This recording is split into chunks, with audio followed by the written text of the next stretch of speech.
This is the third audiobook in the CyberStars Saga, Cold Fire, written and created by John Roberts in 2024, narrated by AI.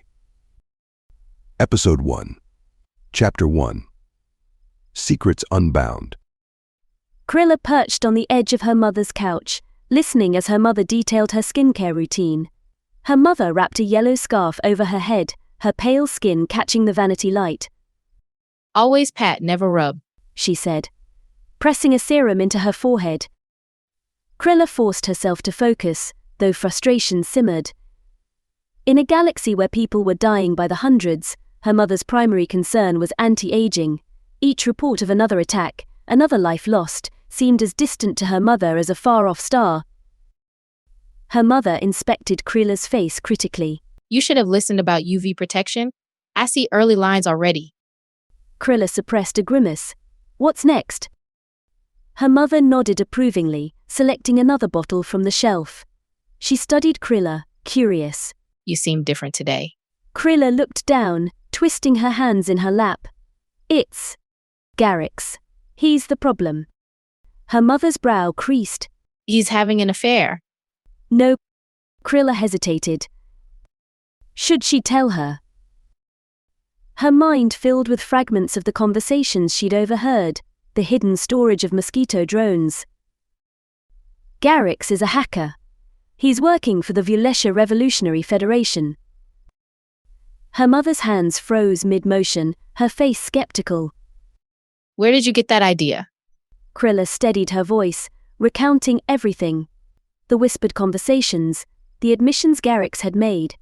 Her mother absorbed it all, silent and wary. After a long pause, her mother straightened, placing a hand on Krilla's shoulder. "Don't tell anyone, Krilla. Not a soul. The scandal would ruin us." "But what about the victims?" Her mother shook her head, her tone sharpening. "We can't change the world. You need him. His income supports you. Do you want to give up everything?" Krilla's muscles quivered. Her family had always been bound by secrets. She thought of her father's oppressive rule, her mother's silence, all to protect a hollow family honor. She would hide a camera in Garrick's office, not take mother's advice. She needed evidence. Only then would she have the proof to escape this web of loyalty that had trapped her family for generations. Garrick sat on his sofa, amused as he held the invisibility cloth over his hand, watching it vanish. Brilliant. A gift from one of Ristev's assistants, it was a gesture of thanks from the High Priest. Soon Garrick's would have enough money to move Krilla to the tropical country of her choice, paying for whatever she wanted. She'd live like a queen. He stretched back, warmth spreading as he thought of his plans. Isham's army now belonged to Ristev, giving the priest control over the Euphorian Alliance. Their god, Vulesha, would soon be the only god worshipped in the Alliance. The terror caused by the cyborgs would bring everyone to Ristev's feet. Garrick's data globe remote buzzed. He opened it to Krilla's mother. He grinned, but stopped when he saw her stern face. "What's wrong?" "Krilla knows." "Pardon?" "She's been moping around, but she finally spoke up." "What does she know?" Era's gaze narrowed. "Your first attack plans, the drone scheme. She overheard you." Fear prickled his scalp. "I'll talk to her." "It won't work. She's not going to listen." "Will she report me?" "Possibly. I begged her to leave it alone. Besides, you're the provider." "What should I do?" "Confront her. Try to convince her."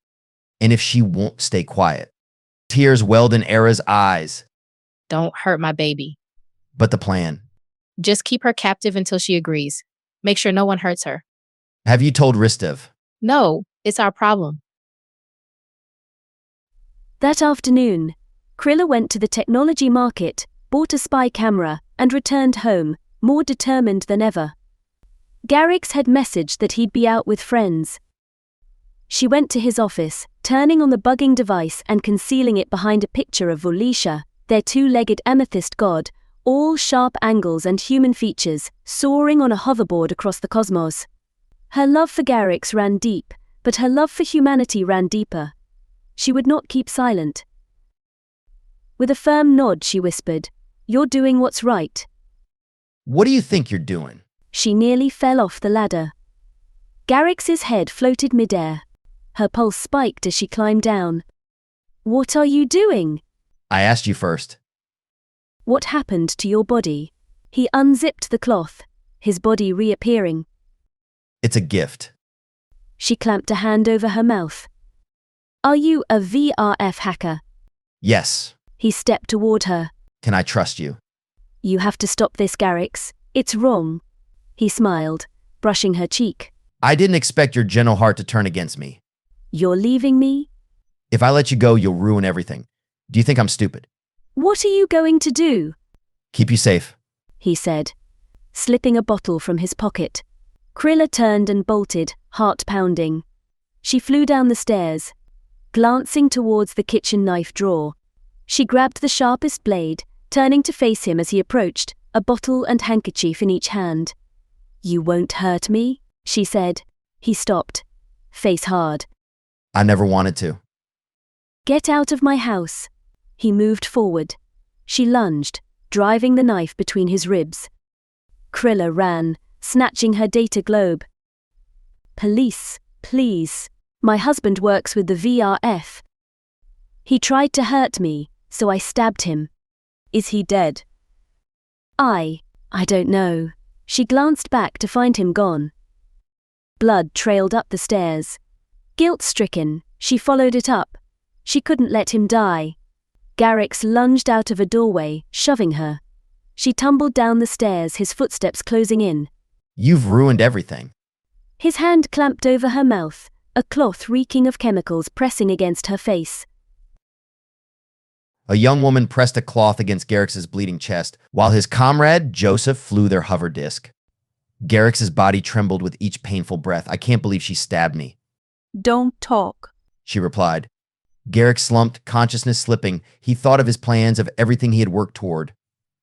As darkness crept over him, he prayed his plans would not end here. When he awoke, Garrix found himself in a sterile room, facing an enormous man dressed in priestly robes, Ristev himself. Garrix's body went numb. Why didn't you secure our plans before your wife found out? Ristev's voice was steady but dangerous. Garrix's stomach twisted. She stabbed me. I didn't have time. Ristev's eyes narrowed. Did you know your wife was a traitor to Volesha? No, she's devout. She just didn't want children hurt. Then Volesha will forgive you. He leaned closer. But not Krilla. Garrix's fingers went cold. The condition for forgiveness, Ristev said calmly, is that you behead her. Garrix swallowed hard, knowing that one way or another the life he had tried to build was over. Chapter 2. Fractured Heart. Snowflakes drifted from the sky and melted when they touched Quentin's orb shield. He hunched on a bench and switched it off. If he had to accept his brother's death, he'd face the cold too. Interstellar college students, professors, and medics rushed past on levitating devices, but the world felt like it moved in slow motion. It was like a dream, a nightmarish dream. Gary, his only brother, his only sibling, the boy he'd shared a childhood with, the man he hadn't forgiven. I forgive you now, Quentin whispered to the wind. Snowflakes stung his cheeks, solidifying the harsh truth. How could Gary leave him like this, without a word? How could Quentin let him go without one? He hadn't spoken to his brother since that fight when he'd returned from the Crimson Scar. He'd opened his home to Gary but hadn't given him a single word. Calling Mom and Dad had drained him. Their tears still clung to him. They hadn't blamed him for having to attend the funeral in holographic form, but regret had lingered in their voices. The Celestian monks would anoint Gary's corpse with traditional herbs and resins and recite prayers, hoping to send his spirit to the next life as peacefully as possible. The funeral would take place in 2 weeks. Sana had answered none of Quentin's calls. He'd reached out to Sophia, who said Mom just needed time, but he wanted someone close, someone near. Juna would be coming back home soon on the hover trail. His hand moved to his data globe remote, but his chest tightened. Since Saffron had left, he'd tried calling her countless times, hoping for a glimpse of Lyria's bright, smiling face. He had tried reaching out to any of the Saffrons from his dream, but their voices never returned. He must have been going mad. His data globe remote buzzed in his pocket, and he expanded the privacy bubble around his head, watching its light pulse red, then black, like a heartbeat. Saffron's new purple face appeared smaller now. His heart swelled. You called. Her gaze dropped, then met his. We're leaving Czars. He sucked in a breath. Why? Where are you going? The Crimson Scar. He grimaced. Her generous violet lips parted slightly. I still love you. I miss you. I'm so sorry. We both miss you so much. We want to be with you. But Juna, she needs her father and Why are you going there? the paragons of Vulasha. They won't attack the strongest Vulshan country in the Euphorian Alliance. His heart skipped a beat. Saffron still wanted him. But your identity. It's changed again. I'm a Vulshan now. Lyria is too. We will go to the pyramids and the Crimson Scar and pray and chant. I purchased the Vulasha texts. I'm surprised the LSS didn't inform you. Did you tell them to? She shook her head. I'm sorry I didn't call. If Juna didn't need you, I would ask you to come. When she's better, will you join us? It's 5 light years away. It would take a couple of years. He wanted to tell her that the Crimson Scar was a shithole. A shiver ran through him. He wanted to tell her about Gary, about the terror attack on Laron. But he didn't. Let me see Lyria. Saffron's face softened, and she turned the data globe to the little girl. Daddy? Lyria's face broke into a grin, her front teeth gone. You lost more teeth. She nodded. I miss you, Daddy. I was scared. His grip tightened on the remote. Why scared? The bad guys blew up people's heads in the market. His leg muscles tightened. What? Where are you staying? Jalera. In Narrowlith. She nodded. But we're leaving soon. Going to a ground port, then an aero conduit to a skyport, then another aero conduit to a spaceport. He loved how Lyria could pronounce aeroconduit. Daddy. He loved how she called him Daddy, too. Lyria needed him as much as Juna did. How the hell had they already been in a terror attack? Saffron should have listened to him and stayed. Everything was so messed up. Daddy. Lyria said again, frowning. Yes, sweetie. When can I see you? He clenched his teeth. When Mommy says you can. Saffron's face came back into view. We have to go. Our transport's coming soon. Listen, I have a mind link interface. He rattled his head and swallowed. What? Why? Just a little job I said I'd help the LSS out with. No. I thought you had stopped all of that. It means we'll live comfortably and Lyria can go to an interstellar school. You still have one, right? Sure, but... It means we can be together. The 4 saffrons by the lakeside of that amazing dream flashed through his mind. I'd prefer you stay with me. I like your new look. I love you on the inside and can learn to love your outside, too. You don't need to work for the LSS. I only need to attend chanting sessions at the pyramids. I only need to record what I see. That's it. No snooping, no befriending enemies. Take care of Lyria. She swallowed, nodding slightly. Listen, She said in her mind. I was the saffron in the lake, the first one from inside the water. Quentin's eyes bulged. You weren't cheating. I told you to find more women. I like it. I liked watching you with the others. I'd be interested to watch you do it with other women too. He grimaced. I thought you're straight. I am. But you are hot. My old body. Your consciousness. Seriously. He didn't know whether to recoil or jump for joy. But then Gary's death grayed out any light that was flickering in the darkness that seemed to penetrate and surround him all at the same time. Mommy. Lyria asked. Why's it gone all quiet? Yes, baby. Saffron said. Sorry. You're right. We'd better go now. Don't call me anymore.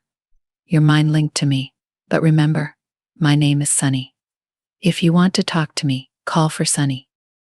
He pointed to his jaw, compressing this acupressure point. Yes. Just like you did when communicating with your comrades when you rescued me from the military base. Okay. Quentin, Yes. I'm really, really sorry. Look, I understand. He touched that spot under his right earlobe. Sunny, he mind spoke. Yes. It's sweet you want to make this work through our mind link, but you'll need a man's touch. No, I don't want another man. This is not what it's about. Sure, but you will. I'm angry at you still. I'm angry you're taking Lyria away from me. Can't we communicate so I can see her? Daddy? Are you and Mommy talking in your heads? Lyria giggled and cocked her head. We are, Quentin said. We're testing it. You won't be able to even do that when me and Mommy are in cryosleep. The little girl wagged a lilac-colored finger.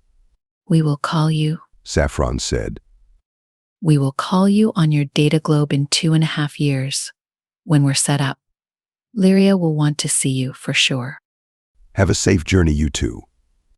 Love you, Daddy. You too, Lyria. I'll miss you both. Saffron hung up.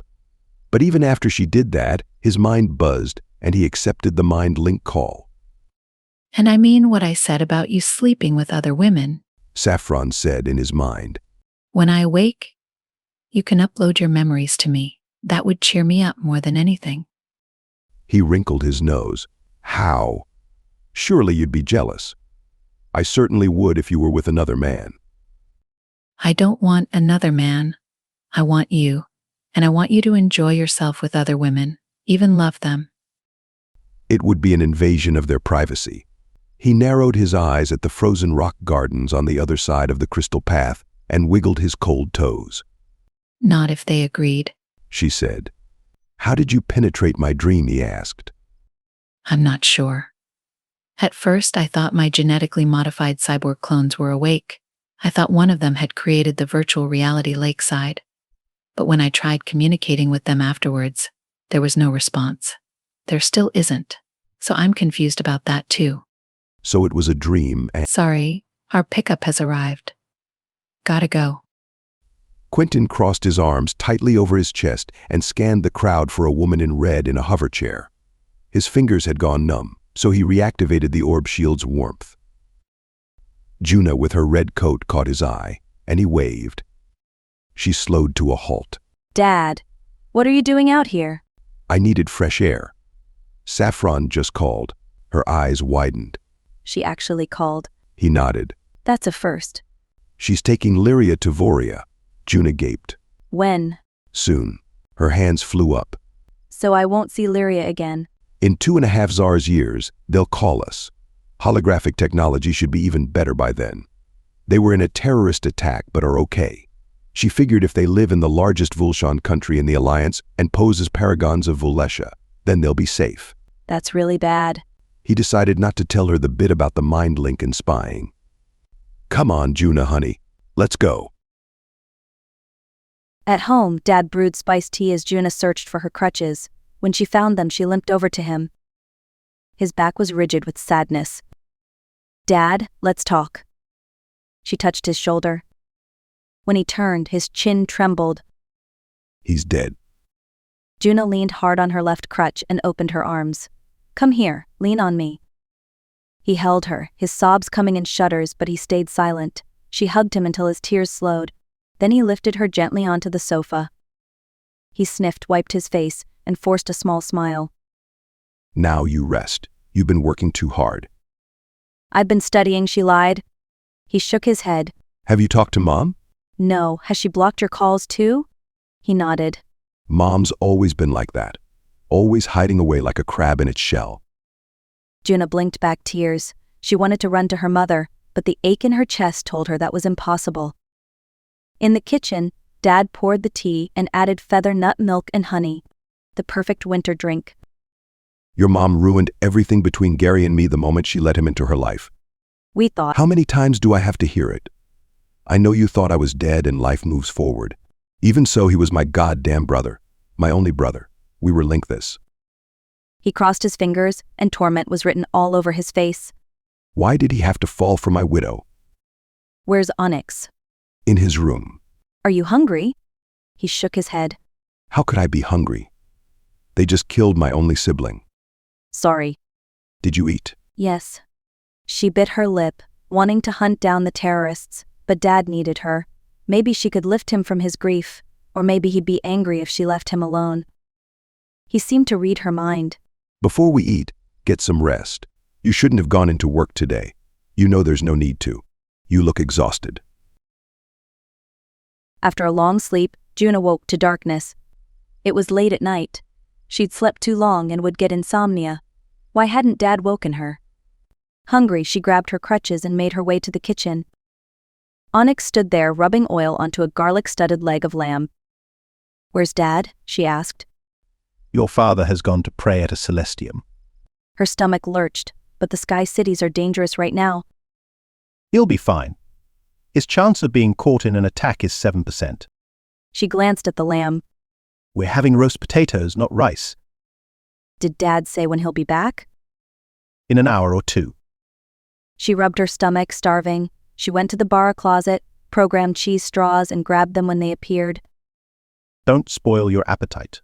Onyx advised, his back to her as he searched a drawer. When he turned, he held a syringe. Her breath hitched. "What's that?" For you. "What?" She stepped back. "I don't need any meds. Dad said leaf is better for pain." She glanced at her hover chair across the room. The elevator was closer. Heart pounding, she hobbled toward it. Onyx's cold hand caught her shoulder. Before she could turn, she felt a sharp prick in her arm. When Juna woke up, a headache felt like it was splitting her brain in two. A cold draft rushed over her. She opened her eyes to darkness. Her hover chair was speeding through a tunnel, reeking of mildew. She twisted around. Onyx was riding the back of her chair, a header torch lighting the massive tunnel lined with logistics tubes. "Where are you taking me?" she whispered. He said nothing. She opened her mouth to scream, but he struck her head. She dropped back into the darkness. Juna woke, cramped and lying on her side. Her broken leg was numb. She tried to swallow, but a wad of cloth was shoved in her mouth, tied tightly in place. Her wrists were bound behind her. She kicked out with her free leg, but the box she was in only rattled. The rain drummed above. Waves crashed outside. She was on a boat. She kicked, cursed, and sobbed. Finally, a panel cracked. Breath quickening, she kicked again, hitting something solid. Footsteps clattered down toward her. She froze, praying for help. A man's voice warned. "Keep that up and I'll shoot you." She whimpered, wishing for Onyx to return and put her back to sleep. But hours dragged by in the dark, airless space. Why had Onyx betrayed her? Was Dad okay? Or was he gone too? Regret stabbed her. She'd never warned Dad that androids could be hacked. She'd trusted Onyx completely. Had the cyber terrorist found her? Had he beaten her to the answers? Chapter 3. Echoes of Absence. The scent of sandalwood clung to Quentin's clothes.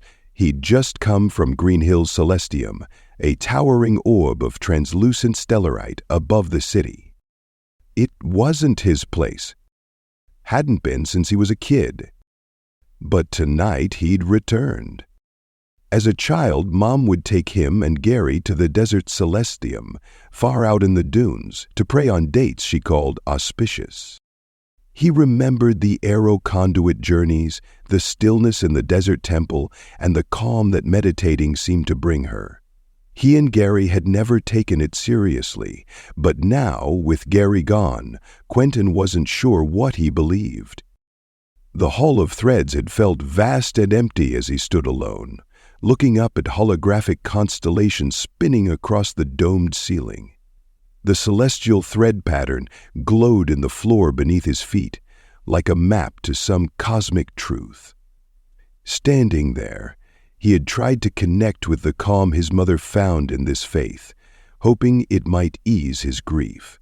But the stars felt as distant as ever.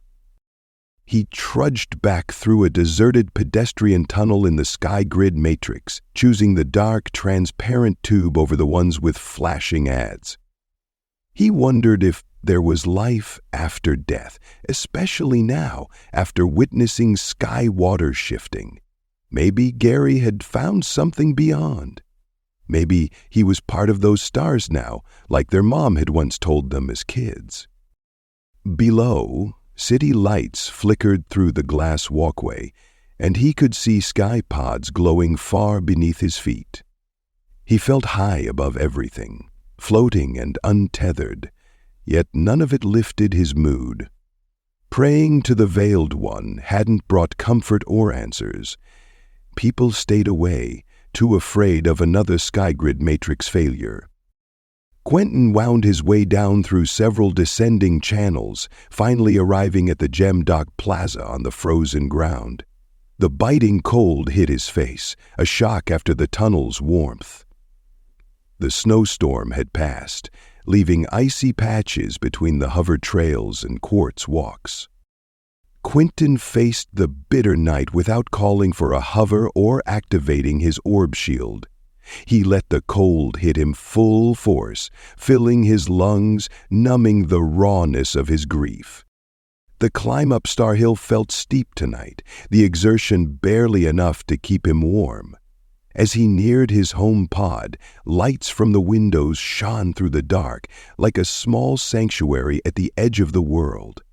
The smell of roast lamb drifted down, even as he stepped inside, the scent of garlic and rosemary reminding him of something familiar, something steady. He breathed it in, just a hint of peace settling over him. But when he turned the corner into the kitchen, he froze. A jagged hole split open the kitchen counter, where the bara freeze closet should be. Food delivery tubes lay exposed, ripped apart by what looked like an explosion. The logistics system stretched out before him, wires and tubes twisted and broken like a wound. Quentin felt his chest tighten, fear creeping up his spine, prickling his skin. "Juna," he called, his voice echoing in the empty pod. "Onyx, where are you?" He tried the security panel, waiting as a holo map popped up over the counter, but it showed nothing. He was alone. The evening's footage has been wiped. A cold dread settled over him, sharper than any winter chill. He gripped the edge of the counter, feeling a tremor in his hands. He leaned over, directing his flashlight into the dark void below the kitchen. The logistics tubes ran deep, glinting like metallic snakes as they wound down through the planet's crust, disappearing into the shadows. As he held the beam steady, a faint smell drifted up. A damp, earthy scent, almost like soil freshly turned after rain. How could Earth to smell like that here, 20 meters up and sealed off from the ground? Surely his mind link wasn't that great. He could almost feel the weight of the crust below, thick and pressing, as if it held secrets he hadn't been meant to see or smell. The scent made something deep in his chest tighten. It was like the earth itself was breathing up through the logistics tubes, something raw and ominous, curling up from the darkness. Fragments of fear and hope clashed. He tried to imagine Juna slipping into a dark corner, curling up to stay safe. His breaths were ragged as he gasped in and out, fearing for his baby girl. He raised his data globe and called Zebulon. The old man's face appeared, eyes shadowed, brow creased. "What's wrong?" Quentin steadied his voice, though it shook. I think Juna has been taken." Zebulon's gaze sharpened. "Taken? Tell me everything." Quentin showed him the hole in the kitchen, the damaged logistics tubes, the missing footage. The lines in Zebulon's face deepened as he listened, his jaw tightening. "Don't do anything, Quentin. I'm sending agents to you now." The call ended, leaving Quentin in silence. He dropped his head in his hands, barely able to breathe. Juna, his daughter, alone somewhere, taken.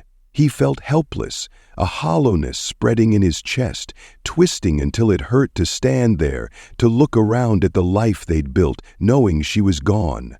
He wanted to scream, to punch something, anything to break the numbness.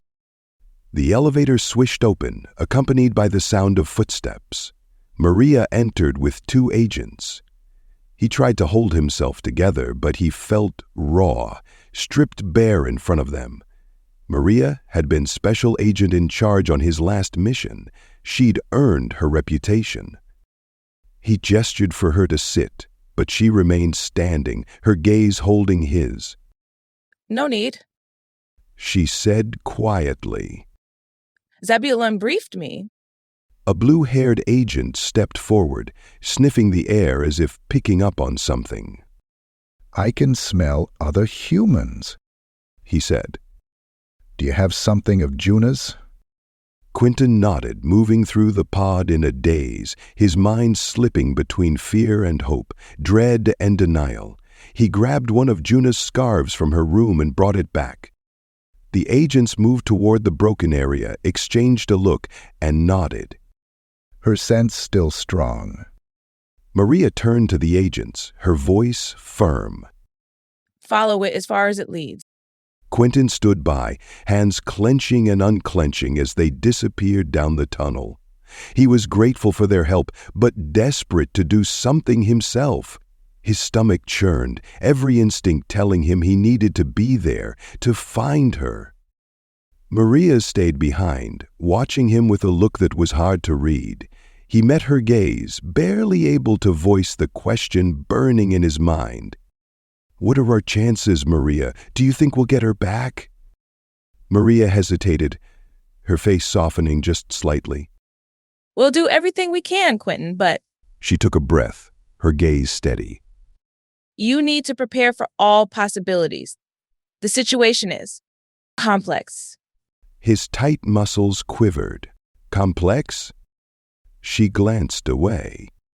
Your android took Juna to Eastport. Someone hacked the harbor's CCTV system at the same time. A lot of ships there are tracked, but plenty of unmarked vessels slip through undetected. Quentin clenched his fists, the anger rising like a wave. How does this happen? Zars is supposed to be safe. Maria looked at him, unflinching. Safety is relative, Quentin. The truth is, the Secret Service is stretched thin. We have a lot on our hands. His eyes narrowed. What could be more important than finding my daughter? Maria paused, her gaze shifting. It's terrible. Isham's cyborg army has gone missing. His voice dropped to a whisper. What? She nodded.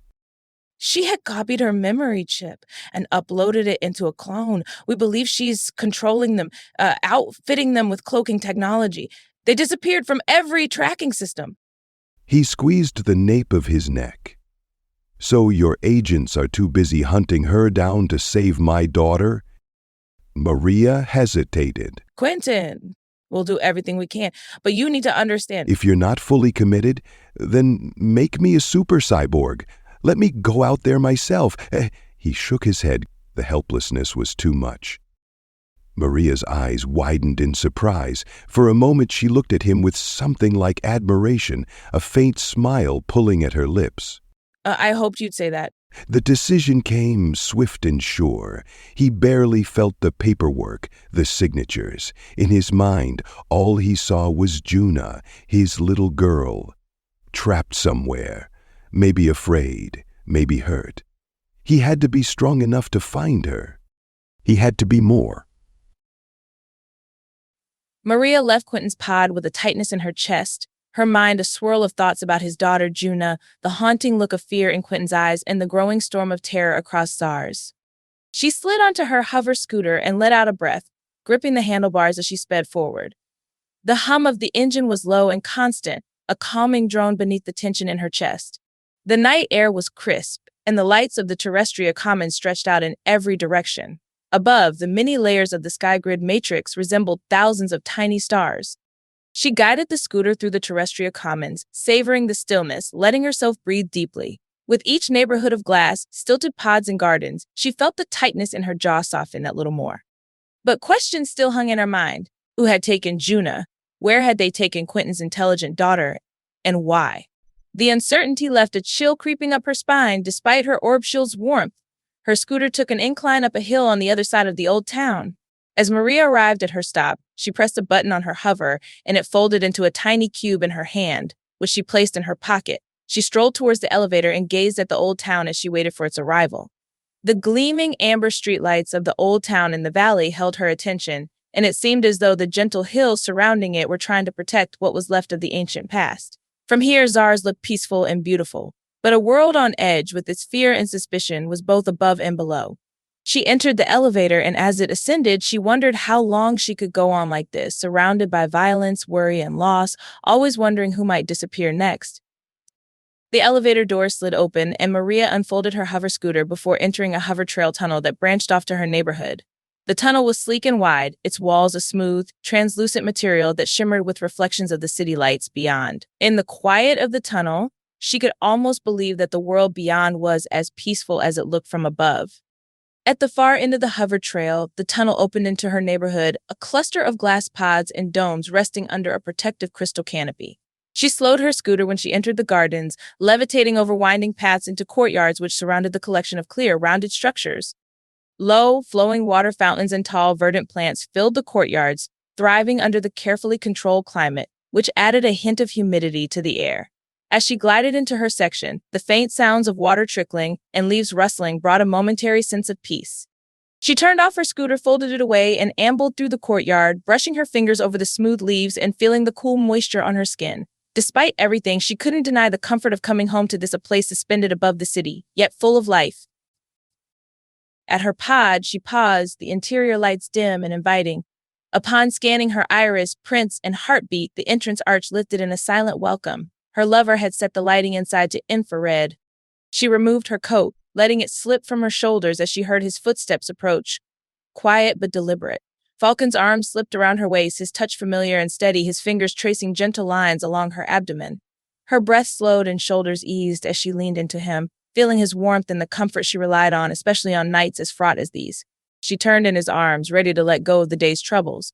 But when she looked up, her heart stilled. Tears streamed down his face, his eyes were downcast, and he pressed his lips together as if he couldn't bear to meet her gaze. Her breath caught. "What's wrong?" He looked away, his voice rough, unsteady. "I'm sorry." A frown tugged at her brows. For what? Before she could process his words, a cold, sharp pain bloomed in her abdomen, her body folding instinctively as she gasped. He held her steady as her knees buckled, his own face a mask of sorrow and regret. "I wasn't supposed to fall in love with you," he whispered, his voice breaking. Her vision blurred, the world spinning, tilting as the shadows closed in around her, his arms the last thing she felt before everything faded to black. Meanwhile, Isham's forced march brought her and her cyborg army into Southport, the seaside city looming ahead like a steel jungle. Whoever controlled her body had brought her here for a reason, but she couldn't stop it, couldn't resist. Around her, the swarm of cloaked soldiers moved in eerie silence, their steps synchronized and relentless. Pedestrians barely saw them coming. They only felt the sudden shove, the invisible barrier, as soldiers collided with hovers and bodies, setting off a wave of panic and chaos. Vehicles toppled, crashing into one another in a chain reaction, scattering metal and shards of glass across the streets. People turned, startled, some too slow to escape as the soldiers pressed forward. Screams filled the air, piercing and raw. A mother clutched her child as her hoverboard veered off course, tumbling over with a heavy thud. A sickening snap cut the girl's cries short as she hit the pavement, blood pooling around her still form seeping into the cracks of the concrete. Isham's feet moved forward, heavy as lead, yet she couldn't stop. Each step felt weighted with dread, but her body betrayed her, obeying the commands that pulsed through her brain. Her hollow map projected over her vision, a web of red dots spreading across the city like a plague, each one marking a soldier moving through the streets. They moved like a swarm of insects, filling every corner, climbing into the speed streams, blending into the aero conduits. The red light spread through the map, branching into every level of the city, from ground streets to glass walkways and up into the sky paths. Isham's own soldiers scaled the transport arteries, some knocking hover discs out of the air, sending them spiraling down to explode on impact. Others tossed civilians aside with brutal efficiency, their cloaking suits faltering, revealing half-glimpsed figures with red skin and hollow eyes. Isham felt a wave of nausea rise in her stomach, her mind twisting with horror as the scene unfolded before her, yet powerless to turn away. She had designed these soldiers, crafted every part of their bodies, their minds, to follow her commands, but not like this. She had wanted to expose the corruption she saw, to reveal Liron's secrets, to carve out a place of power for herself in a system that had stifled her. But now, her enemies were using her creations against her own people, turning them into an unstoppable force of destruction. Ahead, a woman scrambled to pull her toddler into her arms, stumbling as she backed away from an advancing cyborg. The soldier stepped forward, cloaked in shadows, and a blade shot out from its arm. Isham tried to look away, tried to stop her body, but her vision stayed locked as the blade swept down, the woman's scream cutting through the night air before it fell in. Blood splattered across the street, joining the chaos of broken glass, twisted metal, and scattered belongings left behind in the wake of terror. Isham's holomap updated, the red dots merging into the city's central zones. The soldiers pressed into public buildings, street markets, and train hubs. Some scaled the sides of towers, their cloaking suits flickering on and off. The city's infrastructure groaned under the strain. Sirens blared and emergency vehicles sped through the streets, but they were no match for her army's speed and stealth. The soldiers swept through barricades, tearing through walls and windows with a brutal efficiency. Innocent lives snuffed out in seconds, left behind in crumpled heaps on the blood-slick streets. Isham could feel her heart racing, a sick pounding in her chest. The more she tried to pull back, the more her body betrayed her, pushing her forward, making her witness the massacre she had never wanted. The red lights on her holomap flickered and grew, spreading like fire through the map of the city, consuming everything in their path. This wasn't the power she had sought. She had wanted control, recognition, the chance to change the world on her own terms. But this was carnage, a nightmare she couldn't escape, couldn't close her eyes to, even as every instinct screamed at her to turn away. Her voice, faint and broken, slipped out, barely a whisper. "Deactivate my memory," she murmured, the words falling like stones into the darkness, her last attempt to escape the horror. Chapter 4. Into Darkness. After hours confined in the cramped, dark box, Juna's mind began to drift, slipping between waves of panic and a numbing darkness that threatened to pull her under. Her muscles ached from the forced position, her body twisted, her shoulders pressed painfully against the wooden sides. She tried to move her arms, but they were pinned. Breathing was difficult. The air was stale and thick with the scent of musty wood and salt water. She gasped, her teeth clenching, her lips raw from biting back the urge to scream. Then light poured in. She squinted, wincing as her vision adjusted. A hand reached into the box, strong fingers curling under her arms. She felt herself lifted, electricity jolting painfully through her stiff limbs, her legs throbbing as blood circulation slowly returned. She blinked, taking in the dim, cramped hull of a boat around her, the dark outline of a man with a turban barely visible in the faint light. "For God's sake," he muttered. His voice rough, his expression hidden in shadow.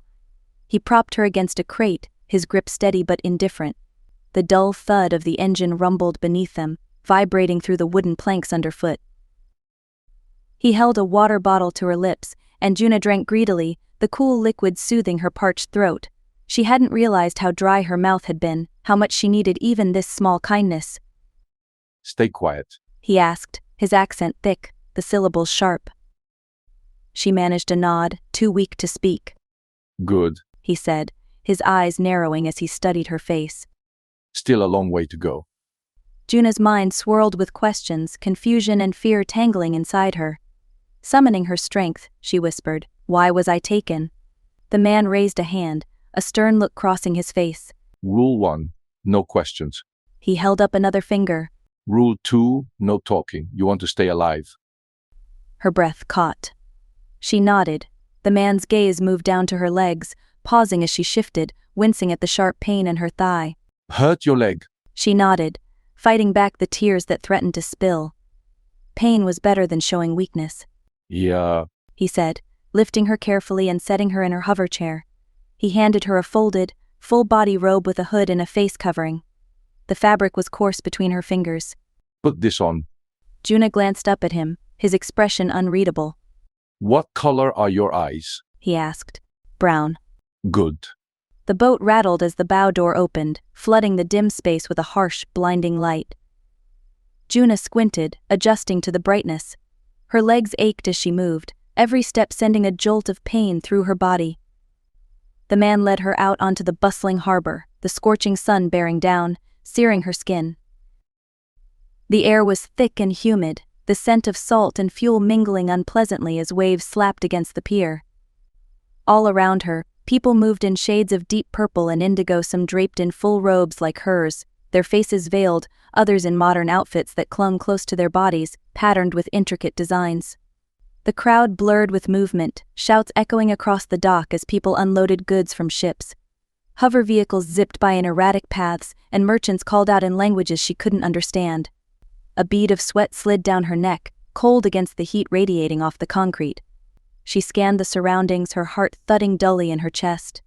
There was no sky grid, no terrestrial commons infrastructure here, just towering structures made of rough stone and metal, cobbled together with little concern for elegance. She tried to find a familiar landmark, a clue to confirm she was still on Zars, but nothing looked remotely like home. The man glanced at her. Remember the rules, he murmured, his tone flat. Juna nodded and pulled the hood lower over her face, the fabric hot and scratchy against her skin. They crossed a road weaving between sputtering hover vehicles, the drivers shouting and honking as they navigated the disorganized traffic. She stayed close, afraid to let herself slip from his sight, afraid of what might happen if she did. They reached a waiting hover disk, and the man gestured for her to board. "Command your chair," he instructed, his voice cold, detached. Juna's hands shook as she whispered to the chair, telling it to morph into a bed and slide onto the baraglass couch inside the disk. The chair's movements were smooth and familiar. She sank into the couch, exhaustion overtaking her, her body sinking into the glassy surface, her eyes fluttering shut. Thoughts of home and her family drifted through her mind, muddled with grief and fear, swirling together as she slipped into a fitful sleep. Juna's stomach growled, and the hollow ache in her belly woke her. She opened her eyes, disoriented, the dim interior of the hover disk casting everything in muted shades. Her whole body throbbed, muscles sore from being cramped for so long, her mouth dry again. She could barely remember the last thing she'd eaten. She'd been watching Onyx prepare a meal. Had that been just hours ago? Or days? The hover disk came to a halt, the soft hum fading into silence. Juna looked outside and gasped. They had arrived by a white sand beach, the turquoise sea stretching endlessly before them, gleaming under the midday sun. The air was fresh, the scent of salt and warmth filling her lungs, momentarily easing her tension.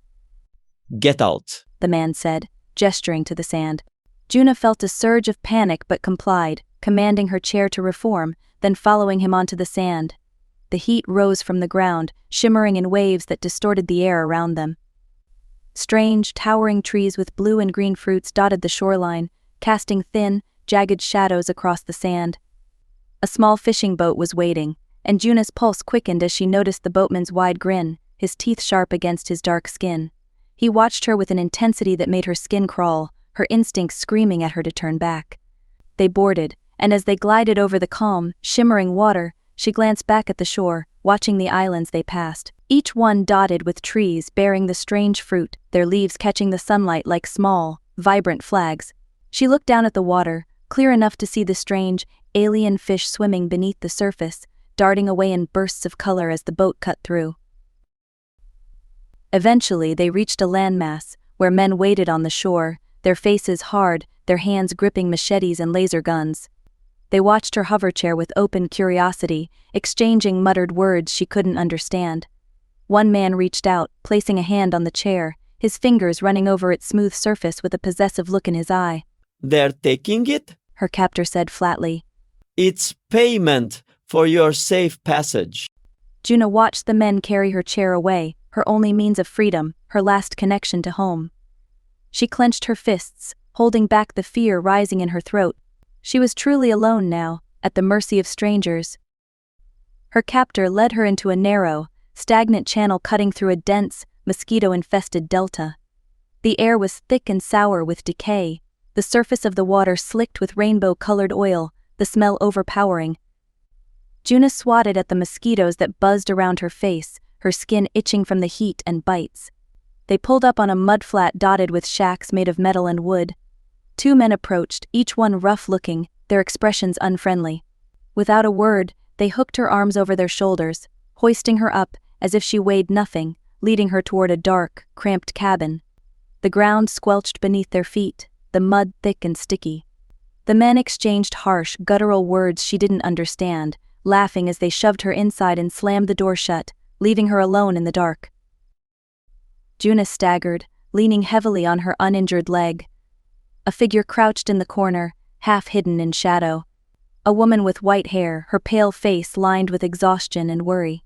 "Do you know where we are?" Juna's voice trembled, barely above a whisper. The woman looked up, her eyes tired, her voice halting in Carlanian. "Not exactly."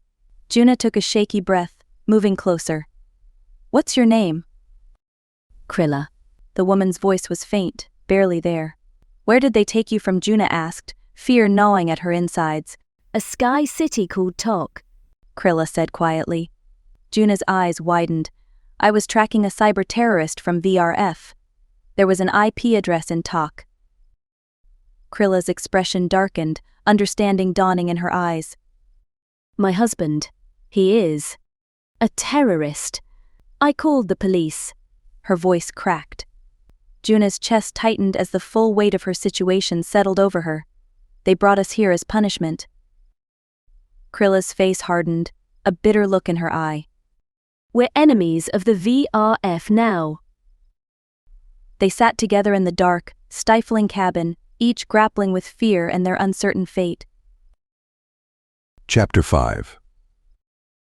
The hunt begins.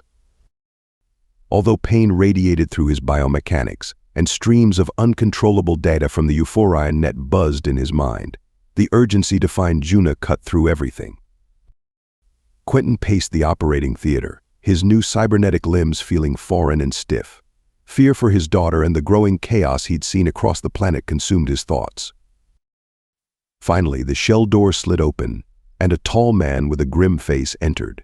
He wore a crisp suit that contrasted with the lab coats of the scientists bustling nearby. He extended his hand. Quentin Valentine. Quentin shook it firmly. "That's me." The man nodded. I'm Malix, director of LSS's Carlania division.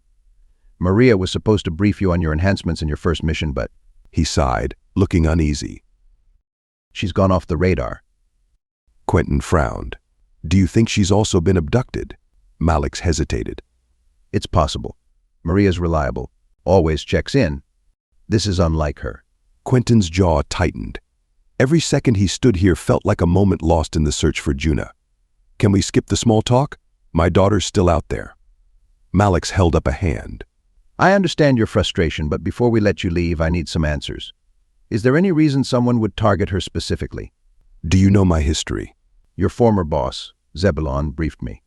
I know about your involvement in SS and what happened with Arat. Quentin nodded, his fists clenching. Then you already know. Either someone's avenging Arat, or they're after the secrets I hold. I'm waiting for the ransom demands or threats, but nothing has come yet. Malix crossed his arms, his face unreadable. We've already contacted Juna's workplace, the Android Recovery Center. Her manager has heard nothing unusual. My scientists will show you how to use your cybernetic implants. They'll make you more effective in the field. He left the room, and shortly after, 3 scientists entered. The leader, a short cat man with a data globe projecting around his head, approached with a brisk step. Quentin, I'm Wong. I'll be explaining your physical enhancements today. Quentin widened his stance, ready to absorb the information. Go ahead. Wong gestured to his arm. First up, the snowflake weapon. It's one of the most advanced tools we've developed, based on Professor Isham's cyborg technology. It emits a deadly radius, 20 meters, of destructive force. No shield can stop it, except for some high-level Baravian defenses. Quentin raised an eyebrow. Baravians? They're not involved in this war. But we use their superior technology across the Alliance. Wong tapped his data globe. To activate it, exhale in a specific rhythm. I'll teach you the pattern. Will it harm innocents? Quentin asked, his voice tight. Yes, you'll need to ensure no one is within range, except your target. A blonde scientist named Leah stepped forward. But there's a safeguard. Your jumpsuit has a detachable cape. The cape will shield Juna from the snowflake's effects if she wears it. Quentin's stomach turned. So I'll need to get the cape to her first. Wong nodded. Precisely. Now, let's move on to tagging targets. With your new Mosquito drones, you can mark enemies from a distance. Once tagged, you can, well, eliminate them. How? By squeezing your earlobe. Wong said. The tagged target will implode. Quentin felt a shiver crawl up his spine. Where did the drones come from? They're stored internally. Leah said, avoiding his gaze. Let's leave it at that. Quentin rubbed his temples, overwhelmed. Fine. How do I deploy them? A neuroscientist named Claire spoke up. You'll use a neural command. Access mosquito drones. It has to be exact. And if I phrase it differently?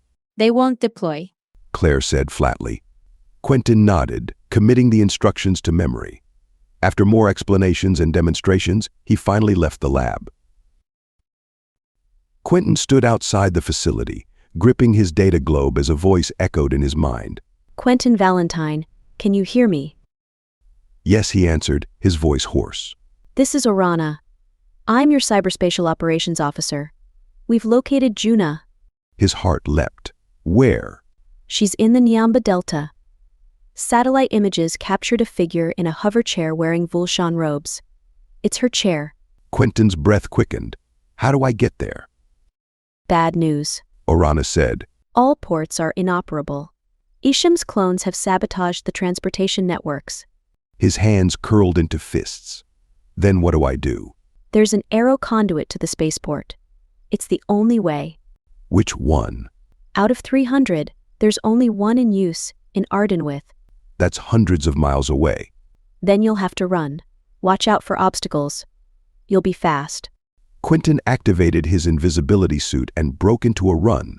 His legs, powered by cybernetic enhancements, propelled him faster than he'd ever thought possible. The wind whipped against his face as he passed the remnants of chaos, overturned hovers, shattered bara glass, and the faint smell of charred metal. When he arrived at Ardenwith's ground port, he froze. The towering aero conduits leading to the skyport seemed alive, vibrating with movement. Were Isham's clones climbing them? He shook off the thought and boarded the maglev. Inside the carriage, silence pressed down on him like a weight. His eyes darted to every corner, imagining invisible cyborgs lurking nearby. The maglev launched upward, accelerating through the aero conduit. Quentin clenched his fists, willing himself to stay calm. His only focus was Juna. The skyport was a battlefield. Corpses littered the floor, their lifeless faces frozen in terror. Quentin stepped forward, his boots crunching against fragments of shattered glass. The air smelled of scorched metal and burnt flesh. Fires flickered in the distance, consuming heaps of bodies and casting shadows across the floor littered with more corpses. Quentin's breath came in sharp bursts as he navigated the carnage. Every sound, every crackle of flame or distant echo, set his nerves on edge. He froze as his foot hovered over the lifeless body of a child. Her small form lay twisted, a pool of darkened blood spreading beneath her. Quentin's chest tightened, his breath catching in his throat. He forced himself to move, stepping around the body as tears blurred his vision. The tube behind him groaned, a low, ominous sound. He turned sharply, instinct screaming at him to run. As he sprinted forward, the tube he had just exited exploded, sending shards of bara glass cascading like deadly rain. Safety doors slammed shut behind him with a metallic thud, sealing off the destruction. In the immense central hall, the devastation worsened. Corpses slumped on chairs, their faces frozen in terror. Others were scattered across the floor, mangled beyond recognition. The stench of death and smoke clawed at his senses, making his stomach churn. Through the transparent ceiling, the stars remained indifferent, their cold light shining down on the carnage. Quentin's gaze lingered on them for a moment, searching for some sense of meaning, but they offered none. He stood frozen, every nerve screaming for action. Had the invisible cyborgs left? Were they watching him even now? He clenched his fists, frustration and fear warring within him. His nano-apparel couldn't detect them, leaving him blind to the danger. Focus, he whispered to himself, forcing his body into motion. He sprinted down a shaft, his boots echoing against the walls. He reached a terminal for a spaceship and gasped, realizing it led off-world. No, he muttered, spinning on his heel. I'm not leaving. Not without Juna. He backtracked. The tunnel to Bacora's skyport loomed ahead. At least it was in the same hemisphere as Umbasa. If it collapsed during his journey, he'd die. But what choice did he have? He slowed, glancing over his shoulder as the aero conduit opened with a hiss. Was there anyone left to save, or had the cyborgs already killed everyone? His steps faltered, each one heavier than the last. The terminal beckoned him to leave, to save himself. But something inside him resisted. He turned sharply, sprinting back toward the central hall. He forced his spine upright as he entered the carnage again, his senses on high alert.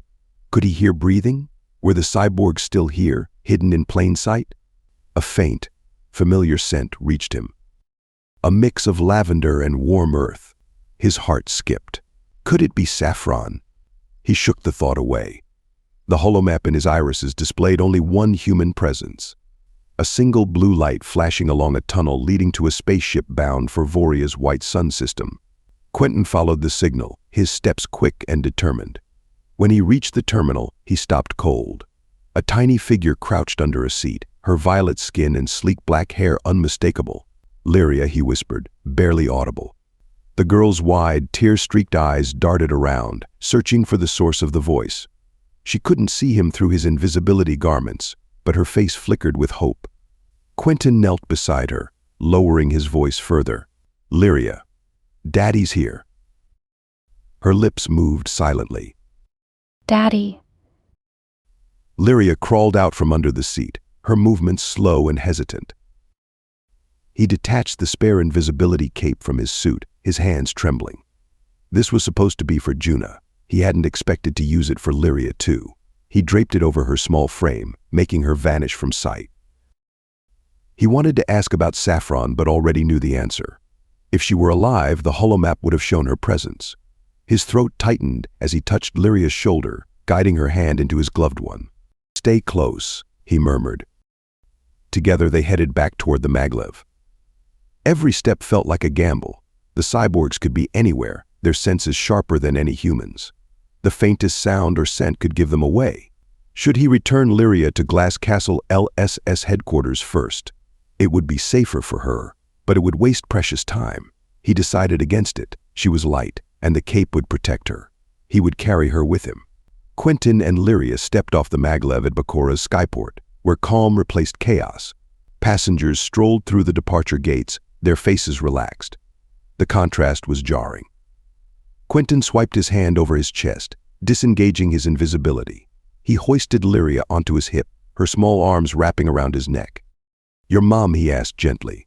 Lyria's face crumpled. A blue light flashed on her, and she vanished. Quentin struggled to find his breath. "I'm so sorry." Tears welled in her eyes. I was mean to her before it happened. I wanted her to keep the baby. His brow furrowed. "Baby." A little boy we rescued from Jalera Market. What happened to him? She gave him to the police. They said she could keep him, but she didn't. What about his parents? His mommy died. Quentin exhaled slowly, his mind racing with regret. It's a good thing she didn't take him up to the spaceport. Lyria whimpered, rubbing her face against his leg. Your suit is scratchy. We'll warn security about the spaceport, he promised. She nodded, sniffling. Quentin approached a guard, flashing his LSS badge. He relayed the horrors of the spaceport attack, his voice steady despite the storm raging inside him. Afterward, he took Lyria to a restaurant overlooking the ocean. Lyria picked at her burger and fries, her usual chatter replaced by silence. Quentin leaned forward, trying to ease her fear. I have a mission, he said.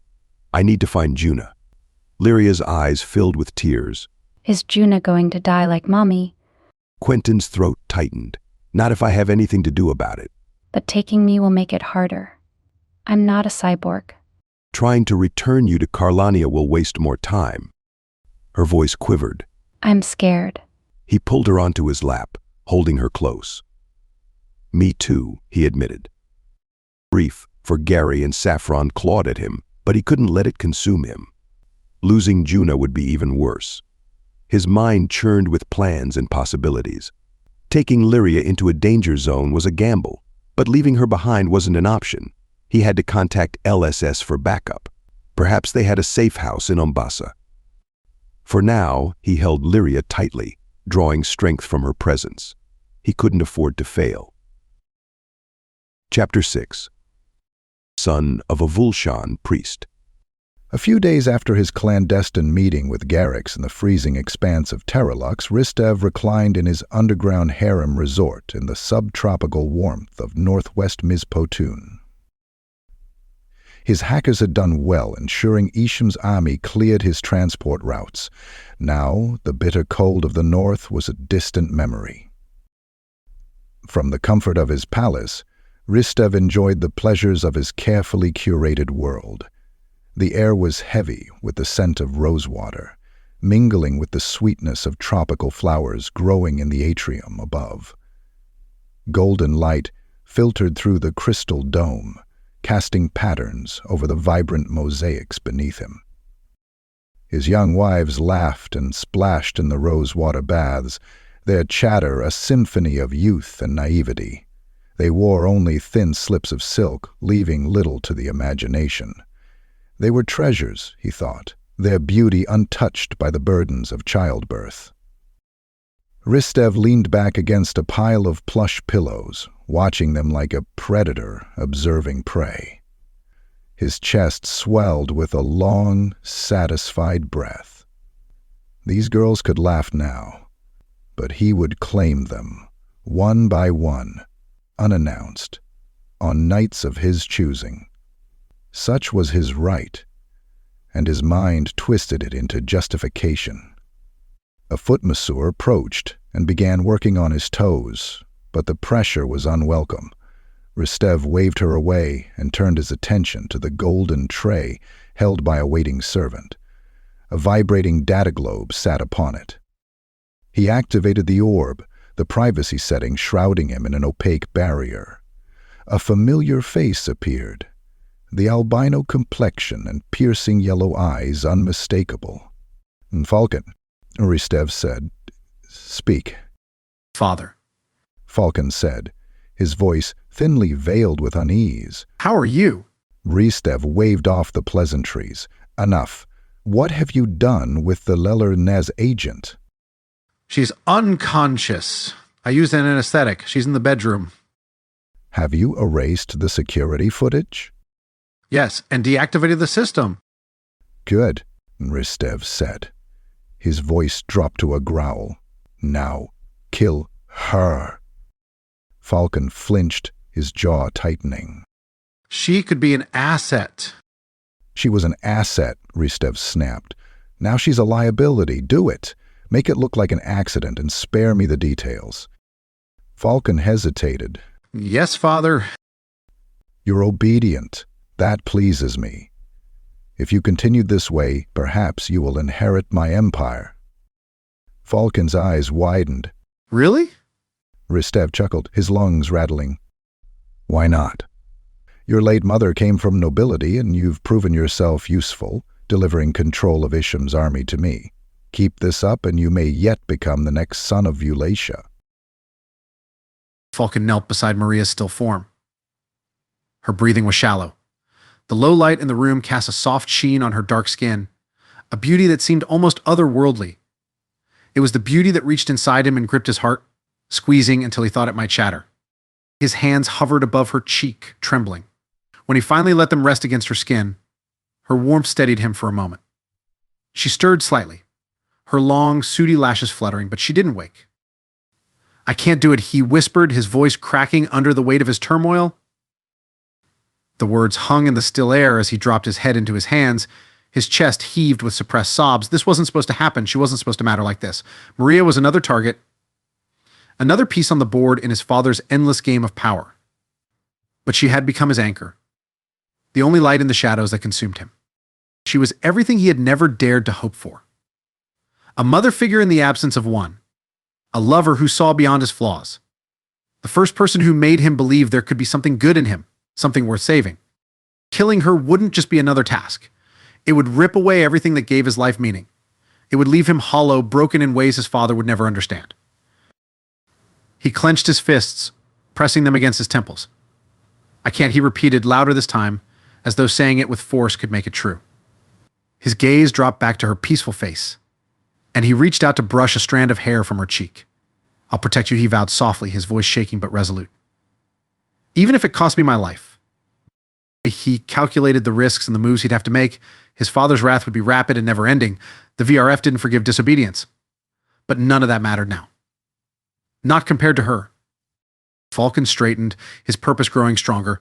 He hurried to the window and scanned the city lights that sparkled in the distance. Somewhere out there, danger approached, closing in on them both, but he wouldn't let it reach her. He turned back to Maria, his hand brushing the shape of the syringe his father had given him, still tucked in his pocket. It was meant to end her life. Instead, it would be the first thing he discarded when they ran. His mind whispered doubts. He couldn't outrun the VRF, he couldn't outmaneuver his father. But his heart screamed louder. "I'll find a way," he murmured. "For you, Maria. For us." She stirred again, her lips parting slightly as if she could hear him, even in her sleep. He knelt once more, bringing his head closer. "You'll wake up in a safer world," he promised, his voice barely audible. "I swear it." And with that, he planned every decision dependent on the promise that he would keep her alive, regardless of the consequences. Maria's eyes fluttered open, her vision blurry. She blinked until Falcon's face came into focus, his expression a mix of guilt and desperation. "What the hell?" she rasped. Falcon pressed a glass of water to her lips. "Drink." She gulped it down. The memory hit her like a punch. "You drugged me," she spat. "I had no choice," he said. "I worked for VRF. They ordered me to kill you." Her body stiffened. "And now?" "I can't do it. I love you, Maria." Her breath caught in her throat. "You are a fool." "I'll do whatever it takes to keep you safe." He said, it was voice breaking. "We could run. Disappear." Maria shook her head, tears spilling down her cheeks. "You can't run from this. Not from what you've done." He reached for her, but she recoiled. "Then tell me what to do," he pleaded. Her voice was firm, though her heart ached. "Do what's right. Face what you've caused." As the emergency agents burst into the room to apprehend Falcon, Maria's chest heaved with sobs. She watched as they restrained him, his yellow eyes meeting hers one last time. "Parts of what I told you were true," he said softly. Maria's knees buckled, and she clutched the edge of the bed for support. Then prove it. Tell the truth at headquarters." Falcon nodded. "I will." Her body shook as she whispered, "Don't make me regret loving you." Juna's stomach growled as she sat cross-legged on the dirt floor of the wooden shack. The fading sunlight through the slatted walls cast jagged patterns across the ground. A sudden metallic clang made her flinch, the padlock rattled, and the door swung open. A rebel tossed 2 bowls of gruel onto the floor before slamming it shut again. Krilla sniffed the bowl and wrinkled her nose. "This smells like sewage." Juna smirked. "At least they're feeding us." "For now?" Krilla muttered, her voice tight with worry.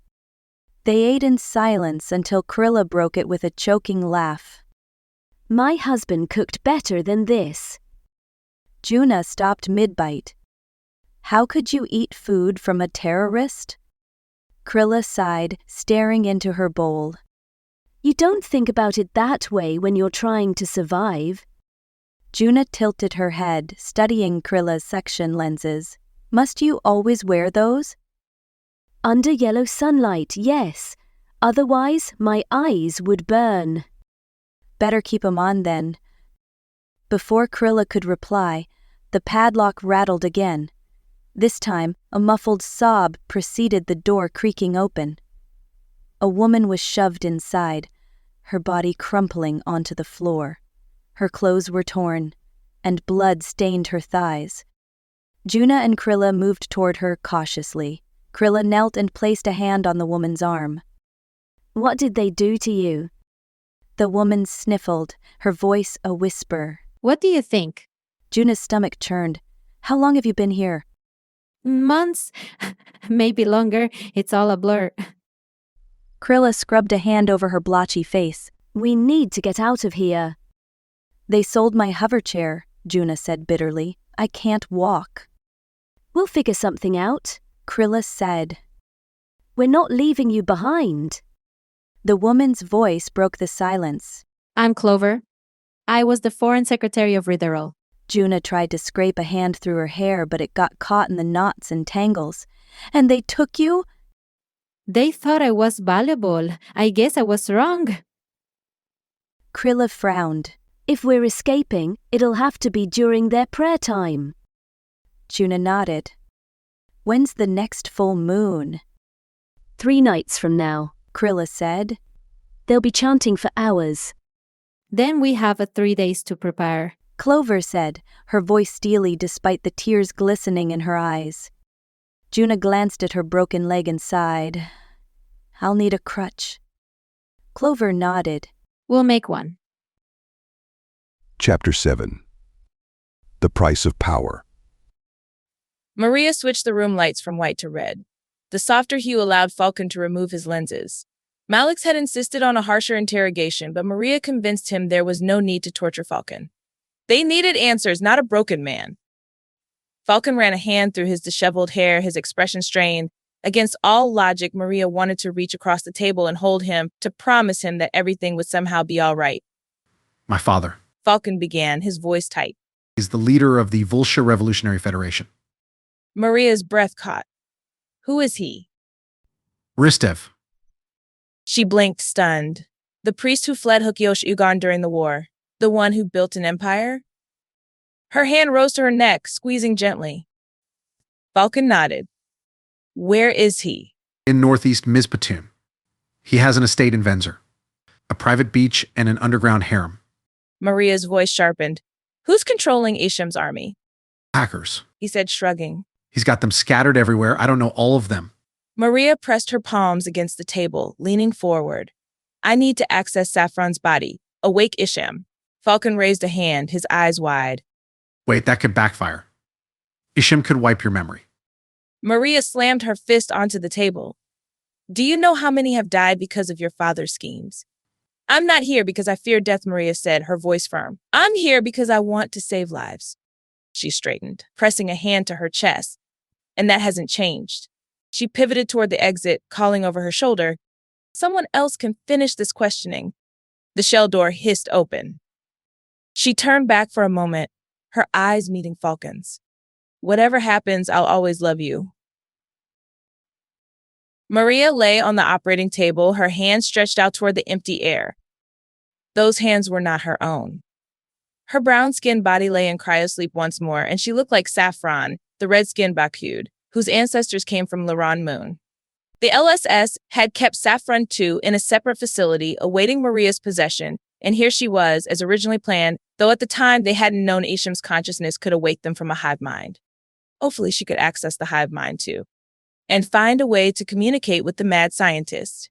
Isham, are you there? Please wake up. The only response was a faint, muffled sob echoing in her mind. Malik stood nearby, his arms crossed as he watched from a settee. Giovanna hovered beside him, her expression tense. As Maria continued to call out to Isham, Malik opened his data globe. Footage filled the air, showing cities ravaged by invisible soldiers. Flames and shadows danced across the projections, each one more harrowing than the last. We're losing, Malik said. The Tsar's military is decimated.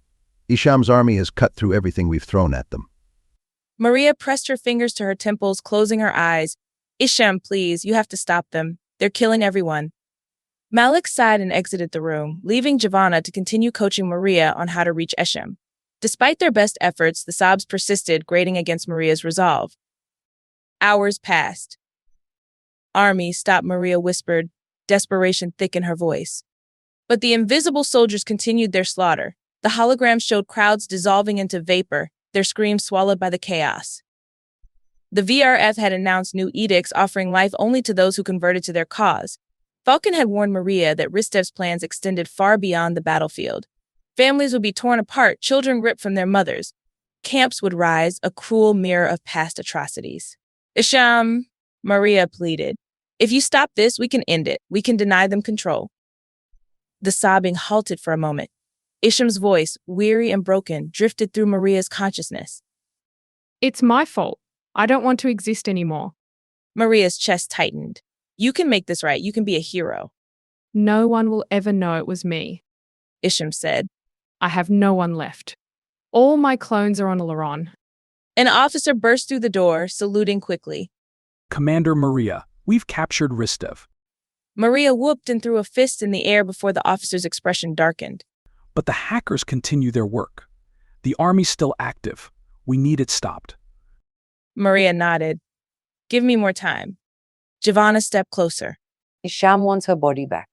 She won't help unless we give her a body. Maria's jaw tightened. She's in this body now. That has to be enough. She spoke directly to Isham. Do something. Please. You've seen what's happening. If you don't stop pestering me, I'll wipe your memory. Isham hissed. Maria's voice was steel. Fine. There was a long pause, then Isham's reluctant whisper.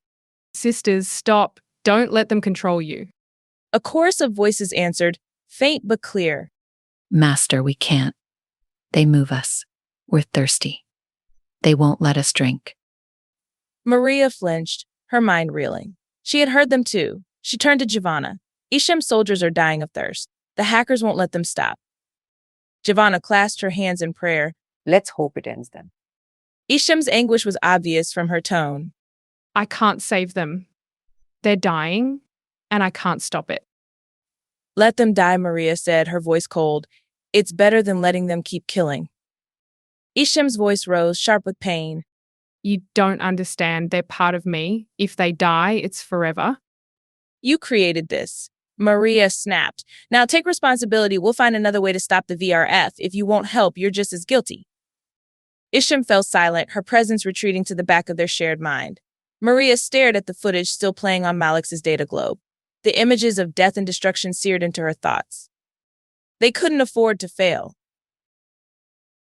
Quentin cradled Lyria in his arms as she finished the last bite of her meal. The buzz of conversation around them in the skyport felt distant, muffled by the weight of the decision he faced. He tapped his data globe, opening a secure line to Orana. I found Lyria, he breathed. She needs somewhere safe. Are there any agents or safe houses near Bacora's skyport? Orana's voice crackled in his mind, sharp with urgency. Are you still in the skyport? Yes. That's not a safe place.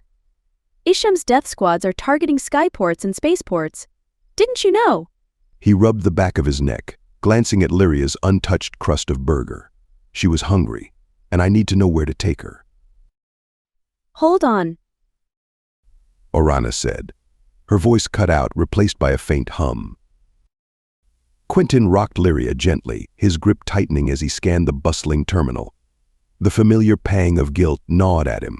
Juna was still out there, waiting to be saved, but how could he leave this child unprotected?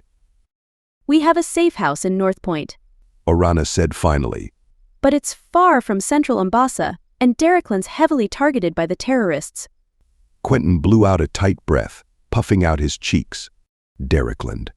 A continent steeped in history and conflict, its name tied to the Cadens and their farmer god. Are there any options south of the equator? The killer clones wiped out those safe houses, Orana said. North Point is underground, in an ancient salt mine. It's deep enough to avoid sonar detection. He clenched his jaw. You think it's safe? Images of Lyria, hurt, or worse, filled his mind. He shook his head to banish them. Maybe I should find someone else to help her. You mean a stranger? Orana asked in disbelief. That's even riskier. Quentin looked down at Lyria. Her indigo eyes met his, filled with fear and trust. I want to stay with you, he said softly, but I need to rescue Juna. How can I do that with you on my back? I'm a cyborg now. I can do things no human could, but I can't if I'm carrying you. A tear slid down her violet cheek. You have another invisibility cloak, She whispered.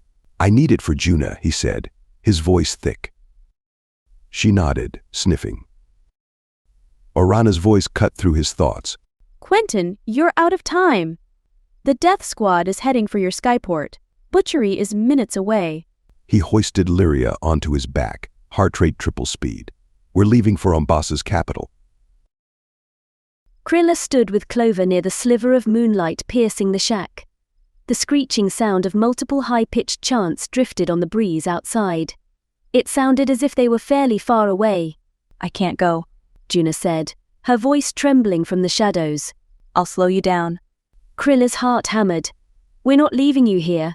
I'll never forgive myself. You'll never escape with me limping behind.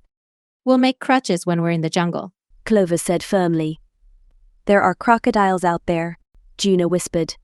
What's worse? Clover asked. Pirates with laser guns or crocodiles? You saw what they did to me. They'll do the same to you with or without a broken leg. Monsters, not animals. Juna's chest heaved as she gasped for air. What if they find us? This is our only chance, Clover said, determination hardening her voice. Krilla placed a steadying hand on Juna's shoulder. They'll be praying for hours because of the full moon. Now is the best time. Juna hesitated, her gaze searching the dim room. Finally, she nodded, wrapping an arm around Krilla's shoulders as she stood on her good leg. Clover slipped through the gap in the wooden panels, the others following slowly. They emerged under the silvery light of the moon. The mud flat stretched before them, barren and exposed. Krilla's pulse raced as she spotted boats along the river, dark shapes against the gleaming water. She pressed a finger to her lips and pointed. The three women moved cautiously, their shadows long and stark against the open ground. Every step felt like an eternity. When they reached a boat, Clover struggled to untie the knot. Krilla's eyes darted between the river and the shack behind them. If the Vulshans noticed them, there would be no escape. At last, Clover freed the boat. They climbed in and let the current carry them into the swampy labyrinth of the delta. Krilla slumped against the side, her thoughts a jumble of fear and guilt. They had no weapons, no supplies. The water wasn't safe to drink, polluted with oil and waste. A distant cry pierced the night. Krilla's stomach clenched as she heard the whimper of a child. "What are you doing?" Krilla hissed, as Clover steered towards the sound. Someone needs help, Clover whispered. It's too dangerous, Juna said, her voice taut with fear. Please? Clover begged. Krilla's chest tightened. The thought of leaving someone behind felt like a betrayal, but the risk was enormous. She nodded reluctantly. Clover disappeared into the shadows, leaving Krilla and Juna to wait in tense silence. Moments later, shouts erupted, followed by the crack of a laser. Krilla gripped Juna's hands. "They're coming." "What do we do?" Juna's voice broke. "Wait." Rustling in the reeds sent a fresh wave of terror through Krilla. A figure emerged, dragging Clover and another man behind her. "Let's go," Clover said breathlessly as they climbed aboard. The man paddled furiously, his face pale and strained. Krilla studied him. A Lifro with beige skin and dark curls streaked with white. "Thank you," he said in Carlanian, his accent thick. "You saved me." "We're not safe yet," Clover muttered. Shouting erupted behind them. The man's hands tightened on the oars as naked figures burst from the trees, their eyes wild and tongues lolling. The boat rocked violently as they grabbed the edges, their frenzied cries filling the air. Krilla swatted at her neck. Darts. Juna collapsed, her body limp. Clover and the man fell soon after. Panic surged through Krilla as she dove into the water, the foul stench making her gag. She swam blindly, the murky depths her only refuge. She climbed a mangrove tree, trembling as she clung to the branches. The swamp was alive with croaks and splashes, the crocodile's glowing eyes watching from the shadows. Krilla's breath came in shallow gasps. She couldn't save her friends. Not now. As the hours crawled by, the moonlight faded, replaced by the harsh light of dawn. Krilla knew she couldn't stay. The crocodiles would wait, but so would the danger lurking in the delta. She had to keep moving, keep surviving. As she climbed down, her mind raced with questions. How could she find her friends? Would they even be alive when she did? Chapter 8. The Floating Eye. After Quentin and Lyria left the ground port in the capital of Mombasa, the heat hit them like a solid wall. The air shimmered over sun-scorched streets, carrying the scent of salt and ripe fruit from distant market stalls. Quentin adjusted Lyria on his hip, her small arms loosely wrapped around his neck. The little girl's skin was clammy against his, and he felt the dampness of sweat pooling under his collar. "We need a boat," he said, shielding his eyes against the glare as he scanned the port. Ships bobbed gently against the docks, their metallic hulls reflecting the sunlight in piercing flashes. They found a boatman leaning lazily against a pole, chewing on a piece of sugar cane. His long robes flapped in the occasional breeze. "Mahua?" Quentin asked, his voice sharp with urgency. The man squinted, then nodded. He gestured toward a sleek hovercraft tied to the dock. Quentin's muscles relaxed slightly as he handed over the payment, though his mind was already planning their next move. Mahua was a different world. The city's towering glass buildings gleamed under the subtropical sun, their surfaces dotted with neon signs in various languages. Quentin held Lyria's hand tightly as they navigated the bustling streets. The hum of hover vehicles overhead blended with the chatter of vendors shouting their wares. The air smelled of fried spices and overripe fruit, mingling with the faint tang of engine exhaust. "First, we'll get something to help carry you," he said. Lyria's indigo eyes darted around the shops as they passed. Her gaze landed on a storefront displaying child carriers. Inside, Quentin tested several options, settling on one that fit snugly against his back. Will I sit in that? Lyria asked, her small voice barely audible over the store's automated advertisements. He adjusted the straps and crouched to let her climb in. Secure. Try it. She giggled as she nestled in, her hands gripping his shoulders. It's comfy. They also picked up double-sided sticky tape at her insistence. "This will keep the invisible cape attached," he explained. By late afternoon, Quentin spotted a tower block with a neon sign reading, "Flower Mountains," in Luranese script. The building's exterior was a patchwork of faded paint and newly installed solar panels. "Hungry?" he asked, pointing to the sign. "It's a restaurant." Lyria nodded, her face flushed. I'm thirsty. It's too hot here. Quentin carried her inside. The cool, air-conditioned air greeted them like a blessing, washing away the oppressive heat. They took an elevator up to the 10th floor, where the restaurant opened into a vibrant, plant-filled space.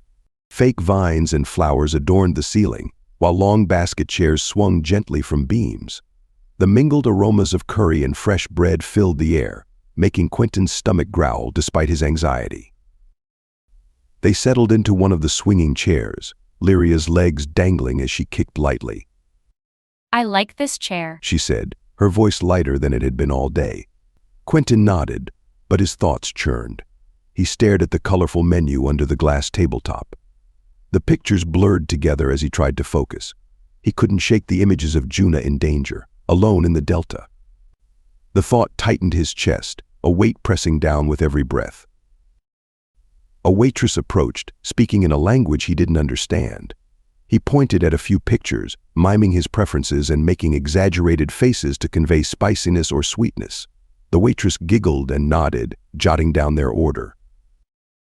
When the food arrived, the vibrant presentation was almost a distraction.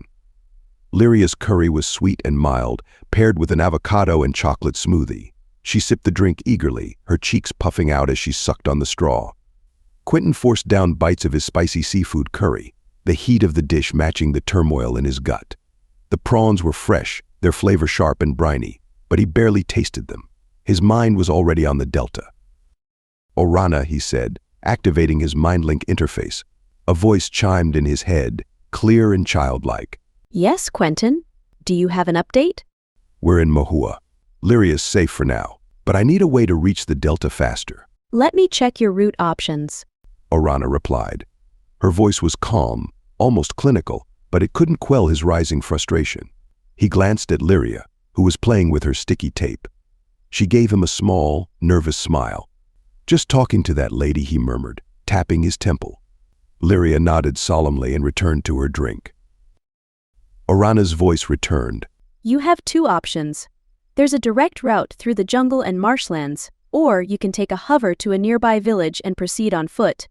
However, the hover option risks exposure. "What's the terrain like through the jungle?" Quentin asked, his pulse quickening. Dense vegetation, rice paddies, and swampland. There are crocodiles and water snakes. Your suit will protect you from the snakes, but be cautious of the crocodiles. They're aggressive in this region. The mention of crocodiles made his scalp prickle. He closed his eyes, imagining their powerful jaws snapping shut. And the villages? Farmers might see you. Stealth will be difficult. Orana said. I've uploaded a map to your neural interface. Follow the highlighted route. It's the most direct path. Quentin opened the map in his mind's eye, a glowing line cutting through the landscape. The delta seemed impossibly far. He exhaled sharply and glanced at Lyria again. Her head was drooping, her eyelids heavy. You need rest, Orana said. Both of you. Start at dawn. Quentin hesitated, then nodded to himself. All right, over and out. He tucked Lyria into the child carrier and paid their bill. As they stepped out into the humid night, the air felt thick, almost suffocating. The neon lights of the city cast shifting shadows on the pavement. Quentin adjusted the straps of the carrier and started walking, his footsteps heavy but determined. Each step brought him closer to the delta, and to Juna. The sounds of the city faded behind them, replaced by the distant hum of insects and the occasional rustle of leaves. The jungle loomed ahead, dark and foreboding, but Quentin pressed on. Lyria's soft breathing against his back was a steady reminder of what he needed to protect, and why he couldn't afford to fail. Krilla sat in the shade of the mangroves, her legs drawn close, arms wrapped tightly around her knees. The heat pressed down, sticky and unrelenting, as sweat trickled down her back.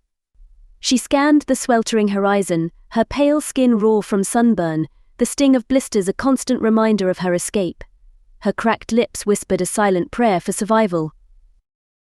A dark speck emerged on the shimmering line where ocean met sky. Her pulse quickened. She squinted, shielding her eyes with a trembling hand. The speck grew, slowly becoming a discernible shape. A boat, its prow slicing through the brackish waters toward the river's mouth. Krilla froze, her heartbeat echoing in her ears. Two figures stood on the boat. The helmsman's head was wrapped in a purple and black zigzag scarf, a stark contrast against the vibrant greens and murky browns of the delta. The other, cloaked entirely in black, was featureless behind a veil of netting. Her stomach clenched as the realization struck. Paragons of Vulesha. The description fit too perfectly, aligning with Juna's fearful recounting of their garments. Krilla bit her cheek hard enough to draw blood and dropped her gaze to the scorching sand beneath her. She pressed her body as flat as she could, willing herself invisible beneath the mangrove's spindly branches. Her thoughts were consumed by doomsday visions. Rebels? Pirates? The delta's whispered legends surged through her mind. Ransom, captivity, worse. The boat drew closer, the rhythmic splash of oars cutting through the thick air. Krilla's fingers dug into the coarse sand as she strained to control her shallow breaths. When the boat veered into the narrow swamps, she exhaled slowly.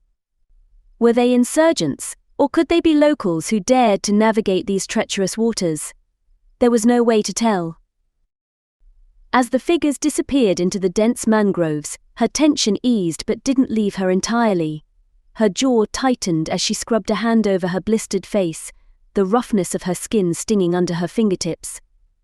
The pain grounded her momentarily, forcing her to assess her predicament. She needed cover. Real cover.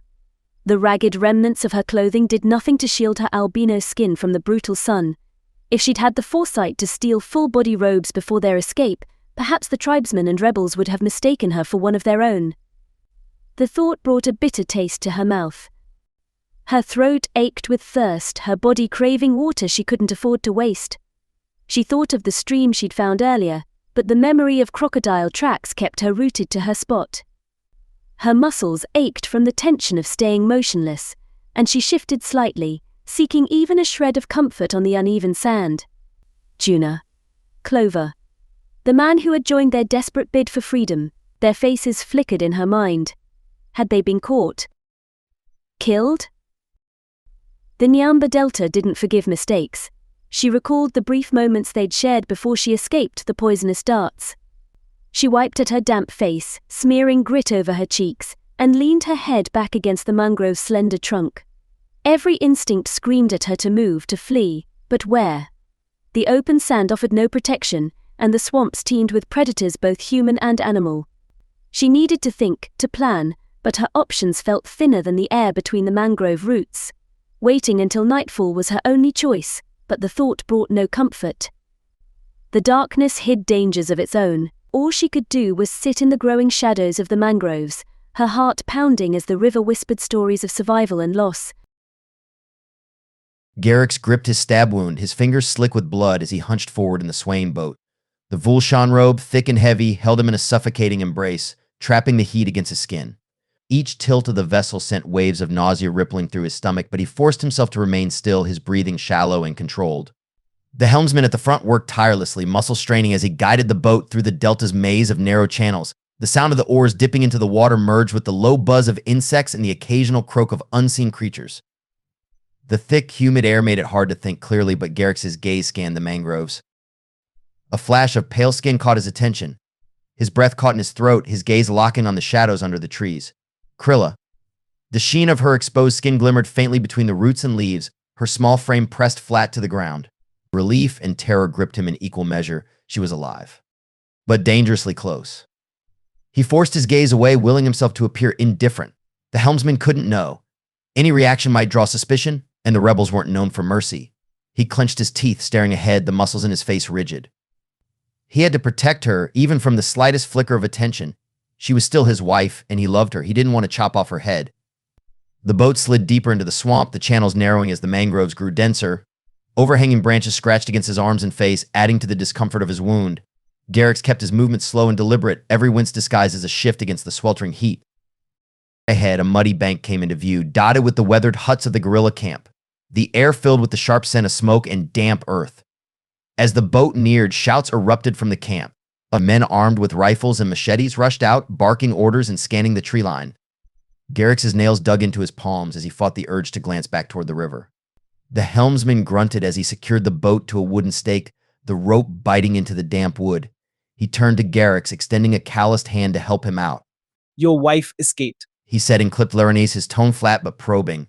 Garrix let his frown deepen as though he were processing the news. "Oh no," he said, his voice carefully measured. "You must find her." "That's what the search party is doing," the man replied, his gaze sharp and unyielding. "Do you know anything about this?" Garrix shook his head and spread his hands, keeping his movements slow. "How could I? Ristev took my devices when she attacked me. I've come for revenge," he held the man's gaze, allowing just enough frustration to show to sell his lie.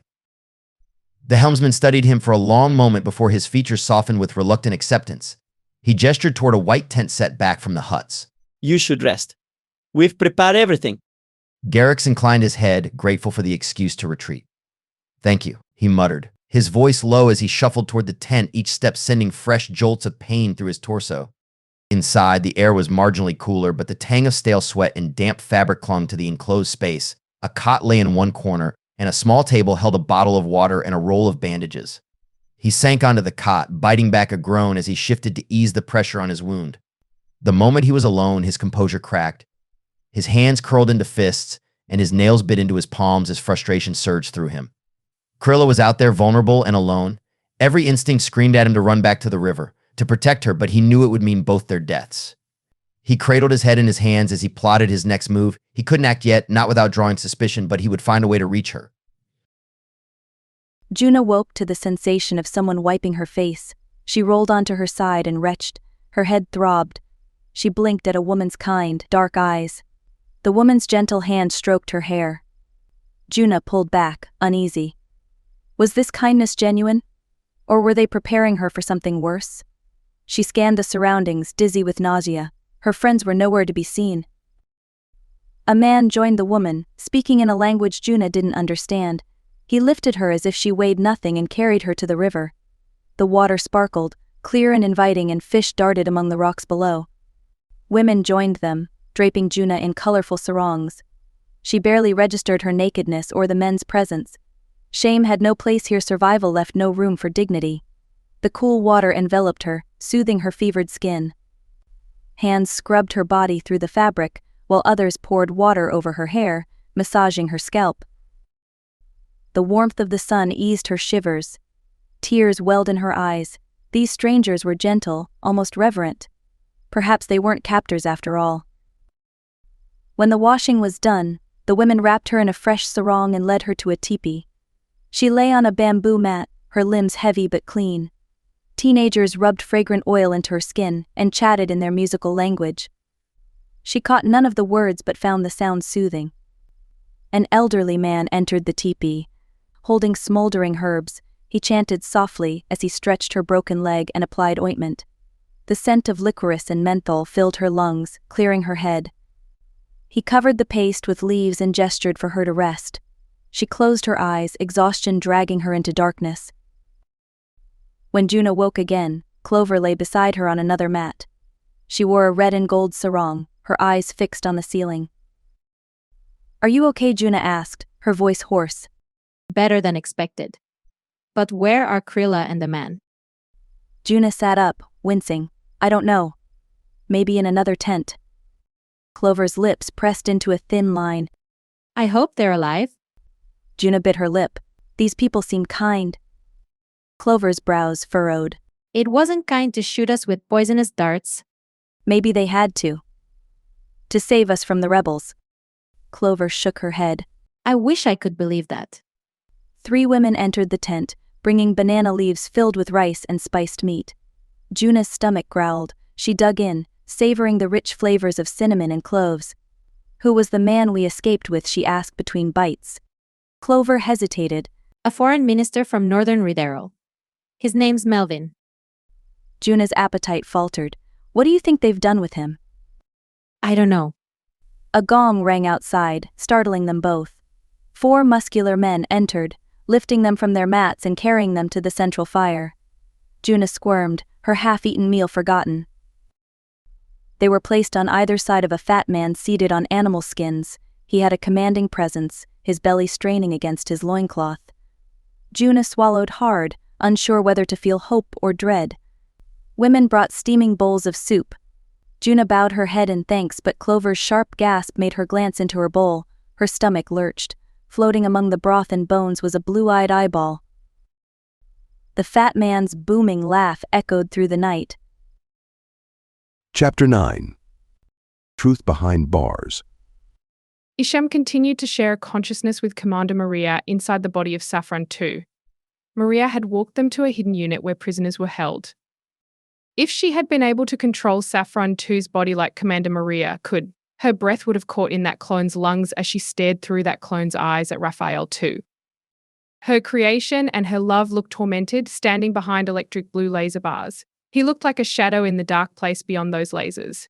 Having navy blue skin and wearing black would have made it hard to see him, but his ultraviolet eyes pierced through the blackness within his cell. Raphael 2, I'm Commander Maria. As you see, I'm inhabiting one of Professor Esham's clones. I believe she was your master? He scowled, his voice raw with anguish. The Tsar's chief in command killed my master. He vaporized her right in front of me. His shoulders trembled as he forced back tears. There wasn't even a chance to save her memory chip. He fried it. Such waste. Isham wanted to scream and tell him she was inside Saffron 2's clone as well. He loved her so much and he was grieving and he had to know. Maria's voice was hard. She killed his daughter. That was fair revenge. Isham's consciousness flared in protest. What are you doing? Maria's response came sharp and cold. You can't talk. I'll lead. If you don't tell him my mind still exists, what do you hope to gain? I'm not sure he'll believe me. Isham took a deep, stabilizing breath and reached out to Raphael 2. My love, can you hear me? Raphael 2's gaze shifted, his brow furrowing as he scanned the room. He rubbed his navy hands down the white robe he wore, a nervous habit she recognized. Master. Her whispered words carried relief. Thank God. His voice cracked with disbelief. Where is she? Maria tapped her temple. In Saffron's brain. She inserted a copy of her memory chip there. Raphael 2's laugh came in jagged bursts, his joy restrained by caution. He spoke through the link. Clever, Master. Can you still hear me? I can, Isham replied, her voice soft but urgent. Listen, my love. Terrible things are happening on this planet. Have you heard anything? His expression darkened. No, they kept me in the dark, believing you were gone. I wanted to die. I tried. They blocked my weapons, sealed off my nanocomputers. They wouldn't let me. Her voice steadied him. But I still exist. His brows squished together. In Saffron's body? Is the commander controlling you? Maria interjected. I'm the LSS agent in command who led the siege on Zenith Arvale.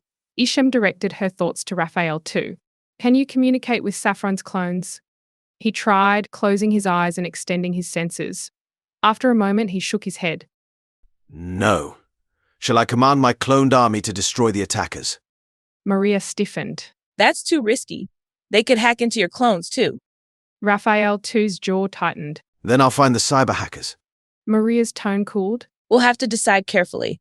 Saffron's clones are already dying of thirst. That's progress. Isham's consciousness burned with outrage. That's not fair. They're like my children. Maria countered with steel in her voice. Your children have killed 100 million people. They've hijacked spaceships to Voria. The VRF will only twist their intelligence into more destruction. We can't activate Raphael 2's troops. They'll fall into the same hands. Raphael 2's voice cracked. What's the point of this if you won't let me help? Maria glanced at the laser bars, then back at him. We'll see what my superiors say. Raphael 2's face softened. At least I know my master is alive. That's enough for me. Isham's voice was pleading. Let us spend time together. Maria's laughter was dry and harsh. You must be kidding. You're both still criminals.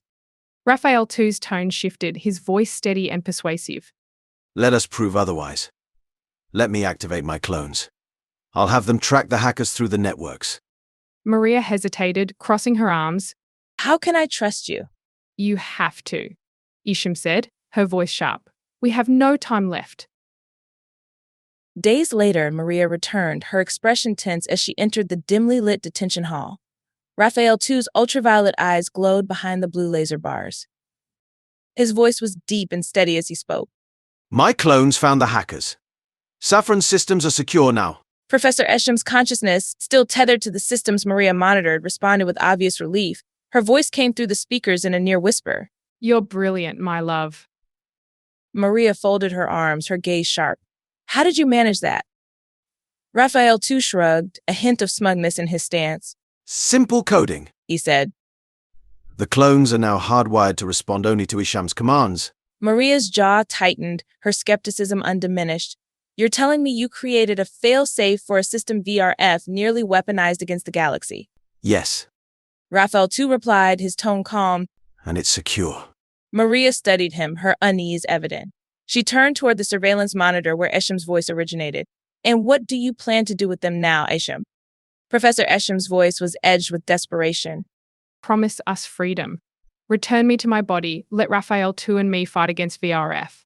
Raphael 2's expression hardened, and he nodded once. We can dismantle what they've built. My clones are the key. Maria hesitated, her hands falling to her sides as she regarded the cyborg with a wary eye.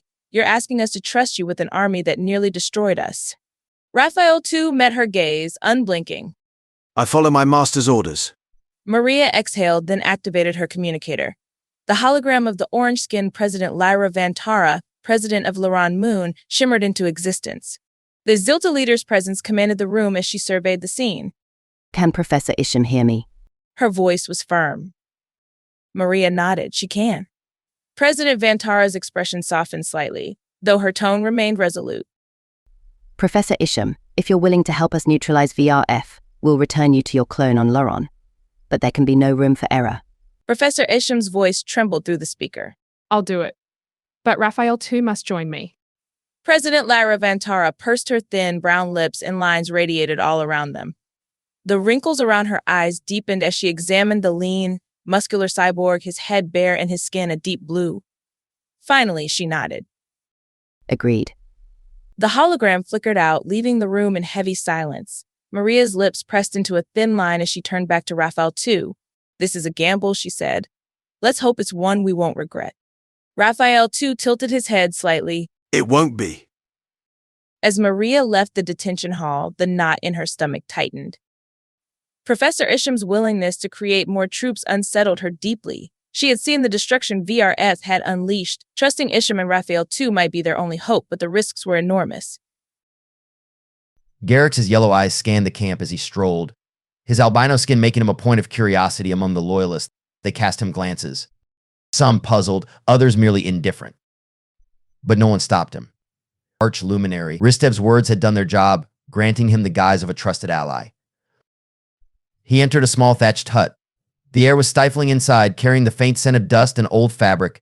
Robes hung neatly on pegs along the walls, their detachable headscarves and masks folded in tidy stacks. The muted colors made them seem inconspicuous tools of anonymity. Garrix grabbed 2 robes, their rough fabric scratching against his palms. Back at his tent, he left the flap open to monitor the large communal dwelling nearby. Earlier, he had seen robed loyalists entering it. They had laughed and joked with others, a rare camaraderie in this grim environment. Perhaps they were companions, wives, or even workers with whom he could blend in. He sat on the cot, his chest wound aching. Bursts of chatter occasionally broke the sound of buzzing of insects. Rest pulled at him, and despite his resolve, his eyes closed. Laughter woke him. His head shot up, and he peered through the tent's flap. A group of women in robes exited the large dwelling, giggling among themselves as they headed toward the riverbank. Garrix threw the robes over himself and secured the mask and gloves. He slipped out of the tent, falling into step with the women as they boarded a boat. His pulse quickened as he climbed in. If they spoke to him, his deep voice would betray him. The boat rocked gently as it glided over the water. The skipper, a dark-skinned man with a laser gun holstered at his hip, paddled with strong, practiced strokes. Garrix's throat tightened as he eyed the gun. The thick jungle closed in around the river, its dense greenery pressing in with an almost oppressive weight. The calls of unseen creatures echoed through the humid air. The skipper spoke to the women in a low voice, pointing toward a break in the foliage. Tension coiled in Garrix's chest. This was his moment. He lunged, grabbing the weapon from the holster and firing before the man could react. The women screamed. Garrix pressed a gloved finger to his lips, motioning for silence as he swept the gun from one to the next. Their cries softened into trembling whispers. He glanced back at the jungle. "Stay quiet," he muttered under his breath. He didn't want to hurt them. The crocodiles and snakes would do that if he forced them ashore. He'd keep them with him, at least for now. Chapter 10. Soup of the Damned. To sprint at 50 miles per hour through the crowded city of Mahua was an impossible feat. Hovers zipped through the streets, blocking Quentin's path, and people swarmed the sidewalks. With Lyria clinging to his back, he wouldn't risk using his sticky gloves to scale buildings or leaping between rooftops. Sweat trickled down his neck as he darted along a sidewalk at a slower pace, weaving between pedestrians. The chaos of the hover trail beside him buzzed in his ears. Umbasa's sky grid matrix was non-existent here, and even if it had been operational, it wouldn't have helped. The crowd density made his speed and cyborg reflexes feel more like a curse than an advantage. His stomach churned. He glanced at a billboard advertising safe travels, its irony cutting into him like a blade. "Oh, Juna, I pray you're okay." Ahead, a brick wall bordered a parched field. Beyond it stretched open land, the horizon shimmering in the heat. This shortcut would save time, but with Lyria strapped to his back, climbing the wall would require effort. "Hold on," he murmured as he scaled the bricks. Once over, he bolted across the cracked dirt, heat radiating up through his boots. Dry stalks crunched beneath him as he pushed himself to 50 miles per hour for a few precious moments before halting. "Are you okay?" Yes, Daddy. Lyria replied, her voice light. "Are you comfortable?" She giggled. Yes. It's fun. He managed a faint smile. "Good girl. We'll keep going for a little longer." He stopped frequently at the edges of roads, ensuring Lyria was comfortable and that they were unseen before crossing. Once past the suburbs and into the open countryside, his navigation system redirected him to a more efficient route. He sprinted through the rice paddies, his splashes drawing the wide-eyed stares of farmers in wide-brimmed hats. Their shouts of surprise faded behind him as he continued. In villages, he slowed to a jog, dodging pedestrians and weaving between hovers. His reflexes were sharper than ever, allowing him to increase his pace to 30 miles per hour without colliding with anyone. But after 3 relentless hours, his limbs were heavy and his mouth was dry. He needed fuel, and so did Lyria. The sight of a forest behind a cluster of brick dwellings gave him hope. The shade beneath the trees refreshed him. It was like an oasis. He chose a quiet spot. Carefully, he unveiled Lyria from the invisibility cloak and lowered her to the ground. Her teary-eyed gaze darted around nervously. Where are you? I can't see you. Quentin's heart tightened. He deactivated his invisibility and scooped her up, holding her close as her tears spilled over. I miss Mommy. she whispered. Of course you do. He stroked her black hair, which had slipped loose from her pigtails. We'll get through this. I promise. She sniffled and pulled back. It's so hot here. I'm thirsty. He set her down and knelt in front of her. The guilt of putting her through this gnawed at him, but the world was too dangerous to leave her behind. We'll find somewhere. I'll make sure you're okay. Her face scrunched up. But you said it's dangerous because we're foreigners. It is, he admitted, which is why we'll go invisible and take what we need. Her eyes widened. Stealing's bad. I know, but we don't have a choice right now. Do you trust me? After a pause, she nodded hesitantly. How will we do it? He explained his plan, adjusting her cloak and positioning the bag he'd carry on his front. She listened attentively, trusting him completely, despite her unease. It was easy to get food from the market. Quentin moved methodically, snagging packages of steamed food wrapped in banana leaves, sweet rice desserts, and a heavy barraglass bottle of water. Lyria stayed close, her small hand clutching the edge of the cloak. Back in the forest, Quentin noticed a green snake coiled around a branch. He stiffened, steering Lyria away. The thought of her being bitten sent a chill through him. Orana, he called quietly. An unfamiliar voice replied. Orana's shift is over. I'm Alice. How can I assist? The spare invisibility cloak. Is it snakebite proof? Let me check. While waiting, Quentin unveiled Lyria and spread the cloak on the ground. Here, sit down. Help yourself to some food and water. She eagerly opened the bottle and took several gulps before reaching for the banana leaf packages. As she busied herself, Alice returned.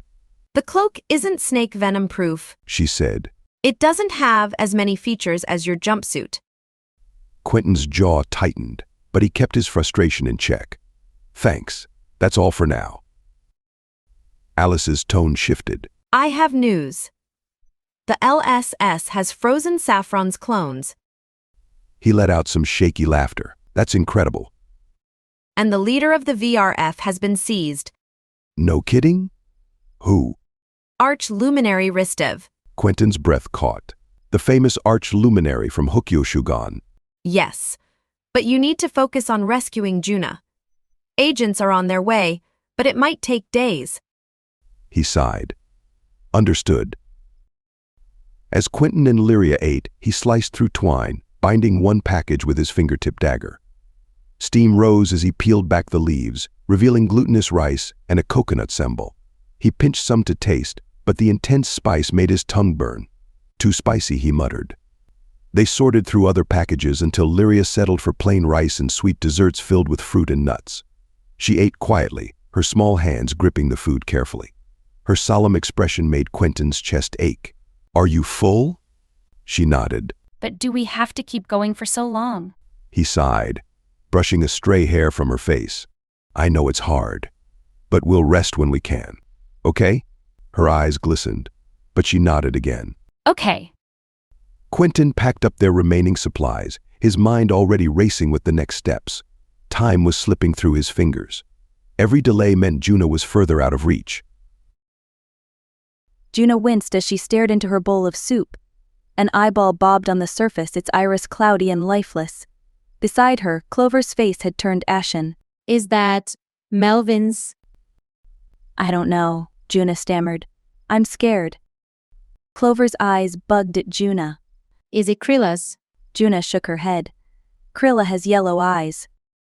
Clover leaned closer to the bowl, her voice frantic. Do you think it's human? Juna's breath hitched. It might be. But what if it's not? Pigs and cows have eyes too, right? Clover closed her eyes, shaking her head. I didn't study biology. I don't know. One woman in a matching sarong knelt gracefully in front of Juna, her small smile not reaching her eyes. She gestured toward the bowl, muttering in a language Juna didn't understand, and mimed drinking. Juna stared at the woman, her hands trembling as she gripped the bowl. The floating eyeball seemed to follow her, unblinking. She shook her head, unable to bring it to her lips. The fat chief seated nearby grumbled something and elbowed her, his beady eyes narrowing. He pointed to the soup and then at Juna, barking an order she couldn't comprehend. She cringed, her gaze darting between Clover and the others. What do I do? Clover's voice quivered. Just sip it, pretend. Juna raised the bowl, careful not to let the eyeball touch her lips. The warm broth brushed her mouth, carrying the faint metallic tang of blood. She gagged, lowering the bowl quickly. The fat chief bellowed, his booming voice echoing around the campfire. He motioned to the cook, who fished a long bone from the cauldron with a ladle. She held it up with a smile, the blackened teeth lining her grin stark in the firelight. Clover let out a strangled scream. That's a human thigh bone. Juna's stomach turned as the cook plunged the ladle back into the pot and brought out a skull. 2 hollow eye sockets stared at her. It's true. Clover's chest heaved up and down as she almost hyperventilated. It's human. Juna gasped, clutching her stomach. The world tilted as bile rose in her throat. She turned away, retching onto the dirt beside her. The chief barked another order. The men and women around the fire stood abruptly, spears in hand, their movements sharp and deliberate. They raised their weapons, pointing them at Juna and Clover. Stop. Clover cried, raising her palms. Please. Don't hurt us. She fell to her knees, bowing her head, and Mime drinking from her bowl. Trembling, Juna followed suit, lifting the soup to her lips once more. The eyeball grazed her lip, and she squeezed her eyes shut, willing herself not to vomit again. The chief watched them intently before hollering something. The spears lowered, and the tension in the air eased slightly. Juna dared to open her eyes, glancing at Clover, who gave her a shaky nod. Chapter 11. Freedom's Fragile Grip. Krilla's breath hitched as she pushed deeper into the forest. Her bare feet squelched through the sticky mud that clung to her legs, making it difficult to pull her feet out after every step. Her tongue was dry, her throat raw from thirst. She knelt beside a clear stream and drank. Further into the jungle, the ground turned treacherous. Her foot sank suddenly, and she gasped. She pulled, but the mud clung, sucking her down. It rose past her knees, then her thighs. She struggled, only sinking deeper. Help! Through the dense foliage, a flash of purple appeared. Krilla? A voice called. It was Garrick's. Tears blurred her vision as he emerged, his robed figure steady against the chaos. He found a fallen branch and laid it across the quicksand. She grabbed it, her muddy hands slipping against the rough bark. He pulled, his muscles straining, and the mud released her with a sickening slurp. She collapsed into his arms, sobbing. His yellow eyes, magnified by suction lenses, met hers. "I'm so sorry I stabbed you," she choked out. "Thank you for saving my life." We need to move. He said urgently. The VRF leader ordered me to kill you. I won't, but we're not safe here. You're going to help me escape, right? Absolutely. But the VRF... The moment is already gone. I've left the settlement behind. The VRF leader wanted me to behead you. Did you come here to behead me? I wanted to rescue you. But your cyber-terrorism. You murdered all those people. I have no regrets about anything. Volusha is the one everyone ought to worship. The loss of her words left her feeling like she was suffocating. She seized Garrick's laser gun and fired it. He was gone in a blink of an eye. With bated breath, she fell to her knees. A humid breeze brought the sound of women arguing from the boat. She got to her feet and walked towards the veiled Vulshans, each step taking an eternity. Garrick's had moved the oars to the opposite bank. Though predators lurked nearby, she bravely waded through the river, holding her paddles under one arm and her laser gun in the other. She was hip-deep in the water when she hauled herself over the side of the boat, nearly capsizing it. Silence fell over the women when she brandished the gun. She motioned for them to remove their scarves, then nodded once she was certain they were all women. She held the gun steady, aimed at the 5 women. "Does anyone here speak Leronese?" I do. Someone muttered. "Let them know they can wear their headscarves again. Help me escape." The woman interpreted, and within a second, the women covered their scared faces once more. A quivery voice rang out from one of the covered women, and the interpreter said, My friend asked about the whereabouts of the other person in the rope. The one who got out of the boat. and ran into the swamp. A sharp pang of sadness shot through her, and Krilla fought back tears. He was my husband, disguised under the veils. He pulled me from the quicksand, but I ended up killing him. The interpreter spoke back and forth between them. You murdered him after he saved you? Why? Another scared voice asked. He was a member of the Volesha Revolutionary Federation. We are friends with the brothers of the VRF. It's something worth supporting. I have the weapon. What is your stance on the mass killing of individuals who do not follow the Volesha belief? We're divided on this issue. A woman in a pale lilac masked cape announced. Some of us oppose killing, while others support it. I'm a Voleshan, like you, Krilla said. My daily prayers are dedicated to Volesha. My husband, however, was an extremist. His actions have resulted in the deaths of millions. There were likely Voleshan casualties as well. The women nodded. Will you help me escape? You have the weapon, one said. You make the orders. Hand over your robe, immediately. Krilla pointed at the closest in purple. It took 2 days and 2 nights to reach the Nyamba Delta, a place Quentin would have avoided at any cost if he weren't desperate to rescue Juna. The Delta was infamous for its dangers.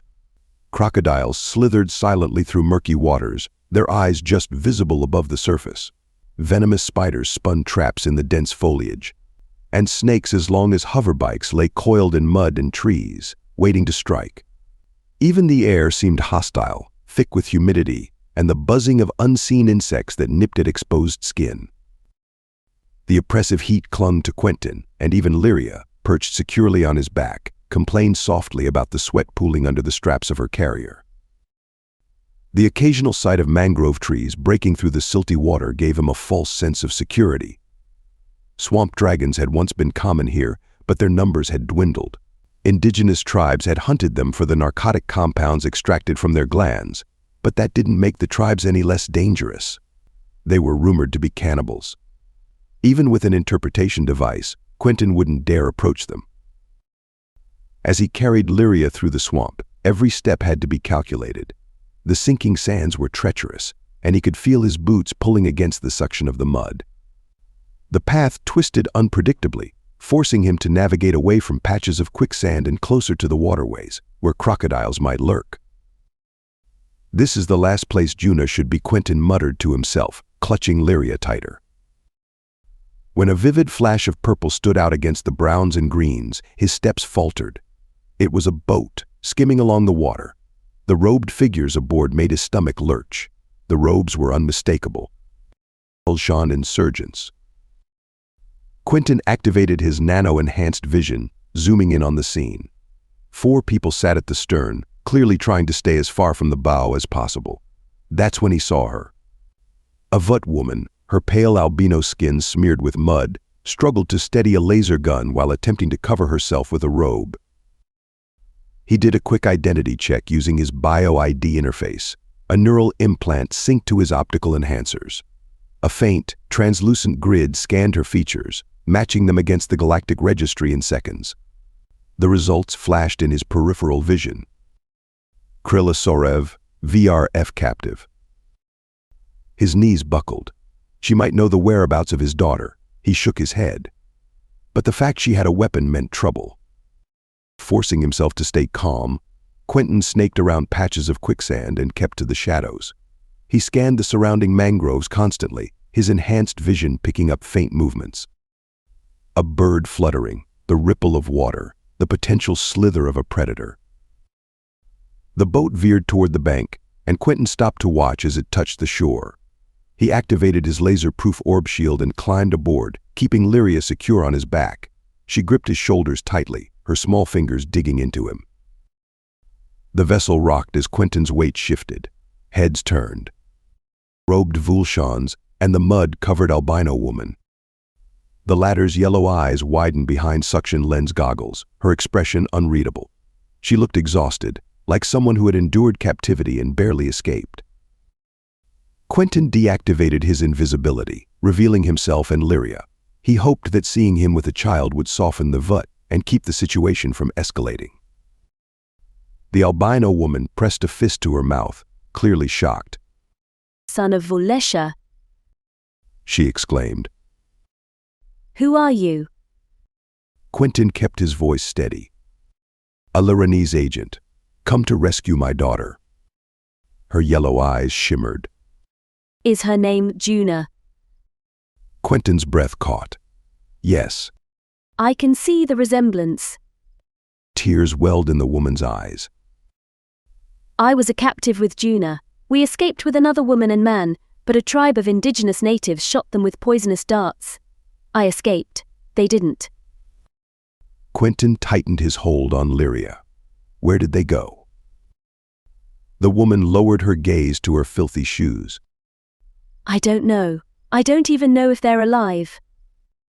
Where's your boat going? Quentin asked. Out of the Delta. She replied. I must escape. Where did you get the gun? It's a long story. Are these people your hostages? The woman glanced at the others. I don't know. I don't know how to escape. Quentin leaned closer. You might have more luck with me. Are there more of you? Agents, I mean. Quentin shook his head in frustration. This is my adopted daughter, Lyria. I had to bring her along because I found her on the way. That doesn't make sense. It's another long story. He rubbed his forehead, then fixed her with a determined stare. Listen, I need to rescue Juna. Predators manifest this swampland. Can I use your boat? The woman's eyes fell on Lyria, softening. Of course. Will you help me? Yes. What about us? Asked one woman. Quentin's jaw tightened. Tell your friends that I'll shoot them if they ask questions or make a sound. Tell them we're rescuing more foreign children. The passengers fell silent. Quentin took the oars, steering the boat deeper into the swamp. Your robes are too bright. You must disrobe. The women hesitated, muttering protests. After a sharp word from the interpreter, they stripped off their robes, revealing plain black dresses beneath. Quentin forced them to rub mud over their exposed clothing. He folded the discarded purple garments neatly on the planks. After an hour of rowing, Quentin pointed to a tribe through the mangroves. Quentin's nanovision highlighted footprints leading to the largest pavilion. Do you see that group over there? Do you know anything about them? Yes, The interpreter said. it's the Dirty Water Clan. The Darkwater Raiders invaded the Dirty Water Clan's land centuries ago, during the oil revolution. Do they cooperate with the pirates and rebels? No, we've been at war since the invasion. Paragons of Volesha won't befriend animists. They worship several gods and even goddesses. Our freedom fighters would vaporize them without hesitation. There's much hatred between us. Quentin gritted his teeth as he cradled Lyria. His voice was low. Are the Dirty Water Clan cannibals? Krilla gasped softly. The interpreter hesitated. I don't know. Lyria? Quentin looked into her indigo eyes. The little girl nodded sleepily. I'm going to put your invisible cape on you, okay? She nodded again, her tiny body already relaxing against his back. You're coming with me, Quentin told Krilla. I can't leave you behind. I'll keep watch, She said, lifting her plasma pistol. The humid air grew heavier as the boat approached the cluster of primitive dwellings. Smoke curled from fires, the scent of charred meat mingling with the earthy tang of the swamp. With Lyria secured under her invisible cape, Quentin crept toward the distant firelight, his senses heightened. A boulder splattered with blood caught his eye, and his stomach churned. He kept moving, forcing himself not to dwell on the severed human hand he spotted moments later. When Juna's voice rang out from the pavilion ahead, every muscle in his body tensed. No, I don't want to. She cried. Quentin's fingertip hummed faintly as the embedded mic chip detected his command. Fabric vaporizer, he whispered, barely audible.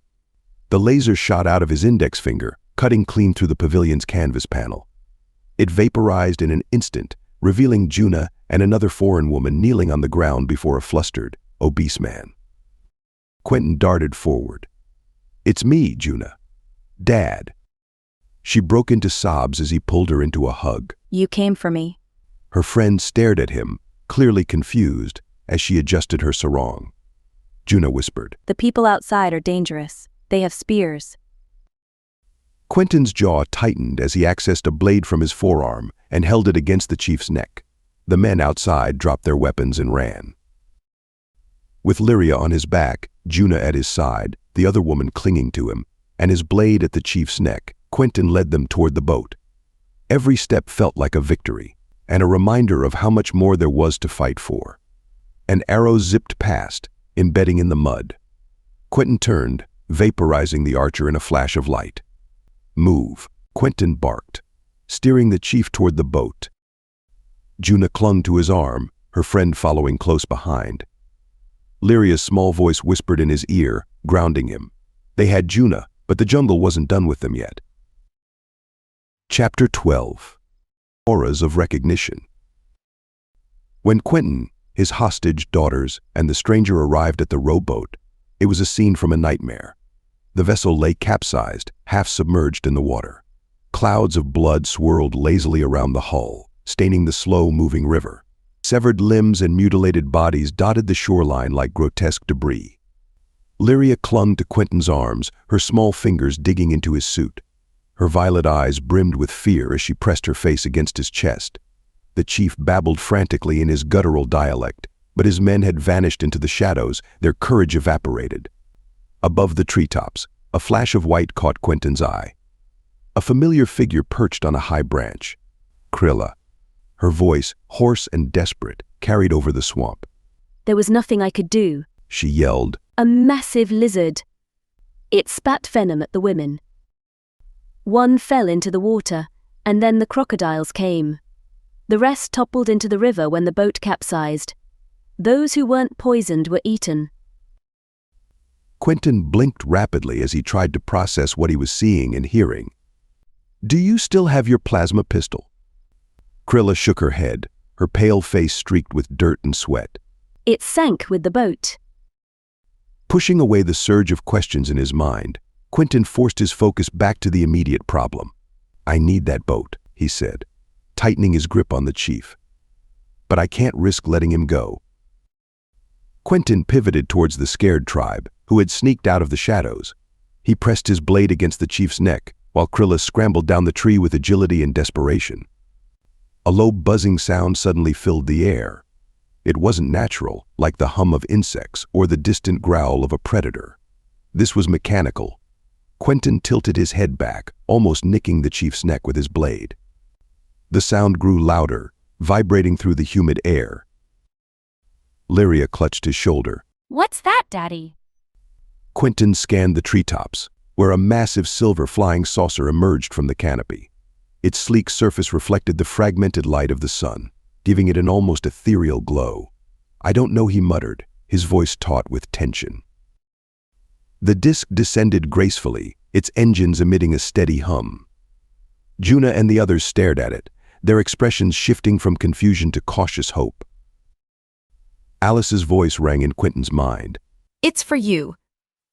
LSS borrowed it from the Tsar's territorial army. They're using it to assist in rescuing captives and dismantling rebel operations in the Delta. Relief washed over Quentin like a tidal wave. For the first time in days, he laughed. A deep, heartfelt sound. The disc landed smoothly in a clearing, and a hatch melted open on its side. He released the chief, who barely had time to whimper before Juna delivered a sharp kick to his groin. Her friend followed suit, and the burly man crumpled, retreating into a nearby teepee. From the disc emerged a short, curvy woman with a confident stride. Maria. Her hands rested on her hips as she surveyed the scene. Good to see you're still in one piece, She said, patting Juna's shoulder. Did you ever find out why the VRF extremists were interested in you? Quentin stiffened. Now isn't the time for that, he said, his tone clipped. He glanced at Juna, her face pale but resolute. Whatever horrors she had endured, they could wait. Right now they needed to get to safety. Maria didn't push. Instead, she crouched to Lyria's level, peeling back the invisibility cape. You're amazing, She said, her voice soft. I'm so glad Quentin found you. How are you holding up? Lyria's lips parted in a small smile. I'm fine, but I need to pee. Maria chuckled and stood. We've got bathrooms and sleeping quarters on board. Let's get you all inside. Inside the flying saucer, the air was cool and fresh, unlike the muggy Delta. They entered a circular room with plush seats arranged around a glowing data globe. The walls gleamed with polished bara glass, and a soft vibration hinted at the advanced tech powering the vessel. Maria gestured to the seats. Make yourselves comfortable. Refreshments will be served shortly. You can access the menu through the armrests. Over there's the bathroom. She added, pointing to a partition. There's also a shower and clean clothes. Even kid sizes. She said with a wink at Lyria. Quentin settled into a seat, flanked by his daughters. Juna leaned against his arm, her exhaustion evident. So what's happening now, he asked Maria. While you boarded, my cyborg squad deployed to raid the insurgent camp and rescue other captives. Another disc will pick them up once the operation's done. Lyria kicked her legs. Flying saucer? Is that what this is? Maria smiled. That's right, it's your ride home. She gave Quentin a nod. Rest. We'll talk later. As the disc ascended, Quentin turned to Juna. Her grip on his arm tightened, and her voice was barely a whisper. The chief wanted to. She hesitated. He didn't, but he wanted to.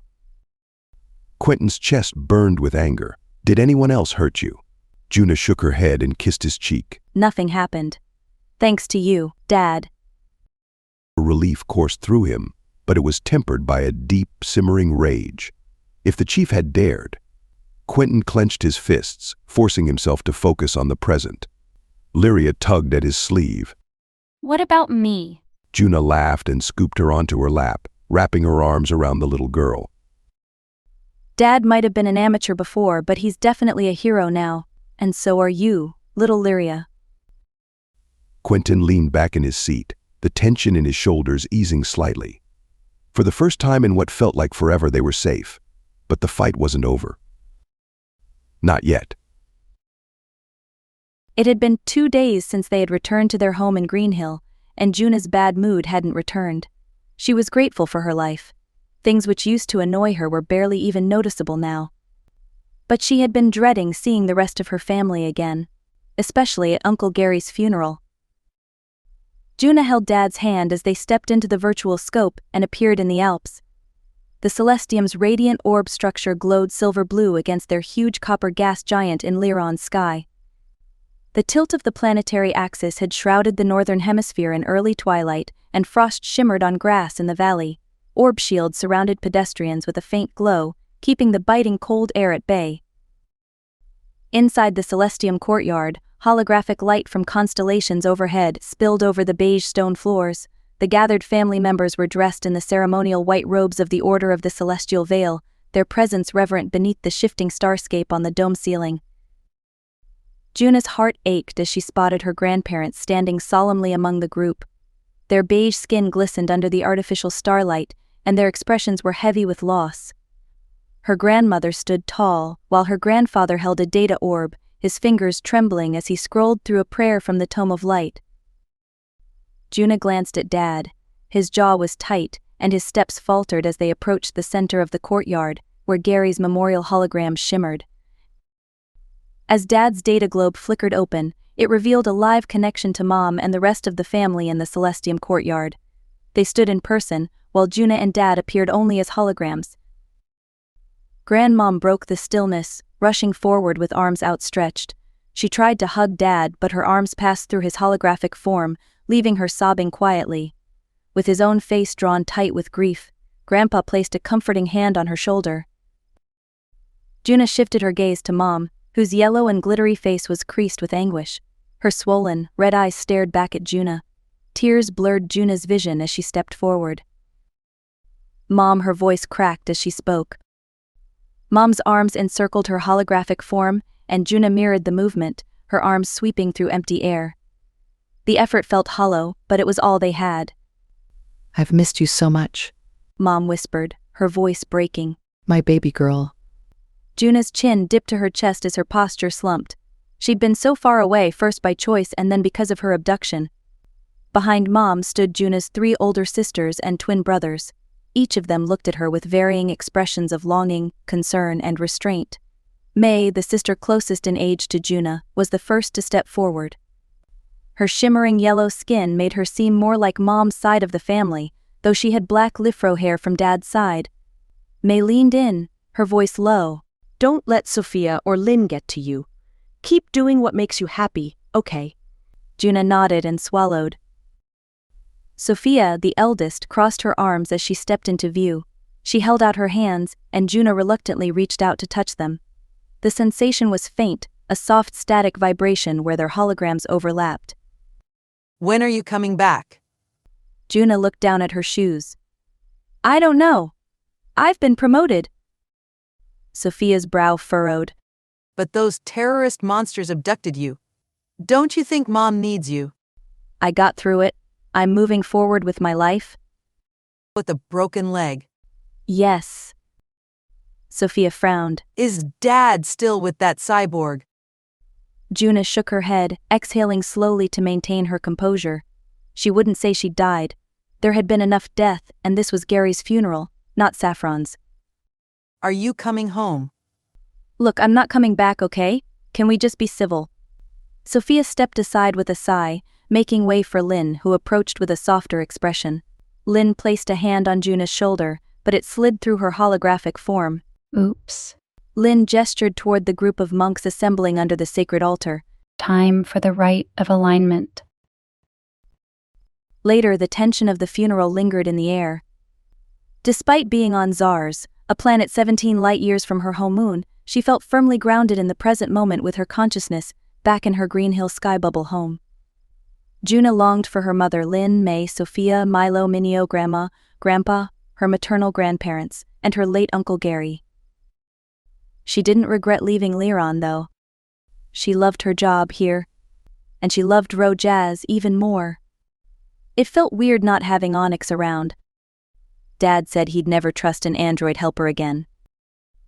The warmth of the sky bubble felt like a cocoon against the brutal chill of the outside world. Juna stretched her legs across the couch, her crutches leaning against the armrest, while Lyria giggled at the holographic images dancing in the air.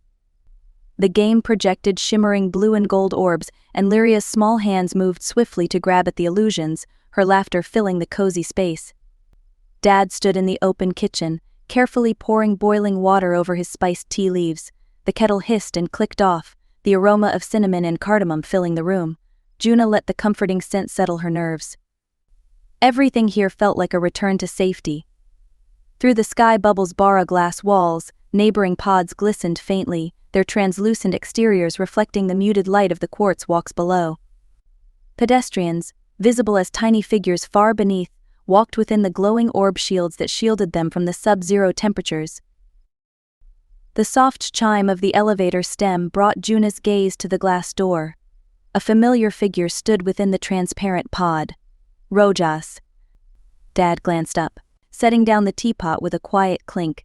His lips twitched into a smile. Juna straightened, her pulse quickening as the elevator door slid open. Rojas entered the sky bubble with a confident stride, his red knit pullover snug against his broad shoulders. His light brown skin seemed to glow under the warm lighting, and his dark eyes sparkled as they met hers. In his hand he cupped something small and delicate, his fingers moving carefully to protect it. "Hope I'm not interrupting," he said, his deep voice carrying the hint of a smile. Dad walked toward him, extending a hand. Never. He pulled Rojas into a brief, firm hug before stepping back. What brings you here? Rojas tilted his head toward Juna. "I thought I'd check on how your star programmer is doing." His gaze lingered on her for a moment, soft and assessing. "I also brought a little surprise." Juna tried to rise, grabbing for her crutches, but Rojas held up a hand, motioning for her to stay put. "Don't get up. I'll come to you." She sank back into the cushions, feeling the heat rise in her cheeks. Rojas crossed the room and sat beside her, his presence both calming and electric. She could feel the heat coming off him. "Here." He opened his hand to reveal a tiny umnal, its luminous pink fluff puffing out like a pom-pom.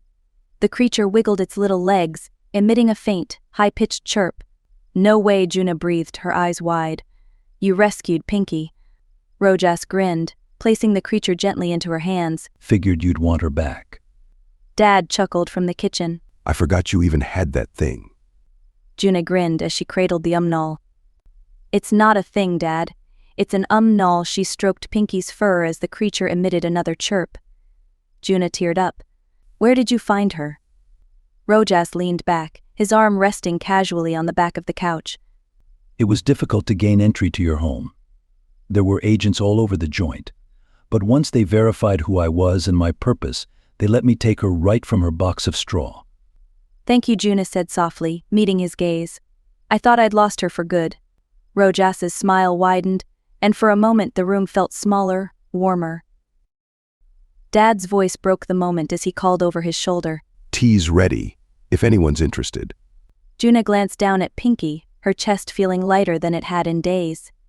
Lyria had stopped playing her holographic game and skipped to Rojas, peeking at the null in Juna's hands. Is that Pinky? She's so cute. Quentin carried the teapot and cups to the table, glancing toward the elevator stem. His brow furrowed. Looks like we've got more visitors. The elevator chime rang again. Rojas turned toward the sound. Juna followed his gaze, her grip tightening slightly on Pinky. The glass door slid open once more, revealing Maria, her short and curvy silhouette instantly recognizable. But it wasn't her presence that made Juna's breath catch. It was the woman standing beside her. The warmth in the sky bubble suddenly felt suffocating as Maria stepped forward, the stranger behind her.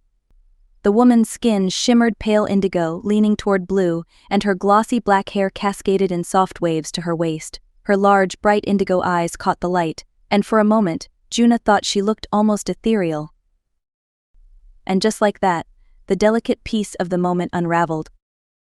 Before Juna could process who this could be, Lyria sprinted toward the elevator, her voice bursting with excitement. Mommy, mommy, mommy.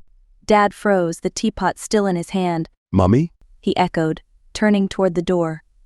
Juna sat up straighter, her breath catching. The stranger couldn't possibly be. Lyria flung herself into the woman's arms. The stranger knelt, catching Lyria easily, her face crumpling with emotion as tears streaked her cheeks. She hugged the little girl tightly, her shoulders shaking with sobs. Juna's heart thudded in her chest. Quentin's teapot clattered against the counter as he rushed forward. Lyria? He said, his voice firm but tinged with confusion. Lyria, come here. The woman didn't release Lyria, and Lyria clung to her, refusing to let go. It's Mommy, Lyria said, her voice muffled in the woman's embrace. Maria stepped forward, raising a hand to stop Quentin's approach. Quentin, she said, her voice calm but firm. Give her a moment. Juna's gaze bounced between Maria, the stranger, and Lyria. What's going on? Maria sighed, her arms crossing over her chest. It's Saffron, she said simply. Silence blanketed the room. Dad's expression froze, his eyes wide. Juna's stomach churned. No, it couldn't be. Saffron was. No way, Juna whispered. It's Mommy. Lyria insisted again, her small arms wrapped tightly around the stranger's neck. Dad's frowning face stared at Maria, his voice low and demanding. Explain. Now. Maria exhaled, glancing briefly at the agent beside her. We were able to recover her memory chip after the Skyport incident. We couldn't use her previous clone. She was vaporized. This body is different. Dad blinked, his jaw tightening, his gaze flicked to the woman. Saffron? The stranger, Saffron, looked up with indigo eyes. They shimmered with tears. Quentin. Strangely, unlike Dad, who now had a deeper voice, Saffron sounded the same. Juna stared, her heart pounding. How did you know she was your mom, Lyria? Maria asked the child. Lyria lifted her head, her small voice breaking the tense silence. Mommy has the same colors around her. Maria arched an eyebrow. Colors? The agent beside her frowned, stepping closer. Electromagnetic fields, he murmured half to himself. Can she see them? Dad's gaze snapped to Lyria. What? The agent nodded, his voice more confident. She can perceive auras, electromagnetic signatures. It's not unheard of in Tlishuas, but for a child her age. He trailed off, shaking his head. Juna's chest tightened. She looked at Saffron, then at Lyria. The little girl's recognition, her unshakable certainty. It was too much. Guilt surged through Juna, twisting in her gut. This was her fault. Saffron had taken Lyria and left because of her. Because she couldn't handle sharing Dad's attention, and now everything was more complicated than ever. Chapter 13. A Bond Rekindled. The bathwater rippled gently as Saffron sank deeper into its warmth. Candles flickered around the tiled edge, their soft light casting golden shadows on the bare-glass walls. The room glowed with a calming amber hue, and the delicate scent of wood resins mingled with wild rose filled the steamy air. The combination grounded her, soothing her nerves, though her mind remained restless. This body, although not a red-skinned Bakud, was far more similar to her original body compared to the flat-chested childlike woman she'd inhabited before. Her skin was more on the blue side of pale purple. She dragged a razor up her lavender-skinned calf, shaved the two of them until they were smooth, and then squished the razor into the barraglass of the bath until the intelligent barraglass recycled it. Her legs stretched long and elegant beneath the water, their color deepening into soft indigo at the knees. She paused, leaning back to rest her head on the cushioned rim of the tub, the warm water lapping at her collarbones. Her fingers trailed absently over the small interface embedded in her wrist. She considered activating it, sending a request to Quentin on their mind link. It wasn't difficult. A single thought would connect her to him, let her see his memories, share his perspective. And yet, every time her mind brushed the idea, her stomach tightened with shame. She could still remember his steady arms around her as he pulled her from a wrought stronghold. His body had been sturdy, warm, a physical reassurance that she wasn't alone in the universe. She'd admired him then, not just for his bravery but for his presence. That first Quentin had been everything she'd imagined in a partner. Broad shoulders and strong hands. That Quentin body, frozen in cryosleep, was such a waste. But he didn't want the fame. He enjoyed the anonymity. But this Quentin, her lips pressed together as she adjusted her position, sending ripples across the bathwater. The new body he inhabited was lean, his shoulders narrower, his build less imposing. His blonde hair caught the light in a way that still startled her, so different from the dark locks she remembered. And yet, his eyes. She reached for a small bottle of scented oil, letting a few drops spill into the water. The woodsy aroma deepened, filling the air with warmth. Closing her own eyes, she could almost feel his gaze, the way it burned into her when he thought she wasn't looking. His blue eyes still held that quiet intensity she'd always admired, a gentleness that made her feel seen in ways she'd forgotten she needed. Saffron exhaled, lifting her leg from the water. Droplets slid down her shin, catching the soft light from the candles. She wanted to ask him to bridge the gap. Not just for her daughter's sake, though the idea of Lyria calling him daddy warmed her heart. She wanted to feel that connection again, to know what he saw when he looked at her. She still loved him. He was kind, respectful, and endlessly patient. She caught herself smiling faintly, imagining the way his face softened when he spoke to Lyria, or how he always asked her opinion, even on the smallest matters. She slid lower into the water, letting it cradle her. Her long black hair floated around her like ink in water, its glossy strands gleaming in the candle's light. She would take her time, though. Juna still needed Quentin, and she was probably disappointed Saffron had returned.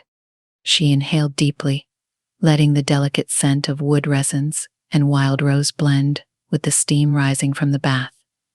It was a moment of peace, but her mind remained restless. She marveled at her new generous breasts again. The waist on this body was much narrower than her shorter and sturdier Bakud form. Her legs and arms were longer and more slender, though. She was a foot taller, too. Suddenly, Quentin called. Saffron, are you okay? Saffron swallowed hard, her heart pounding in her chest. Yes. Just to let you know, Rojas has taken Juna and Lyria for ice cream.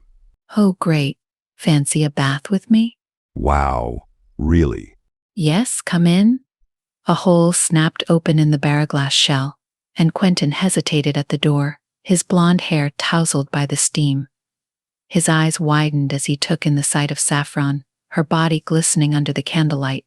She smiled seductively, beckoning him with a flick of her finger. Come in, she purred, her voice dripping with invitation. The water's perfect. Quentin swallowed hard. He stepped into the room, the shell zipping shut behind him. He approached the tub, his gaze locked on Saffron's inviting form. Are you sure? He asked, his voice barely above a whisper. Saffron nodded, her eyes never leaving his. Very sure. With a deep breath, Quentin undressed. Chapter 14. Breaking Chains. Doncora Valek stepped into Professor Rory's underground lab, the soft hiss of the hermetic seals closing behind him. The corridor leading to the barraglass partition buzzed faintly, a reminder of the energy shielding around the critical containment zone. Beyond the glass, patients lay on narrow beds, their pallid bodies stretched thin under the ultraviolet disinfection beams. The air was sharp with antiseptic ozone, as the two brown-skinned Kation men stood there, watching the test subjects. The elderly professor's holo display illuminated him as it rotated streams of genetic data. Doncora glanced at the professor through his right eye, his left eye left blinded behind an eye patch from a war many decades ago on his Red Sun homeworld, half of it which he had owned and ruled. What news do you have? Professor Rory pressed his elderly hands tightly together and took a measured breath. His afro, streaked with white, looked bright under the lab's light. We have a breakthrough. A colleague on the Galactan asteroid has developed a vaccine with a 90% success rate. Doncora's features lit with approval, though the savage scar down the left side of his face kept his cheeks and jowls slack. His eye patch dissected that scar on the lopsided left. A 90% success rate? That's almost acceptable. Where's this miracle worker? The professor hesitated, casting a glance through the bar glass wall, as if he sought support from the motionless figures beyond. The vaccine was developed under unconventional circumstances. Trials were conducted on prisoners within the asteroid's labor colony. Doncora chuckled. Tactical, if not entirely ethical. Can your lab replicate the formula? Professor Rory nodded. We have the expertise and infrastructure, but there's an obstacle. Speak plainly. Galactan is under strict quarantine. No ships leave. The asteroid is near capacity, and additional supplies are tightly monitored. Smuggling the vaccine out would be challenging. Doncora's pacing slowed. He pivoted to the professor. The arch-luminary Ristev from Zars is there, is he not? Yes, he's a high-security prisoner but still commands influence. If freed, he could distribute the vaccine to our targeted population. Doncora stopped, the wheels of calculation turning visible in his mind. Chart 2 stars with 1 jump. Ristev's networks would solve the logistical barriers, and his release could destabilize our adversaries further. Professor Rory allowed a faint smile to creep onto his lips. If we can secure Galactan systems, we could both liberate Zar's arch-luminary and retrieve the vaccine. However, we'd need skilled infiltrators to disable the orbital defenses, and someone inside to rally the prisoners. Summon our council in the rotunda, Doncora said. Sophia will coordinate the mission details. Professor Rory hesitated. A word of caution. Arch-luminary Ristev is a religious zealot. His loyalty may not align with your vision. Doncora waved a dismissive hand. Our goals converge. I need his networks, not his prayers. Once we've secured the pure, zealots and dissidents alike can be purged. And those who don't qualify as pure? Doncora's expression darkened. The impure, be they heretics or profit maggots of astrocommerce, will be eradicated. Professor Rory inclined his head. Understood. Saffron woke to the comforting smell of pancakes, bacon, and coffee. She stretched and reached out instinctively for Quentin. Her hand met empty space. There was no doubt Quentin was a superb cook. He'd be in the kitchen, doing what Onyx once did. She wondered how the smell traveled so far. And then understood after she wrapped herself in a soft white robe and padded barefoot over the warm bar glass floor to the upstairs landing. The delicious aroma wafted through the bar glass stairwell, encased between the two transparent shells of their sky bubble. The space on their level 2 wasn't sealed off and remained open. Before going for breakfast, Saffron jogged upstairs, around the spiral, right to the top, which was shaped like the tip of an egg. She peeped into Lyria's penthouse and found the little girl still fast asleep. Saffron's heart melted at the sight of Lyria. How lucky they were to still be alive. The poor little girl had been through too much, and it had been Saffron's fault, ripping Lyria away from Juna and Quentin like that, just after she'd finally found some stability in her life. Saffron would never do that again. Juna would just have to accept her. As she descended the spiral staircase, her mind wandered to Juna. She still hadn't spoken to her since returning, not properly. It was obvious the two of them had friction between them. Saffron thought about how she could apologize, explain her actions, and make peace. How would she tell Juna they were a couple again? She sighed softly, shaking her head. It was complicated. Through the curved bar glass walls of the sky bubble, the snowy landscape outside was a serene yet bustling sight. Pedestrians glided along the quartz walks far below, their orb shields glowing faintly as they shielded them from the biting wind. Hover vehicles darted along the speed streams. Snow danced against the glass, carried by gusts of wind. When she arrived at the living area on level 1, a burst of laughter greeted her. She paused on the last step, peeking around the corner. Quentin stood by the counter, flipping pancakes, his blonde hair slightly tousled. Next to him stood Krilla, the albino woman, with her fair skin and hair that perfectly complemented the wintry wonderland beyond. Her small yellow eyes sparkled with amusement behind her suction lenses, and her smile lit up her pixie-like face. Quentin said something she didn't catch, and Krilla laughed again, a light, melodic sound. Instead of feeling jealous, Saffron's heart swelled at the sight. She felt a rush of happiness mixed with an undeniable wave of desire. Quentin looked so at ease with Krilla. Her mind wandered briefly to the memories of watching him with her clones in the virtual dream by the lake. The thought sent a jolt through her, and she quickly pushed it away, schooling her expression before exiting the stairwell. Morning. Both Quentin and Krilla turned to her, their smiles widening. Quentin handed Krilla a plate of pancakes as he spoke. Good morning. Hope you're hungry. Saffron chuckled softly, moving toward them. Starving, actually. What's all this? Krilla's been enlightening me about the dangers of swamp dragons, Quentin said with a grin. Apparently the ones I thought were scary are basically the toddlers of the species. But didn't they kill all those Vulshan women from the rowboat? Quentin's face went slack. No, one was poisoned, the others were eaten by crocodiles. Krilla set the plate down on the counter, her expression more serious. The swamp dragon who spat venom at the interpreter was only a baby. Full-grown swamp dragons would have torn the boat apart in seconds. I feel so reassured, Quentin said dryly, earning another laugh from Krilla. Saffron slid onto a stool at the counter, her eyes flitting between them. So Krilla, she began, forgive me for asking, but did you live on Hukyo Shugon before coming to Zars? Krilla's smile faded slightly, and she shook her head. No. My parents fled the planet during the nuclear war when they were just children. That was 45 Zars years ago. But they didn't come straight to Zars. Where did they go? Quentin asked in a gentle tone. To a colony on the Seren asteroid. I was born there, but they always talked about Hukyo Shugon, said it was beautiful before the war. A world under a red sun, where the landscapes glowed like embers. Saffron leaned forward, resting her chin on her hand. Are your parents still around? Krilla hesitated, then nodded. My mother is, but my father passed when I was a teenager, after moving to Zars. I'm sorry, Quentin said sincerely. He reached for the coffee pot, pouring cups for each of them. Krilla accepted hers with a grateful nod. Thank you. But that's life, isn't it? You keep going. She paused, her gaze dropping to the steaming cup in her hands. I met my husband not long after that.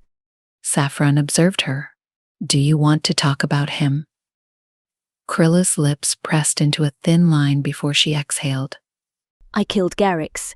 He saved me from quicksand, but I got angry, grabbed his gun, and vaporized him. Her voice wavered, and she cleared her throat. I couldn't trust him anymore. He didn't regret causing all those deaths. He was a fanatic. The cyber-terrorist, Saffron said quietly. Krilla nodded. He started doing things I couldn't forgive. Hurting people. Killing. I thought I could bring him back, but in the end... Her voice faltered, and she swallowed hard. In the end, I had to kill him. The room fell silent, the weight of her words settling over them.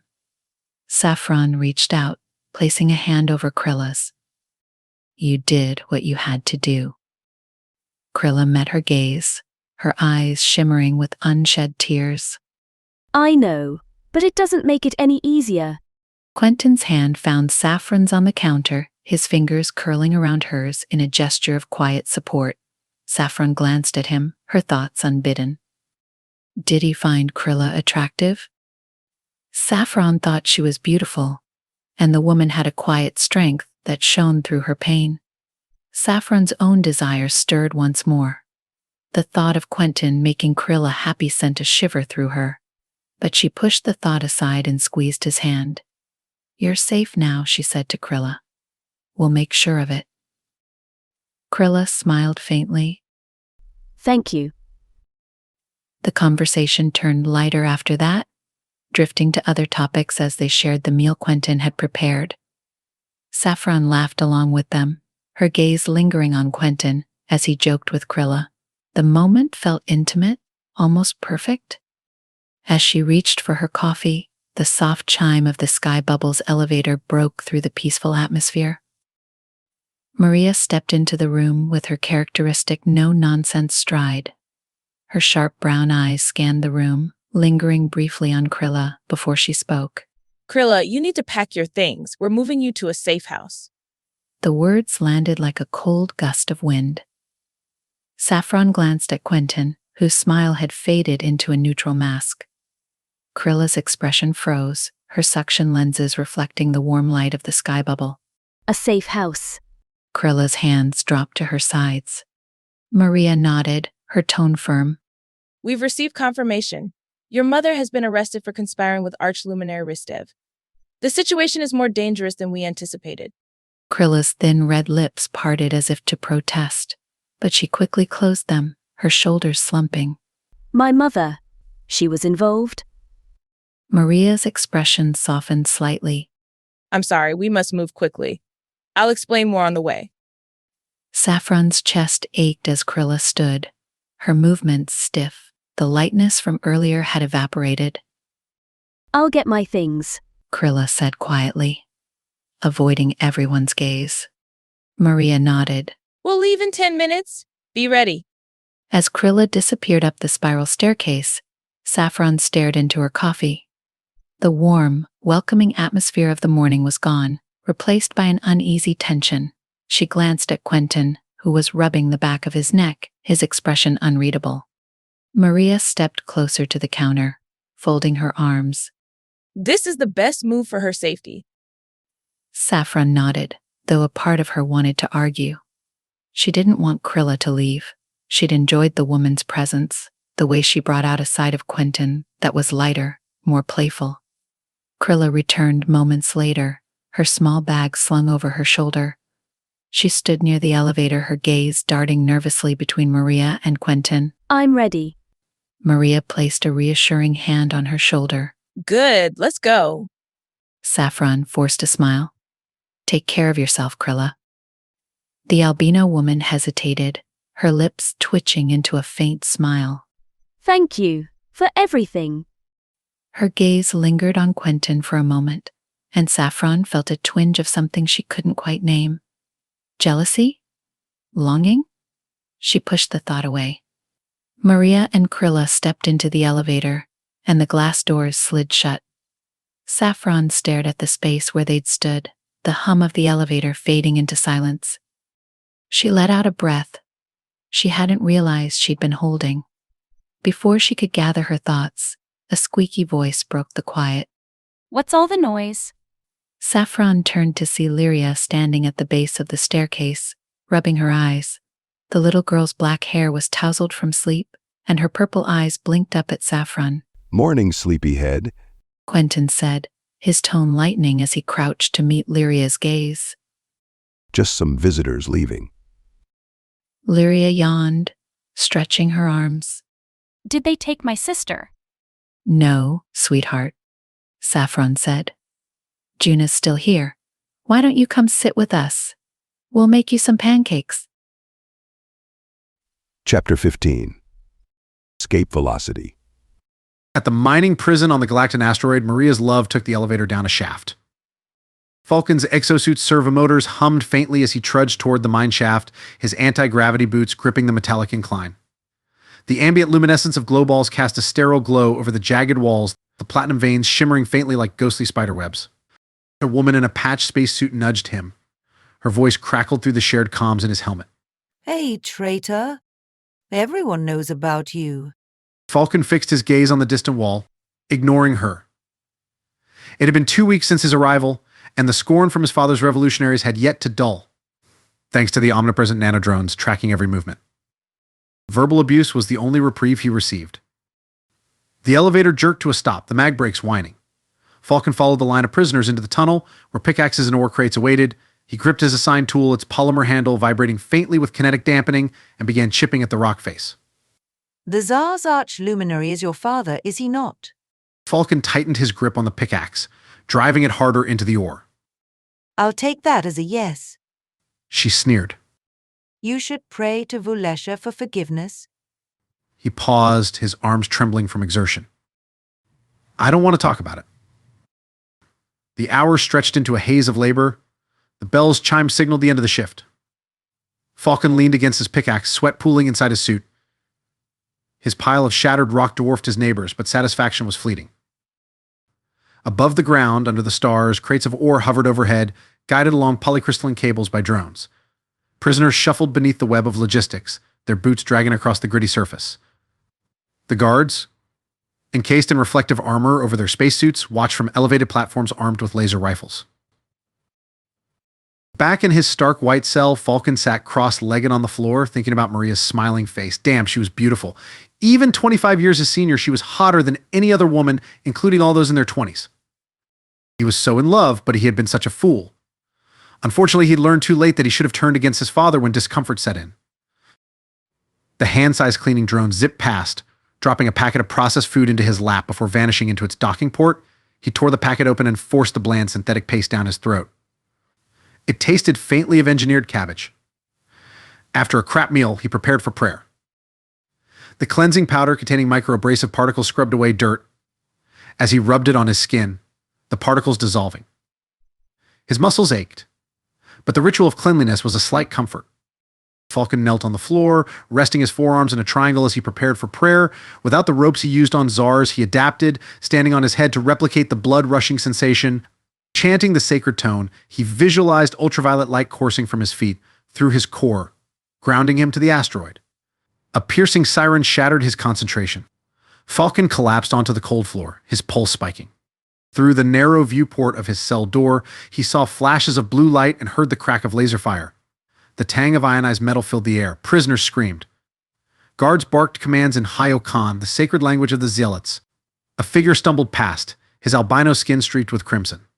Falcon pressed his face against the glass. Are you a Vulishan? He called. The man collapsed near Falcon's cell. Take this. He rasped, extending a bloodied hand. In his palm lay a vial of translucent liquid. What is it? Falcon demanded. Dr. Ruzel's solution. The man whispered. Veltheron. Multiply it. Before Falcon could ask more, the man's body went limp. Boots clanged in the corridor. Falcon grabbed the vial, tucking it into the lining of his suit. He sprinted into the chaos, ducking low as laser fire streaked overhead. The docking bays loomed ahead, their luminescent numbers faintly glowing. Falcon scanned for the correct bay 444. He slapped his palm onto the scanner, and the door hissed open. Inside the shuttle's sleek cockpit awaited. A holographic pilot materialized, a beige-skinned woman with cropped blonde hair. I am Li He, your AI. Confirm departure. Depart now, Falcon gasped. The shuttle vibrated as its graviton engines roared to life. Through the viewport, the asteroid's scarred surface shrank, the chaos below fading into the void. Destination set for Velthron, Leahy announced. Falcon's jaw tightened. Can I alter the course? Course locked. Estimated arrival. 2 hours. As the stars streaked by, Falcon gripped the vial in his hand, wondering if the salvation it promised would justify the risks he had taken. Or the lives it might yet destroy. Captain Luca, the recently imprisoned captain of the Tsar's Royal Navy, crouched behind the jagged column of ore, his breath steady, but his muscles taut. The mining shaft around him echoed with chaos. Plasma rifles discharged in sharp bursts, their light momentarily illuminating the darkness. Screams, both of pain and fury, reverberated through the narrow tunnels. The air carried the acrid stench of vaporized flesh, mingling with the metallic tang of exposed platinum. Dust particles swirled under the harsh xenon floodlights, making the confined space feel even smaller. His fingers tightened around the grip of the stolen rifle. It was a sleek Euphorion R-60, designed for precision in zero-gravity environments. He checked the charge. A full pack. At least he wouldn't be defenseless. Ahead, voices in Hayokan cut through the noise. He edged closer, keeping his silhouette low against the tunnel wall. The language, harsh and rhythmic, sent a chill through him. Luca didn't need to understand the words to know they belonged to the extremists rallying under the banner of the Vulesha Revolutionary Federation. He reached the corner and pressed his back against the cold rock. Peering around the edge, he saw them.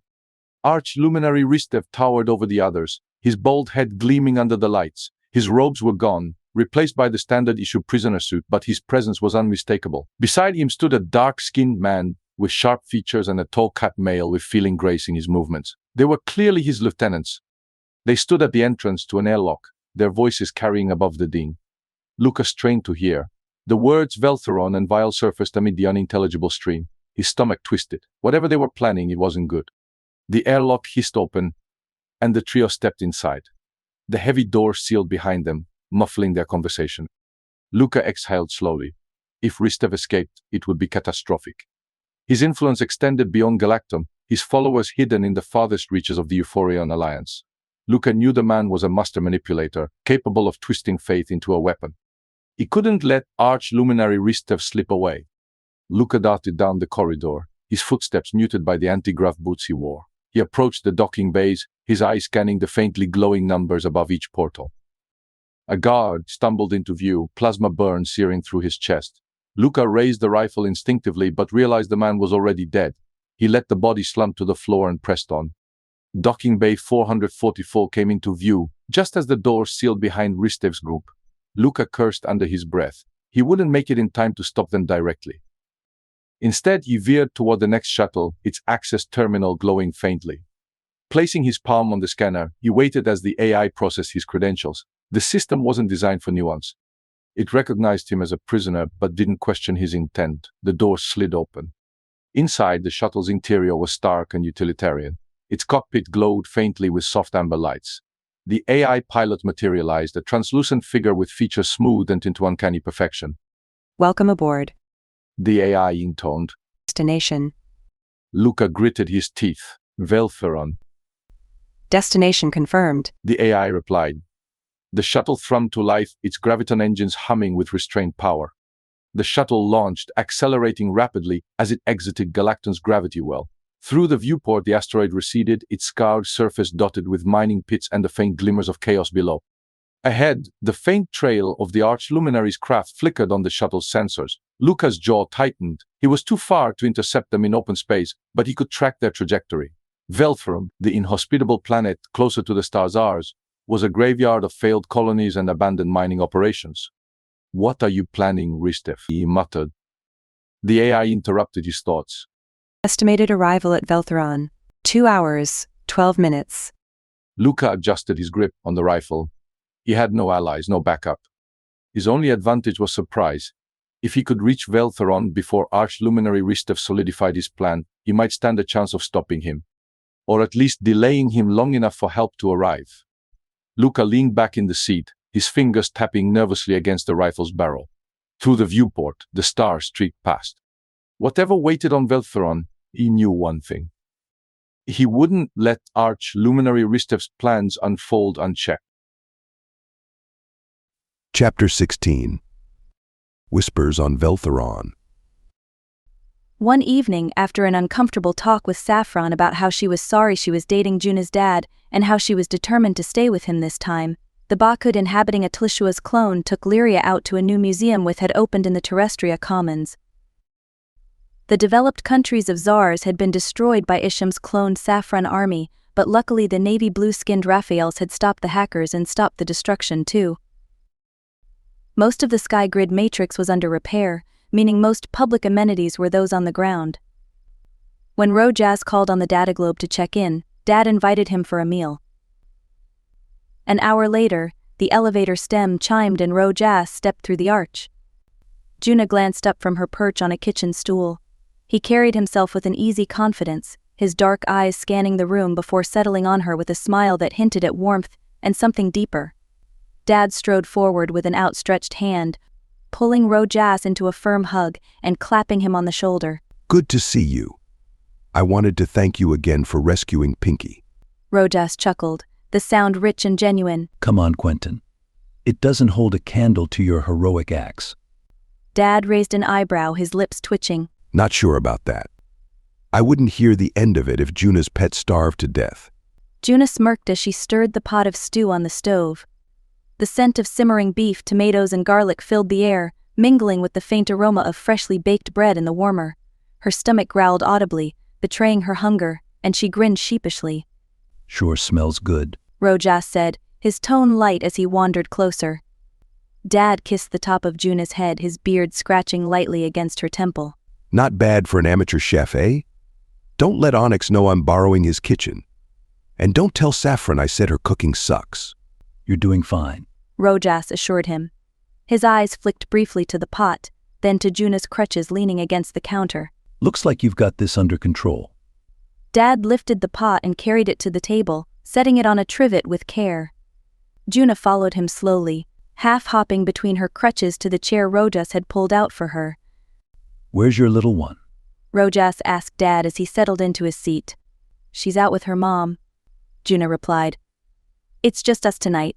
Not quite, Rojaz said with a grin, fishing in the pocket of his hoodie. He pulled out 3 tiny umnals, each a different shade of green, their tiny limbs twitching as they adjusted to the light. Meet Blazer, Nibbler, and Bullet. Juna clapped her hands together in delight, leaning in for a closer look. They're adorable. Where's Pinky?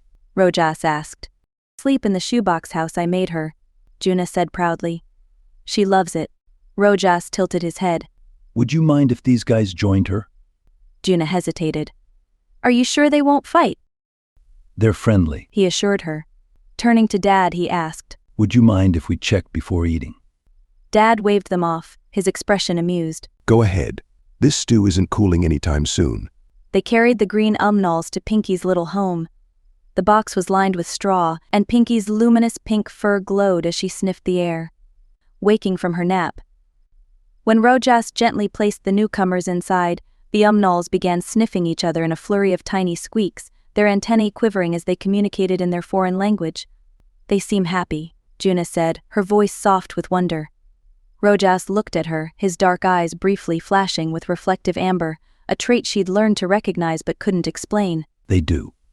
Back at the table, Rojaz complimented Dad on his cooking as they served themselves generous portions of stew and tore chunks from the bread. The conversation drifted easily to work, with Dad asking about Rojaz's company, Micron Module, and their plans for the hacked androids. As you said, the old models are being recycled, Rojaz explained, his tone matter-of-fact. But we're developing a new generation of androids that can operate within internal systems. Juna's insight will be crucial. Juna flushed, the tips of her ears burning. I'm not that much of an expert. Rojaz smiled gently. For a 19-year-old? Yes, you are. Dad chuckled. You're not much older yourself, Rojaz. What are you, 20? 24. Rojaz said, his grin widening. Dad rested his elbow on the table, scratching his jaw thoughtfully. How does someone so young end up as the director of one of the biggest computing companies on Zars? Dad, Juna exclaimed, mortified. That's none of your business. Dad raised his hands defensively. Sorry, just curious. The question hung awkwardly in the air for a moment before Rojas' gaze drifted out the window, where pods stood lazily over the valley, their reflective surfaces catching the last light of the setting sun. His voice, when he spoke, was quieter. My parents were murdered when I was a child. The air seemed to still. Juna's stomach clenched, and she reached out, touching his arm lightly. I'm so sorry. Yeah, man. Dad added, his voice heavy with regret. I did not know. It's all right. Rojas' smile was faint but genuine as he turned back to them. We're all friends here, aren't we? Juna nodded, her throat tightening as she wished desperately to be more than friends. Juna's grogginess faded as the sterile white walls of the recovery room sharpened into focus. A doctor hovered over her, his cream-colored face filled with concern. Juna? How are you feeling? Tired, she murmured. The doctor hesitated, his expression tightening. I'm afraid I have bad news. What? We couldn't fit your cybernetic leg. Only 10% of these procedures fail, but unfortunately you're in that minority. Her breath hitched. What does that mean? It means you'll need to let your leg heal naturally. We've injected bone-healing nanites into the fracture to speed up the process. But that's expensive Lebanese tech. The doctor nodded. Your friend Rogas covered it. Her stomach churned. She curled her shoulders inward, heat rising to her face. It wasn't fair. She hadn't asked for his charity. He didn't even tell me. Without his support, we'd have had to remove more bone marrow from your hip. The doctor added. You should rest and eat. Your father will visit during the next few hours. Juna nodded mechanically, her thoughts spinning. She'd imagined striding confidently into the android recovery center with her new leg, a symbol of resilience. Now, she'd return in a hover chair, vulnerable and exposed. The thought made her stomach knot even tighter. Maria trained with other agents in the martial arts fighting arena. The LSS had removed most of her cybernetic implants after her time as a child cyborg space marine on Hukyoshi Yugon before its nuclear war, so she now fought humans instead of cyborgs. She spun, delivering a kick to an agent's helmet. The force sent him flying backward, his body bouncing off the inside of the arena's orb shield. The shimmering energy barrier rippled briefly before returning to its usual state. Maria scowled. She was only human again, and the master architect of cyber operations had reassigned her former cyborg agents to a new agent in command.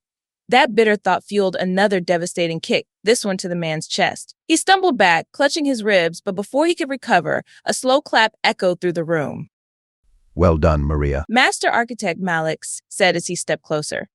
His towering frame was unmistakable, even through the faint distortion of the aura wall. You haven't aged a day. Your fighting skills still amaze me. Her jaw clenched. What was he doing here? She strode off the arena floor, brushing through the aura wall, the static sensation prickling her skin. Bad news, Malix said, following her. What is it? She asked. He stepped closer, his shadow falling over her.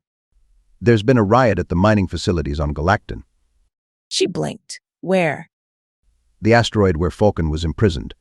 The mention of Falcon's name sent a chill through her, cutting through the heat of her exertion. She dragged her palms down her pant legs, her breath uneven. Is he injured? It seems several VRF rebels escaped. Her voice lowered, but it trembled. How could they escape an asteroid prison? Malix let out a harsh breath. That's what I used to think. Escape should have been impossible. But these digital terrorists are capable of anything. Was it an outsider? Hackers? He nodded. And Falcon? The prison guards don't know. They vaporized many prisoners to defend themselves. Falcon's body is unaccounted for. She stiffened, forcing her expression into a tense mask to conceal the pain surging inside her. If he escaped, do you think his father, the arch-luminary, would forgive him? Not a chance. Falcon isn't the type to change his mind either. He changed his mind about being a double agent. Her lips tightened. She knew why Falcon had turned against his father. Because Falcon loved her. Why have you come to me about this? Because you know your cyborg agents better than their current agent in command. She folded her arms, but I'm not a cyborg anymore. You're still a damn good chief. Malix said firmly, her eyebrows quirked. And what exactly can I do? Join the new captain of the Tsar's Space Force with 100 cyborg agents. To catch the escapees? He shifted, stepping to block her view of the agents training in the arena. I have classified information. About the VRF. He rubbed his face, the lines on his skin deepening like a sagging hound. His reluctance to answer made her stomach tighten. She accepted a towel from a cornerman and dabbed at the sweat on her face. What is it? What? She pressed. Malix lowered his voice, glancing around before withdrawing his orb shield remote. A sphere of faint light shimmered into existence around them. Anti-spy activation, he murmured. What's happening on Veltheron? She asked, her skepticism evident. It's barren, infertile, and has extreme temperatures. The imprisoned captain of the Tsar's Royal Navy, Luca, escaped too. Malix said flatly.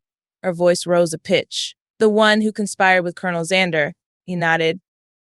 She covered her mouth in shock before whipping it away to scratch her head. The former captain of the Tsar's Royal Navy was imprisoned on Galacton? Malix nodded gravely. Is he a threat? Perhaps an ally, Malix said. He contacted Raphael II from a hijacked frigate. One pre-programmed to go to Veltheron. Her jaw dropped. Why Veltheron? The VRF terrorists programmed all the escaped frigates to fly there. That's what Luca said. Why would they go to such a hostile place? Maria asked. Luca overheard extremists whispering in the mines. He claims there's some kind of secret base there. Maria sucked on her teeth, her mind racing. Who runs it? Luca didn't know. Malix admitted. Is Luca really going there? Yes. They'll kill him if the environment doesn't first, she said, frowning. Does he have weapons? Malix's lips curled into a grim line. He stole a bullet pistol. Other than that, he's wearing a prison uniform. She crossed her arms tightly. Am I being sent there too? Yes, you, 10 LSS cyborg agents, and 100 of Isham's soldiers. Her sneer was instantaneous. How are we getting there? The White Phoenix will transport you after re-establishing order at the Galacton facility. Its 4 small shuttles can land and take off without disconnecting their modules. They're equipped with state-of-the-art stealth technology. Her voice was skeptical. Do they shield all wavelengths? Radio, microwaves, infrared, optical, ultraviolet, X-rays, gamma. Yes. Shame there are only 4 crafts, she muttered. Why so many soldiers? They'll be dropped off in waves while the shuttles return to the mothership to pick up more. And the humans, she asked sharply. Back up, in case Isham's troops fail. Her body tensed. Raphael too promised that wouldn't happen again. You trust him? I think I do, she said slowly. Then you're a fool. We need both agents and soldiers. Isham's troops will advance while you and the others remain in orbit to gather intelligence. She exhaled sharply. The surface temperatures on Veltheron are extreme. I'm not sure suits alone will suffice. Luca seems to think something important is there. Malix said. And our nanomaterials are the best. It's uninhabitable. Malix raised a finger. If humans can create ships that travel 4 times the speed of light, they can survive on inhospitable worlds with the right technology. Maria studied her palms, her mind heavy with questions. So what's the mission? Raphael II will brief you tomorrow. Her eyebrows shot up. Tomorrow? That's soon. Yes. And do me a favor. Malix added, his tone measured. She narrowed her eyes. What? Ask Quentin to join you. She winced. He won't agree. He's safe with his daughters. But he knows the latest cyborg assemblies better than anyone. Do we have to involve him? I feel sorry for the guy. Sentiment doesn't belong in military operations. Malix said, his tone final. Chapter 17. Branches of the Same Tree. The warm glow of the late Tsar's sun filtered through the curved windows of Quentin's sky bubble, casting golden streaks across the polished floors. The home felt quieter than usual, with Saffron and Lyria out for the evening. He leaned against the kitchen counter, cradling a steaming mug of coffee in both hands, the aroma sharp and grounding. The silence wasn't peaceful, though. It weighed on him, like a storm waiting to break. A faint chime broke the stillness. Quentin's gaze flicked toward the elevator stem, the soft hiss of the door opening signaling Maria's arrival. He straightened, setting the mug down as her shadow stretched across the threshold. When she stepped inside, she looked the same as always. Confident and no nonsense. But today there was a tension in the way she carried herself, a stiffness in her jaw and shoulders which he hadn't seen before. "Maria," he said, nodding toward her. "Coffee." Her eyes softened just a fraction, and she shrugged. Sure. Didn't peg you for a coffee drinker. "Helps me keep up with everyone," he said, grabbing another mug from the cabinet. "Cream? Sugar?" She shook her head, wandering toward the living area. Black's fine. Sweet and black, like me. Quentin chuckled as he poured her a cup, but in the back of his mind he was dreading the news she was about to give him. He wasn't in the mood for a surprise visit, and he suspected this wasn't just a social call. So he said, handing her the mug, "What brings you here?" Maria took a sip, her gaze drifting around the room. Her eyes locked on his, and he braced himself. Malik's asked me to talk to you. Wants you to join the mission to Veltheron. There was a prison break on the Galactan asteroid, and that's where Arch-Luminary Ristev and his crew are heading. Veltheron. The words hit him like a cold slap. His chest tightened as he set his coffee down, his voice sharp. "No way." Maria's expression didn't waver, but her hands remained still on the mug. "Quentin." "Don't." Maria, his voice rose, but he caught himself, drawing in a deep breath. "Sorry, but no. VRF needs to be stopped, and Arch-Luminary Ristev." He clenched his fists, his mind flashing back to everything that man had done. He deserves to be erased. But I've got Juna and Lyria back now. I'm not leaving them. Maria tilted her head, watching him carefully. "You're not obligated," she said quietly. "I knew you'd say no." Her calm tone diffused some of his anger, and he rubbed the back of his neck. Didn't mean to snap. I can't." She nodded, a small smile tugging at her lips. "I get it. No hard feelings. Take care of yourself." The soft chime of the elevator stem interrupted them, and Quentin turned toward the sound. The doors opened, revealing Saffron and Lyria, their faces glowing with contentment. Lyria darted toward him, her little arms outstretched. "Daddy," she squealed. Quentin caught her mid-leap, holding her close. The scent of fresh air and the faint sweetness of Saffron's perfume followed them in. "Hey, pumpkin, did you have fun?" Saffron approached more slowly, setting their bags aside. She leaned in to kiss him, her lips soft and familiar. "We did." Lyria wiggled in his arms, her excitement bubbling over. "We saw Chrissy. Her mommy's taking her to a greenhouse school on the moon. For spring and summer." Quentin raised an eyebrow, bouncing her gently on his hip. "What's that about?" Saffron moved toward the kitchen, pulling out a pouch of dried herbs and flowers. "It's an educational retreat," she said. "They focus on science, sustainability, and community learning. The kids spend time in greenhouse ecosystems with lakes and forests." Quentin frowned, his hold on Lyria tightening slightly. "Sounds fancy." "It is," Lyria said, her eyes wide. "They even grow all their food." A prickling sensation ran up Quentin's spine. He glanced at Saffron, watching as she filled a basin with water and activated the heating rod. Steam rose, carrying the faint scent of dried roses. "You're not saying you're planning to send her there, are you?" Saffron's hand stilled briefly before she turned to face him. "Could you hear my thoughts on our mind links?" "Of course not. I would ask your permission first. I can just read your body language." She let out a pent-up breath. Lyria was offered a scholarship. He swallowed hard. "A scholarship? That's amazing. You've got to be really bright to be offered one of those. When were you going to tell me about this?"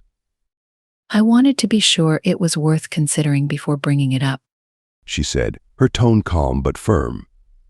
"It's a rare opportunity, Quentin. For both of us." "Daddy, please." Lyria tugged at his shirt, her small hands clutching the fabric. "I really want to go." Quentin sighed deeply, crouching to meet her eye level. "You really want this, huh?" She nodded fervently. "It's like Flower Mountains in Welcar, but on the moon." He glanced at Saffron, searching her expression. "Would you be with Lyria the entire time?" "Of course," she said softly. "You and I will stay connected through our mind link interface every day." His shoulders sagged as he pressed a kiss to Lyria's forehead. All right, Pumpkin, if it's what you want.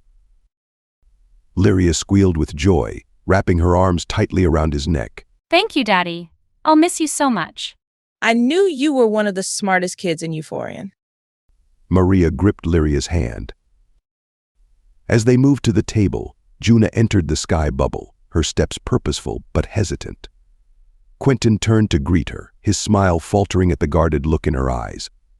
What's going on? She asked, her gaze flicking between them. Cold hit Quentin's core. Juna would be angry Saffron was taking her little sister away again. We were just talking about Lyria's scholarship. Saffron explained, pouring tea into small cups. I'm really sorry. But we'll be going away to Tsar's moon for half the year. Juna looked shocked, but a happy kind of shocked, which surprised Quentin immensely. He thought she'd be pissed. You're not talking about the Helioluna Science Conservatory, are you? Juna asked. Saffron's new face had such a broad smile and such bright teeth between her blue lips. She was so beautiful. She smiled at Juna now. Yes, that's what it's called. How do you know about it? I was watching a documentary about it the other day. I saw the school that the kids go to there. It looks amazing. How did little Lyria get a scholarship, though? She's so young. So you think it's good? Saffron held out 2 pale indigo palms in defense. Yes, it's amazing. This will help so much with Lyria's future. Juna placed her crutch on the floor and bent over to get closer to the little girl. Do you like science, Lyria? It's my favorite. The lady from the Science Museum said I asked all the right questions, so offered for me and Mommy to stay there for free because she thought I was very clever. Juna nodded slowly before taking a seat. You are clever. This is a wonderful opportunity, Lyria. I've got news too, she said, her voice quiet. Rojas invited me to join him at Micron Module in Cortex Cove. The air seemed to freeze. Quentin's jaw tightened, his chest constricting. You're not seriously considering it, are you? Juna squared her shoulders. The salary's 4 times higher. It's a great opportunity. He gritted his teeth, the thought of her leaving clawing at his mind. Money isn't everything. If you need support, you know I'll help. Quentin, Saffron said in a warning tone. I'll be working as a design architect. Juna continued, her voice steady. It's a top position. See, Daddy? Lyria said. We are both very clever girls. He smiled at Lyria, but his frustration warred with pride. He knew she was talented, but the thought of her leaving so soon after he'd gotten her back felt like a blow to the chest. You're an adult. I can't stop you. Juna's expression softened, and she reached across the table, her hands trembling slightly. I'll miss you, Dad. Quentin hesitated before clasping her hands, his voice thick. I'll miss you too. When are you leaving? He asked, dreading the answer. This weekend, she said softly. Rojas gave me a few days to spend here first. Quentin's gaze bounced between Saffron and Lyria, his chest tightening further. First Juna, now Lyria. You're all leaving me. Both nodded, their expressions a mix of anticipation and guilt. Quentin leaned back, running a hand over his face. He felt Maria's eyes on him, and when he looked up, her expression was unreadable. Still not reconsidering the mission? She asked, her voice neutral. Quentin's jaw clenched. Maria, You're not staying here alone, Quentin. She said, her tone firmer now. We need someone with your expertise. Saffron's gaze shot to Maria, her eyes narrowing. That's enough. Quentin held up a hand, silencing them both. He looked at Lyria, who sat quietly, her small hands folded in her lap. He thought about the scholarship, the greenhouse ecosystems she'd see, the experiences she'd have. Then he looked at Juna, her determination tempered by the sadness in her eyes. Finally, he turned to Saffron, who was watching him with an expression that was equal parts love and worry. All right, Maria, I'll go. Lyria frowned, her lower lip trembling. Why, Daddy?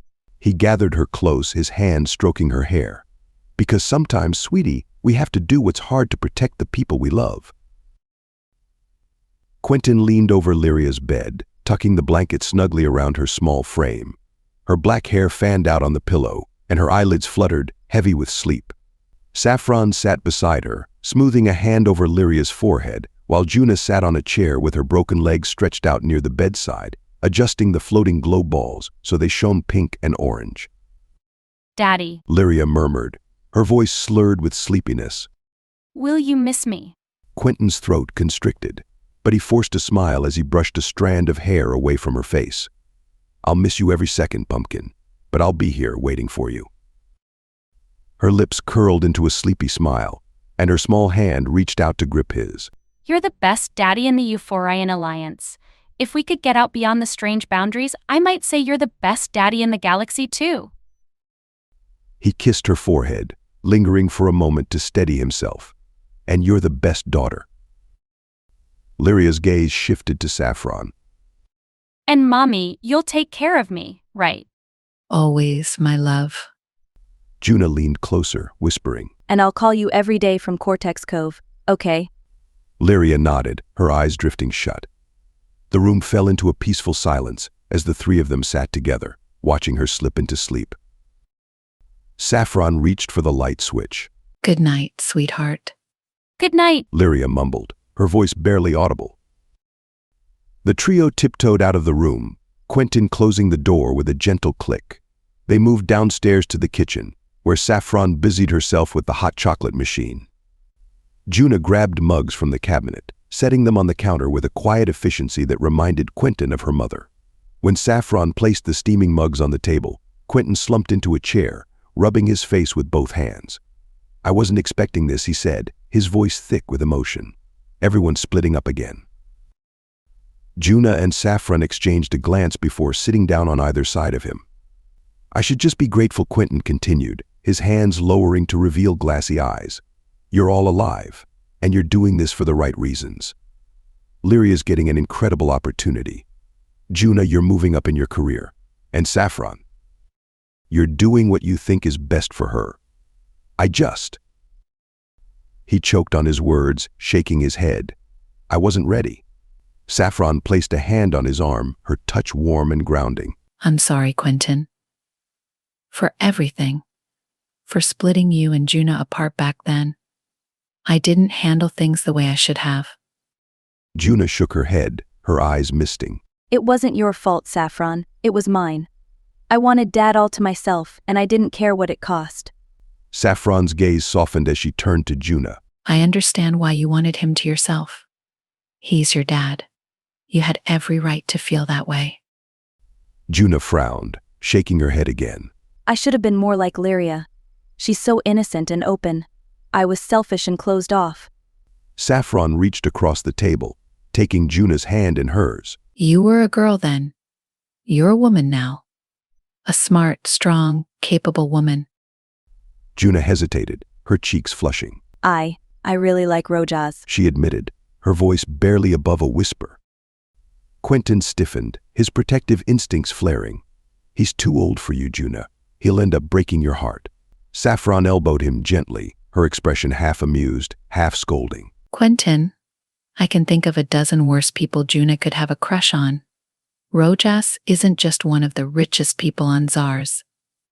He's also a genuinely good man. He saved Pinky. Remember? Juna's eyes widened in gratitude, and she surprised them both by throwing her arms around Saffron. Thank you for saying that. You don't know how much that means to me. Saffron hugged her back, smoothing a hand over her hair. You're welcome.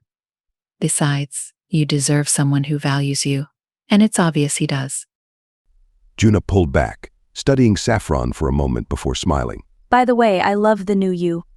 You looked wonderful before, but you look incredible now. Saffron chuckled softly, brushing a strand of her sleek black hair behind her ear. Thanks, Juna. It's still an adjustment. As the conversation shifted to lighter topics, Quentin sipped his hot chocolate in silence, his thoughts turning to the mission ahead. Saffron must have noticed the faraway look in his eyes because she touched his hand, her expression tinged with concern. You're really going, aren't you? Juna leaned forward, her brows furrowing. Do you have to, Dad? I mean, we just got you back. Quentin set his mug down, the weight of their concern pressing on him. I have to. If I've got these cybernetic augmentations, I should use them for more than just surviving. There's justice that needs doing, and I can't sit here knowing I could have helped. Saffron's lips pressed into a thin line, but she nodded. I understand. Juna bit her lip, her voice trembling. Just promise you'll come back. Quentin reached for her hand, squeezing it tightly. I promise, Juna. No matter what, I'll find a way back to you. Saffron's fingers brushed his other hand, her grip firm but comforting. And to me. Quentin nodded, a small smile breaking through the tension. And to both of you. Remember, I won't be going into cryosleep or anything.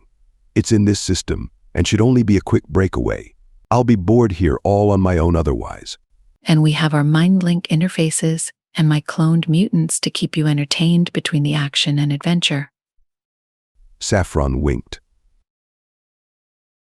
Chapter 18. The woman beside him.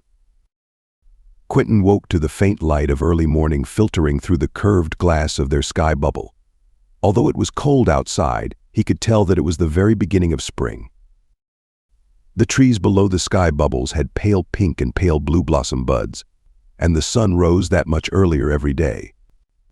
It made him feel sad that his family wouldn't be sharing the change of season with him, and his stomach knotted at the thought of going into space with a fleet of space marine cyborg insurgents. The city's awakening hum whispered from the heavens, a soft lullaby of distant aero conduits and hovers gliding over speed streams. He didn't want to go into a cold, dark space. He just wanted to be with his family like he always had, and the feeling made him feel claustrophobic, just like when he had worked as a star gem harvester all those years ago. His gaze settled on Saffron lying next to him, her form illuminated by the gentle glow of the rising sun. Her new body fascinated him. Long, glossy black hair spilled over the silk pillow like liquid obsidian, framing her heart-shaped face. Her skin, so pale it was almost luminescent, carried the faintest indigo hue, an ethereal contrast to the dark lashes that fanned across her cheeks. Those lashes, longer than he remembered, seemed to belong to another Saffron, a softer, almost fragile version of the woman who had fought and bled beside him through so many battles. Her limbs, elegant and impossibly long, stretched gracefully under the covers. Even in stillness, she seemed like a work of art, a sculpture of quiet strength and unearthly beauty. But she wasn't still. Her chest rose and fell with each steady breath, her hand curled loosely near her face. For all her differences, there was a familiarity in the way her lips parted slightly as she slept, the same as they had when she'd occupied the body of his dreams. Quentin turned onto his side, his head propped on one arm as he studied her. The memory of his recent dream surfaced like a phantom. The silver-suited Saffron had been curious and innocent, commanding his attention even as the other versions of her vied for his devotion. He couldn't help but wonder. Had that Saffron been this Saffron? The thought unsettled him. Desire stirred within him, as vivid as it had been in the dream, but there was something else too, a knot in his stomach. He didn't fully understand what had driven her to enjoy the idea of sharing him, of watching him with others. That kind of openness was so far removed from his own feelings about her. She had been through so much, too much. Did her time as a space marine, losing her legs in battle, have something to do with it? Or maybe Isham's cruel manipulation had twisted something already vulnerable within Saffron. He didn't know if he'd ever understand. If Isham hadn't abducted her and used her in such a terrible way, would Saffron still want to share him? Perhaps without a hivemind she wouldn't. Her lashes fluttered slightly, and he held his breath, wondering if she was about to wake. His heart quickened. Not in fear, not entirely, but in anticipation. He didn't know how she'd react to the way he was staring, or what she'd think if he voiced the thoughts running through his head. What had led her here, to him, again and again, despite the separations, the heartbreak, and the impossible hurdles? Was it love, pure and simple, or was it something layered with wounds and scars he hadn't been able to see? She shifted slightly, her arm reaching across the bed in her sleep, brushing his. He didn't move, didn't pull away or press closer, just stared at the ceiling for a moment, as though it held the answers to his questions. Could he ask her about it? Would she even tell him the truth? It wasn't that he doubted her honesty. He trusted her more than anyone. But Saffron was like a labyrinth. She hid herself in places even she couldn't always navigate. There were parts of her, he realized, that she had carefully sealed off, parts that had been forged in pain and fear, and an unrelenting need to survive. But here she was, lying next to him, choosing him, despite it all. The dream lingered in his mind, haunting and surreal. He had always known Saffron's feelings for him were unconventional, but the erotic intensity of it, the idea of her wanting him to be with others. It was both exhilarating and terrifying. Saffron stirred again, her breath catching as her bright blue lips moved faintly, as though she were speaking in her dreams. He resisted the urge to lean closer, to kiss her awake. Instead, he waited, his pulse steady but loud in his ears. When her eyes opened, neon pools of indigo mystery, they found him immediately. A slow, sleepy smile curved her lips, and she extended a hand to touch his face, her fingers grazing his jaw. Good morning, she murmured. Morning. He reached up to cover her hand with his, holding it there for a moment longer than necessary. She studied him, her brows knitting slightly. What is it? He hesitated. The words crowded his mind, but he couldn't bring himself to ask the questions outright. Not yet. Instead, he shook his head, forcing a smile. Nothing. Just watching you sleep. Her smile widened, her hand sliding down to rest on his chest. Is that so? He nodded, unable to stop his own smile from softening his features. You're beautiful. You know that? Her cheeks darkened faintly, the indigo hue deepening. You say that like it's the first time you've noticed? Maybe it's the first time I've really noticed, he said, his voice quieter now. You're different. Her gaze dropped briefly, her lashes lowering before she looked back at him. Does it bother you? No, he blurted, and he meant it. It's just amazing. I feel like I'm getting to know you all over again. Do you prefer this body or my Bakud one? Saffron shifted closer, her body aligning with his. Is that some kind of trick question? She shrugged. No, I've been honest with you and told you I prefer your real body. I was just wondering. I love both of your bodies. The one with your DNA and this new one which you occupy. She shrugged again. Maybe that's not such a bad thing. No, he agreed, his voice a near whisper. It's not. Quentin hesitated, his hand trailing over Saffron's arm. She had tucked herself against him, her head resting just beneath his chin, her long hair spilling across his chest. Saffron, he began, his voice unsure. She shifted slightly, propping herself up on one elbow to look at him. What is it? He sighed, searching her bright eyes for a moment before deciding there was no point in holding back. I had a dream last night, he paused, running a hand over his stubble. About you. Or maybe not you. I'm not sure. Her brows knitted together, confusion flickering across her face. Go on. It was intense, he said, carefully choosing his words. The three versions of you were there again. Saffron blinked. Wait. She bolted upright. You're saying you went with my clones again? It would make sense. Maria has woken them up for their mission, so they're not frozen anymore. So you weren't the one in silver. She giggled. The one in silver. She had a spacesuit on. I can't remember her by the lake. Exactly. That's why I thought you were her. So you were with 4. Yeah, he clasped her hand. Are you upset? She looked at him, startled by the question. Upset? That I dreamed about them, he clarified, his grip on her hand tightening slightly. That we made love.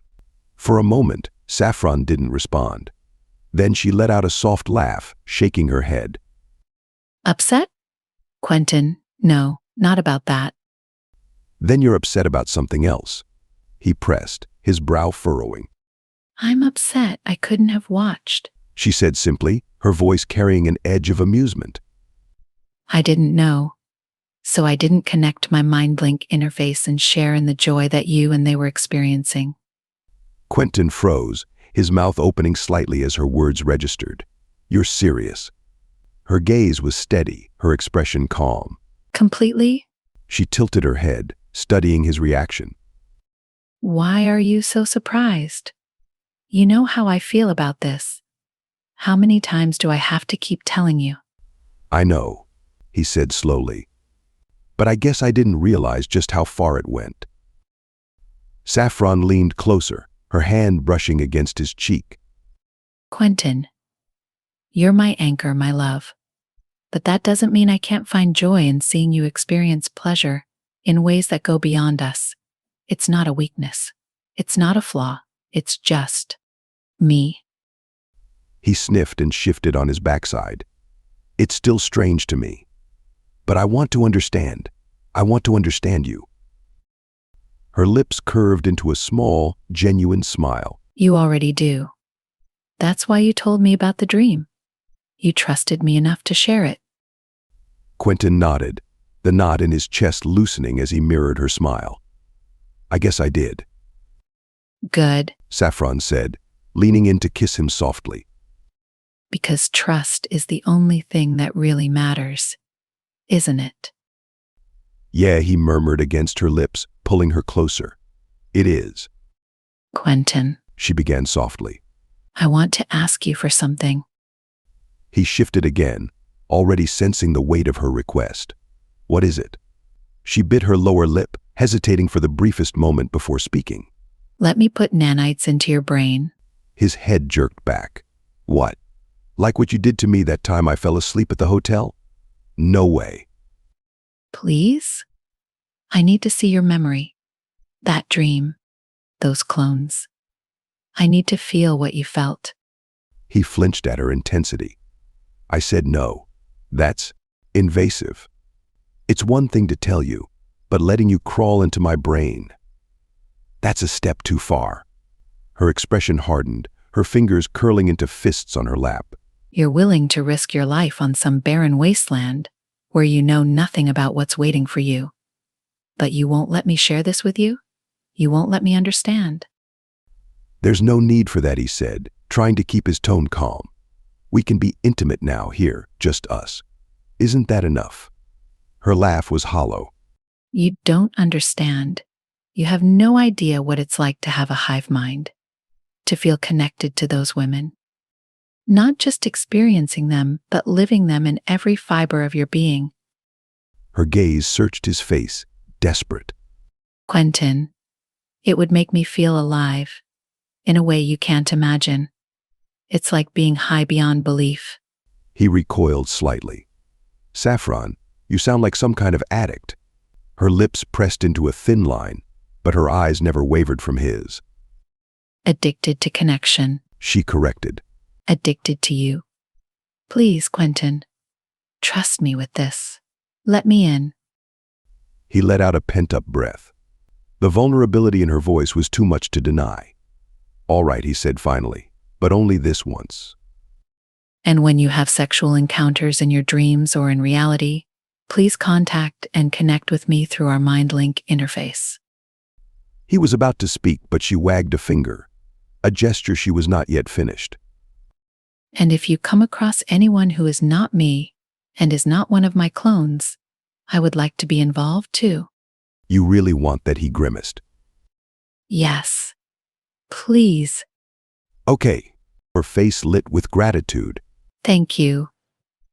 Her fingernail opened, revealing a faint metallic sheen beneath. Lie back. He obeyed, his body stiff as she leaned over him. Her nail hovered near his ear, and then he felt nothing. No pain, no discomfort, just the strange knowledge that the nanites were making their way into the technology in his brain. Relax, she whispered, her voice soothing. It's all right. He tried to steady his breathing as he watched her. Her pupils dilated, and he could see the beginning of his dream from his own point of view, playing in the blackness of her eyes. The faint shimmer of indigo light flickered across her irises. Then her eyelids fell closed, her expression softening as she lay back against the pillows. She sighed deeply, her body going slack. A faint, blissful smile tugged at her lips. Oh, she whispered, her voice almost reverent. Oh, Quentin.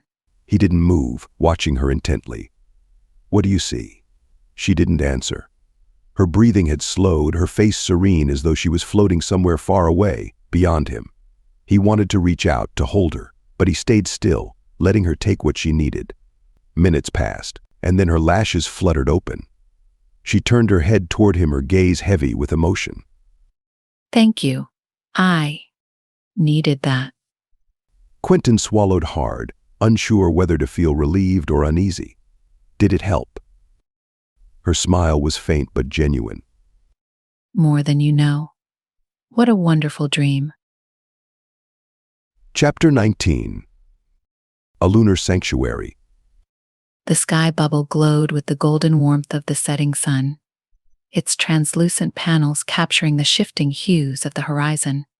Saffron stood near the partitioning, her slender fingers resting on the curve of the crystal-clear railing.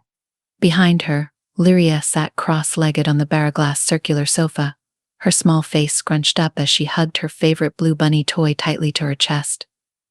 Juna was by the far corner, her large brown eyes darting toward the elevator stem every few moments. Her pale yellow skin shimmered faintly in the fading light, and her long brown hair was pulled back into a ponytail.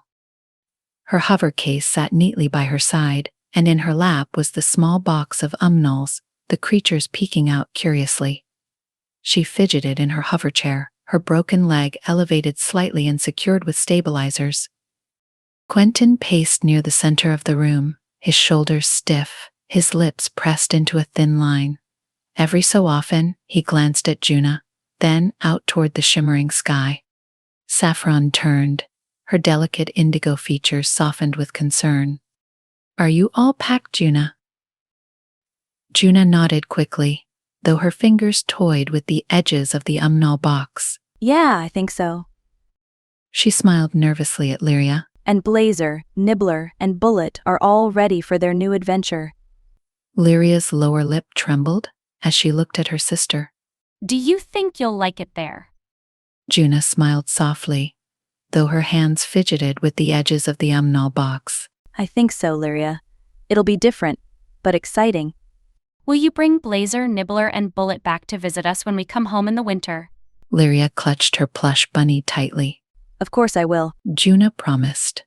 I'll send you vids of them too. You'll see everything we get up to. We'll keep in contact every day on our data globes. I bet you have intelligent holographic technology there too, so you might be able to show me around the place you're living. Lyria's eyes bulged, and a gappy grin broke out on her lilac face. Awesome. Quentin stopped mid-stride, his eyes resting heavily on Juna. You don't have to leave, you know. Rojaz might want more than friendship. I feel uneasy about you living with him. Saffron tutted inwardly, but she understood why fathers were protective over their daughters, and she didn't say anything. Quentin held out his palm. I mean, you're a good-looking young woman. Juna crossed her arms and quirked an eyebrow at her dad. And he's a good-looking young man who happens to be kind and adorable. Quentin winced. I like him, Dad. What's wrong with that? You know as well as me that he's a good man. Juna's voice became quieter. Rojaz should be here soon. You're nervous, Saffron said, excited too. I am. It's a big change. Quentin straightened, his jaw tightening. He said nothing as he stared at Juna, his emotions hidden behind a stoic expression. Lyria tugged on his sleeve. Daddy, are you okay? He forced a smile, ruffling her hair. I'm fine, Lyria. Just thinking. The chime of the elevator stem interrupted them. Juna's shoulders stiffened. The transparent barraglass door snapped open, and Rojaz stepped inside, his presence commanding yet kind. His dark eyes immediately sought Juna's, and a warm smile spread across his face. Ready to go? Juna nodded. She picked up the box of umnulls and gestured toward her hover case. Yeah, I'm ready. Quentin stepped forward, his face hard to read. Take care of her. I will. Rojaz's gaze met Quentin's without flinching, and he held out a hand. Quentin reluctantly shook it, but Rojaz pulled him into a bear hug and slapped him on the back. I'll look after your daughter, sir. You have nothing to worry about. Juna will be in good hands. Quentin pulled away. She better be. Lyria clutched Juna's arm, tears welling in her eyes. I'll miss you so much. I'll miss you too, sis, Juna whispered. her own eyes shining. She set the umnal box aside to pull her little sister into a tight hug.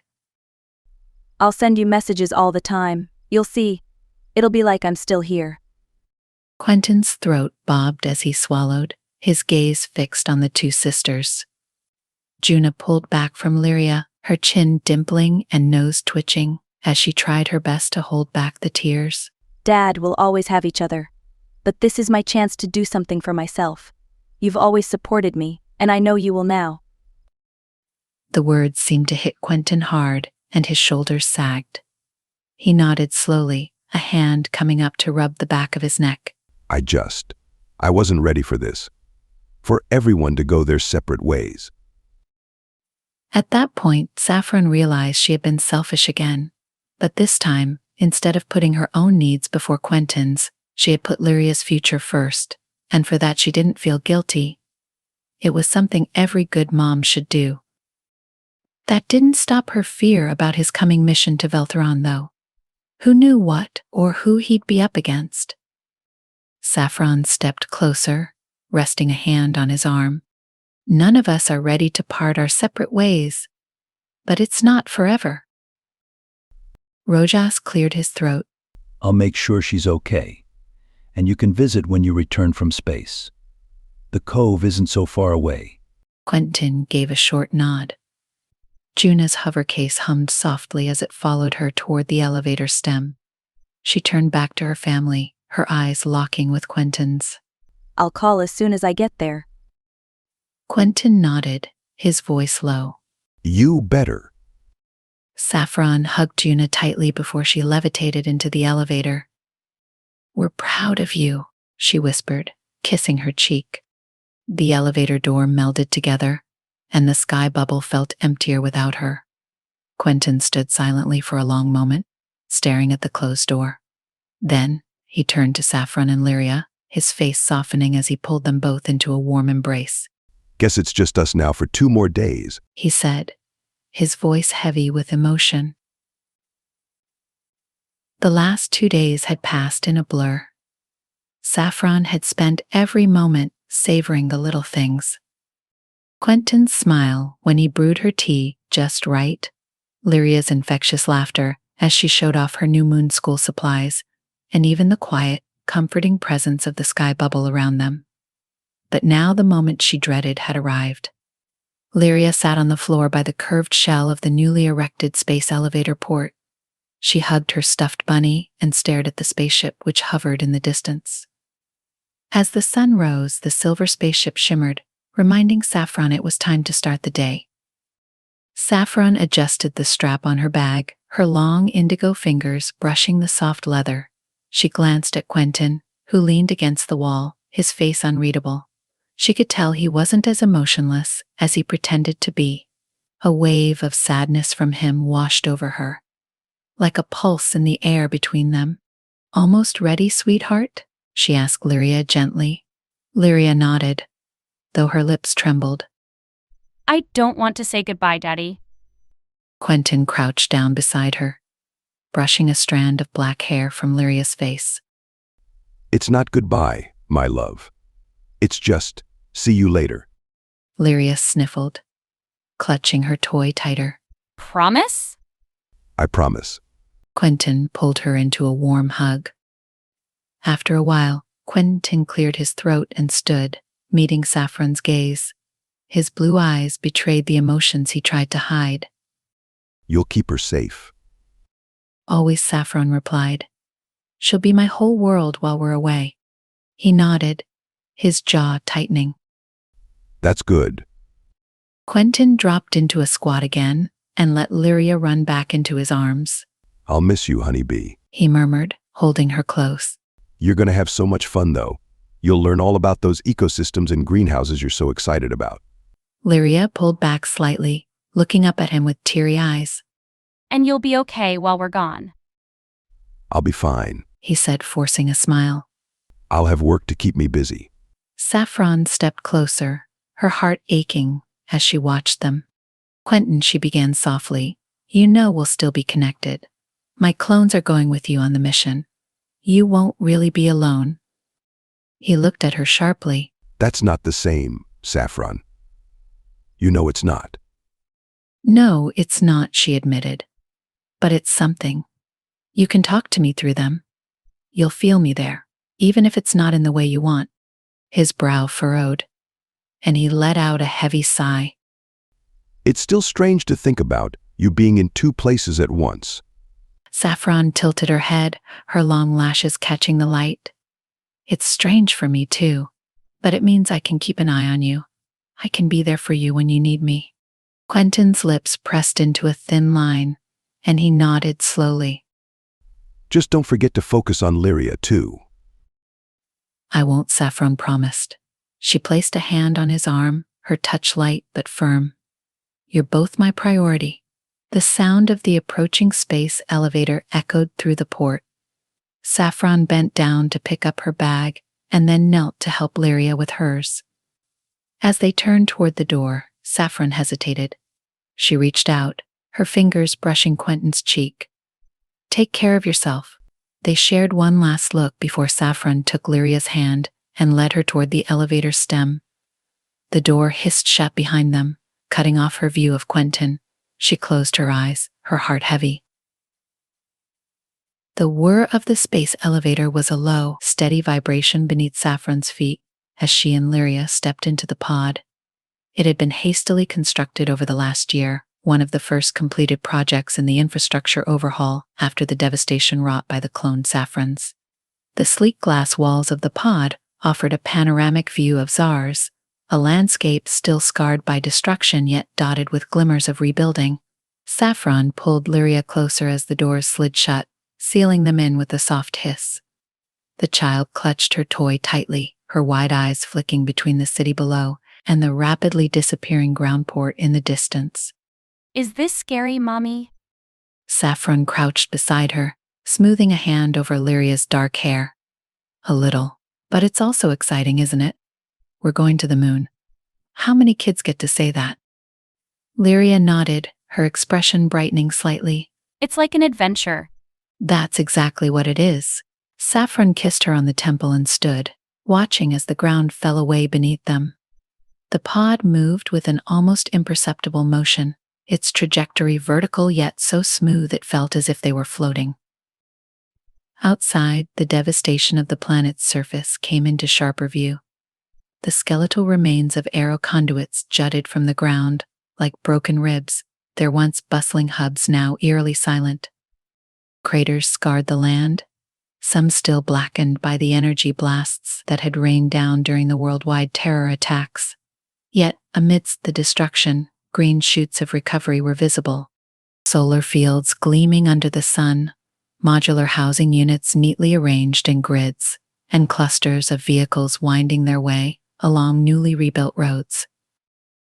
Lyria pressed her hands against the glass, her breath fogging the surface. Look at all the little hover discs, Mommy. They look like ants. They do. Saffron glanced upward, where the elevator cable disappeared into the stratosphere. Somewhere far above, their launch pad awaited. The journey stretched into minutes, then an hour, the pod passing through layers of atmosphere with effortless precision. A soothing chime from the speakers indicated their arrival at the station was imminent. We're almost there, sweetheart, Saffron said, taking Lyria's hand. As they docked, the pod's motion slowed to a near stop before aligning perfectly with the platform. The doors slid open, revealing the launch pad, a bustling hive of activity. Technicians in gleaming uniforms moved with practiced efficiency, guiding passengers to their respective shuttles. Lyria gasped as she saw their shuttle, its high-tech design a clear sign of Zar's impressive recovery efforts. The Helioluna Science Conservatory's logo, a stylized tree wrapped in a crescent moon, was emblazoned on the shuttle's side. Mommy, that's it? Lyria exclaimed, tugging on Saffron's hand. I see it, Saffron said, her heart swelling at Lyria's excitement. Are you ready to board? Lyria nodded eagerly, though her grip on Saffron's hand tightened. A uniformed attendant approached, her holographic badge identifying her as an Academy representative. Welcome, Saffron Axe and Lyria Axe, she said warmly. We're thrilled to have you join us. If you'll follow me, I'll guide you to your seats. They followed the attendant across the platform. Saffron kept a firm hold on Lyria's hand, her gaze scanning the organized chaos of the station. Though she knew their shuttle was safe, a small part of her remained on edge. Memories of chaos, destruction, and loss were hard to shake. As they stepped onto the shuttle, Lyria let out a delighted gasp. The interior was sleek and spacious, its walls a calming shade of blue accented by soft lighting. Rows of seats faced large viewports, offering an unobstructed view of the stars. This is so cool, Lyria said, climbing into her seat and bouncing slightly.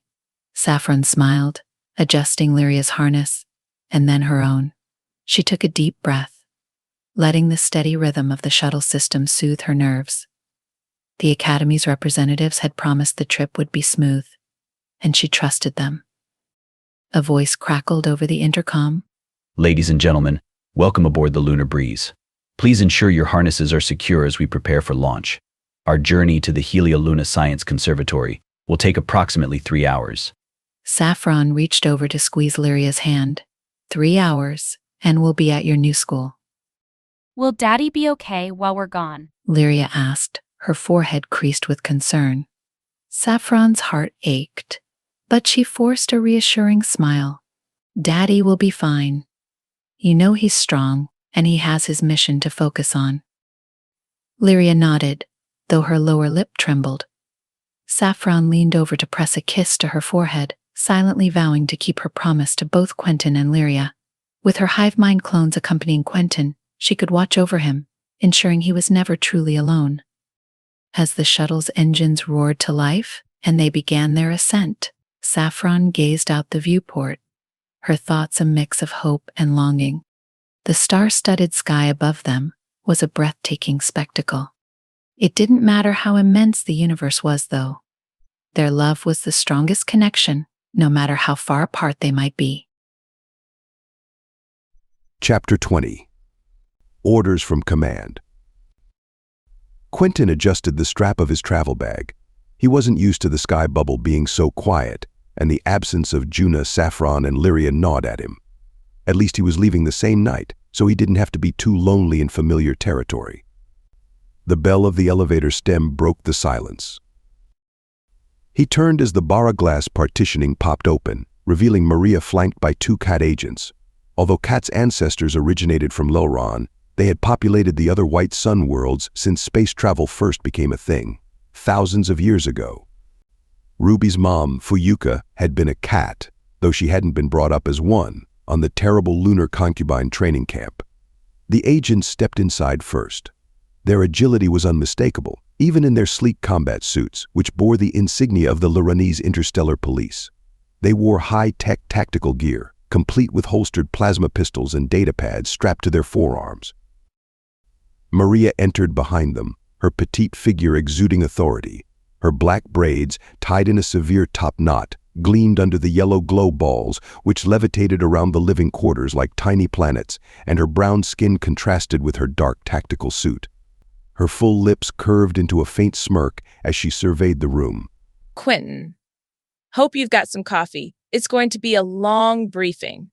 Quentin crossed his arms, his gaze flicking between the agents. What's this about, Maria? Thought I was heading off alone. Maria snorted softly, her sharp eyes narrowing. Alone? In this operation? Think again. Meet agents Ting and Jin. They're cat specialists from Luron Moon. You 4 are in Intel's finest. The taller of the 2 agents, Ting, stepped forward and extended a gloved hand. Her angular features and narrow black eyes gave her an intense presence, though her slight smile softened it. Pleasure to meet you, Commander Quentin. I'm here to ensure no VRF activity goes unchecked during your absence. Jin, with jet black hair cropped close to his head, followed suit. And I'm here to assist with operational security and surveillance during your mission. We'll also be assisting in intelligence gathering on Zars while you're off-planet. Quentin shook their hands but frowned. I appreciate the backup, but what's this about my sky bubble? I didn't realize the mission would take long enough to need house sitters. Maria shrugged, an unapologetic grin spreading across her face. Orders from command. We don't know how long this will take, and your sky bubble is prime real estate for setting up a secure base of operations. Ting Ting and Jin will keep the place locked down while monitoring local activity. Think of it as an upgrade to your security system. Quentin raised an eyebrow. And what about me? What's my role in this grand plan? You're still spearheading the operation, Maria said, leaning against the counter. but this isn't a quick in and out. There's a lot we need to uncover before we can even think about making a move. This mission isn't just about Veltheron. It's about understanding how deep the VRF's network runs. Ting Ting's voice was calm but firm. The VRF has sleeper cells scattered across ZARs and beyond. Our assignment is twofold. Ensure no new cells activate here, and assist you with your primary mission once we've secured intel. Jin nodded. It's about strategy, not speed. The VRF isn't just a terrorist faction, they're a shadow organization with resources we haven't fully mapped. This mission is about dismantling them completely. Quentin raked fingers through his hair. Sounds like I'm stepping into an orbit of headaches. Maria chuckled. You've been through worse. Besides, Malix wouldn't have pulled you into this if he thought you couldn't handle it. Quentin smirked faintly. Appreciate the vote of confidence. Maria's tone became more serious. We've got a few days of training before we head out. Command wants everyone prepped for any scenario. That includes you. Training Quentin arched a brow. Thought I was done with all that when I retired. Ting Ting's lips quirked into a half-smile. Retired or not, you're still one of the most enhanced operatives in the Euphorian Alliance. And with the tech you're carrying, you're an asset we can't afford to leave unprepared. Maria gestured toward his bag. Keep it packed. We'll be heading to a secure facility outside the city in 2 hours. Gear up and don't forget your augment maintenance kit. Quentin sighed, shaking his head. You really know how to make a guy feel welcome. Jin's smile was brief but genuine. We'll make it worth your while, Commander. Once you're briefed on the full scope of the operation, you'll see why this is bigger than just Veltheron. Quentin looked at Maria. And my sky bubble. What's the plan there? Maria shrugged. Ting Ting and Jin have their own mission here. They'll keep the place running and safe. Think of it as having the best home security money can't buy. We'll ensure no unauthorized personnel enter. Ting Ting said. Our surveillance equipment will pick up even the faintest anomalies. Your home will be in good hands. Jin nodded. And we'll make sure your plants don't die. Quentin let out a dry laugh. Good to know.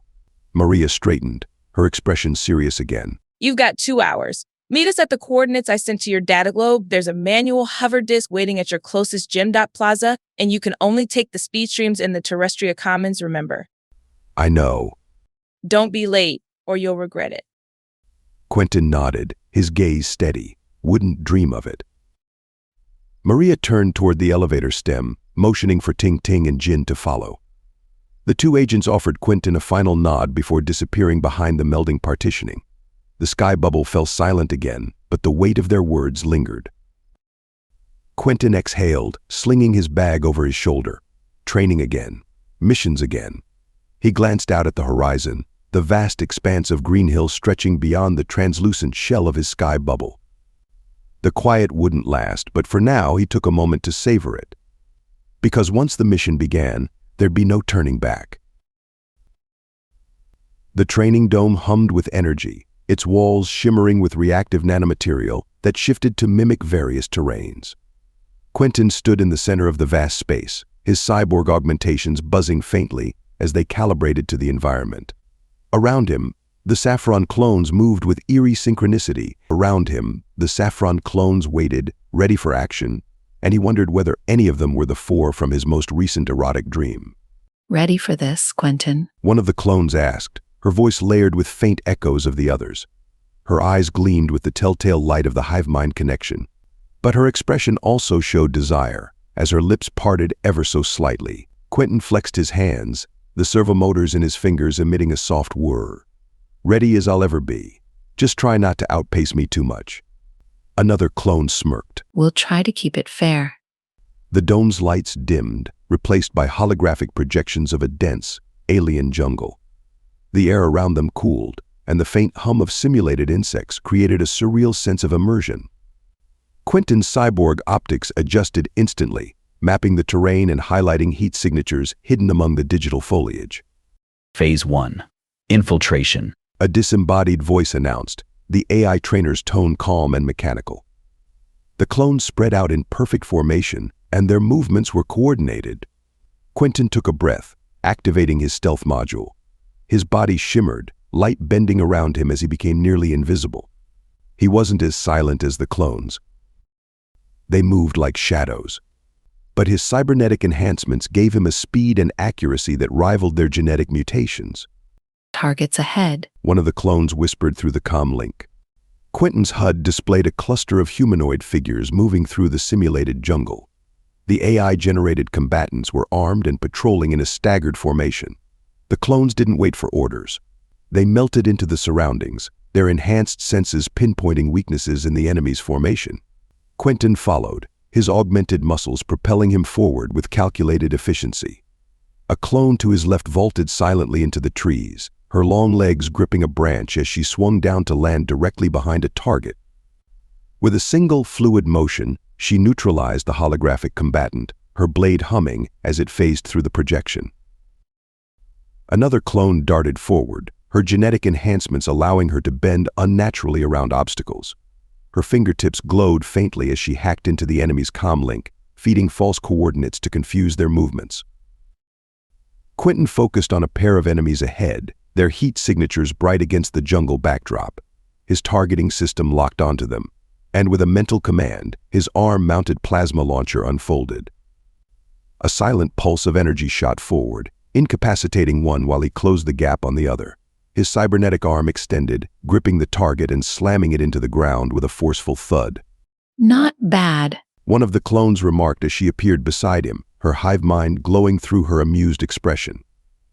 Still warming up, Quentin replied, his voice steady despite his quickened pulse. The holographic jungle shifted, the terrain dissolving into a barren wasteland dotted with craters and jagged rocks.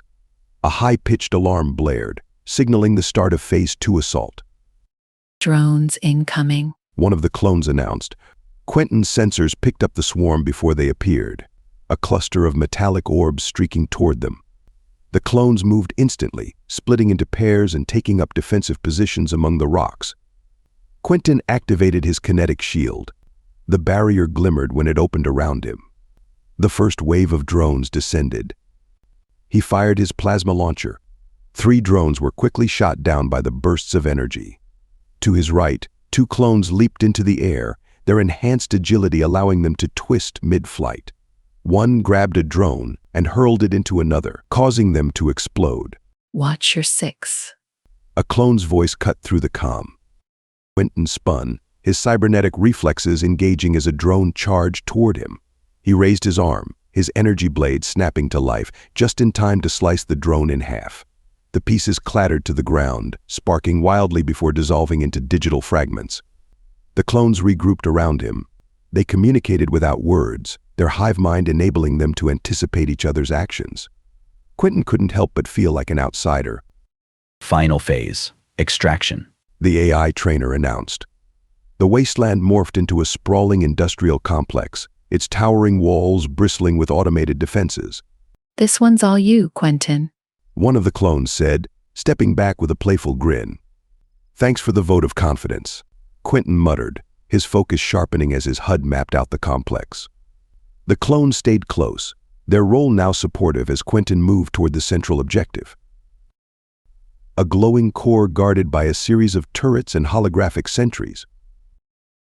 He calculated his route, activating his cloaking device to slip past the first line of defenses. His cybernetic legs propelled him upward. A turret swiveled toward him. Its sensors must have detected his presence despite his cloaking. Before it could fire, one of the clones launched herself onto it, her blade sliced through its base. Don't slow down, she called out, her voice light despite the chaos. Quentin pushed forward, his focus locked on the core. His augmented arm extended, emitting a pulse that disrupted the sentries long enough for him to reach the objective. He placed a device on the core, its interface lit up as it extracted data. Extraction complete, the AI trainer announced as the simulation dissolved around them. The dome returned to its neutral state, the holographic terrain replaced by the sleek, metallic interior. Quentin wiped the sweat from his brow, his enhancements humming softly as they powered down. Not bad for a solo thinker. One of the clones said, her tone teasing but impressed. Quentin smirked, his chest rising and falling as he caught his breath. Not bad for a hive of overachievers. The clones laughed, their voices overlapping in a strangely harmonious way. You will join our hive mind during the next round, A clone said. and we can see how much better we perform as a team. Quentin leaned back in the recliner, staring at the virtual scope hovering before him. The glowing interface displayed a tutorial on his cyborg assemblages, but his focus wavered. The narrated instructions blurred together as his thoughts drifted to the weeks ahead. A buzz broke through the monotony, jolting him. He picked up the colorful data globe remote and hurled it against the wall, where it splatted before bouncing back into his hand. The orb flickered, and a familiar dark brown face appeared. Even though Quentin hadn't chatted to Matthias for over 6 years, the man was frowning like the end of the Euphorine alliance was on them. Quentin tilted his head, forcing a smirk. Matthias. Don't I get a friendly hello? Matthias crossed his arms, his jaw tight. Are you seriously going into space with those clones? Quentin stood, running a hand over his stubbly chin as he paced the room. What else can I do? If we don't act, the VRF could run the entire alliance. Did you hear what happened to Juna? Matthias let out an old man's sigh. Yeah, I heard. But she's all right, yeah. Quentin's voice dropped. Thanks to me. I pulled her out just before the chief of that damn tribe was about to. He couldn't say the word. The thought still made his stomach churn. She's safe now. Matthias shook his head, his fingers brushing the cropped edges of his afro. That's something, at least. You got Juna back. And Saffron too, from what I hear. So why the hell are you still chasing the VRF leader? Can't this be the end of all that secret agent crap? Quentin paused, his eyes narrowing. The end of what? Of all this. Secret missions. Putting your neck on the line. Quentin snorted and paced again. What choice do I have? You know all I've ever cared about is my family.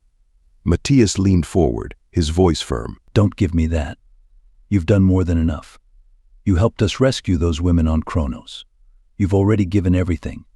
Quentin gritted his teeth. I didn't do that out of some noble calling.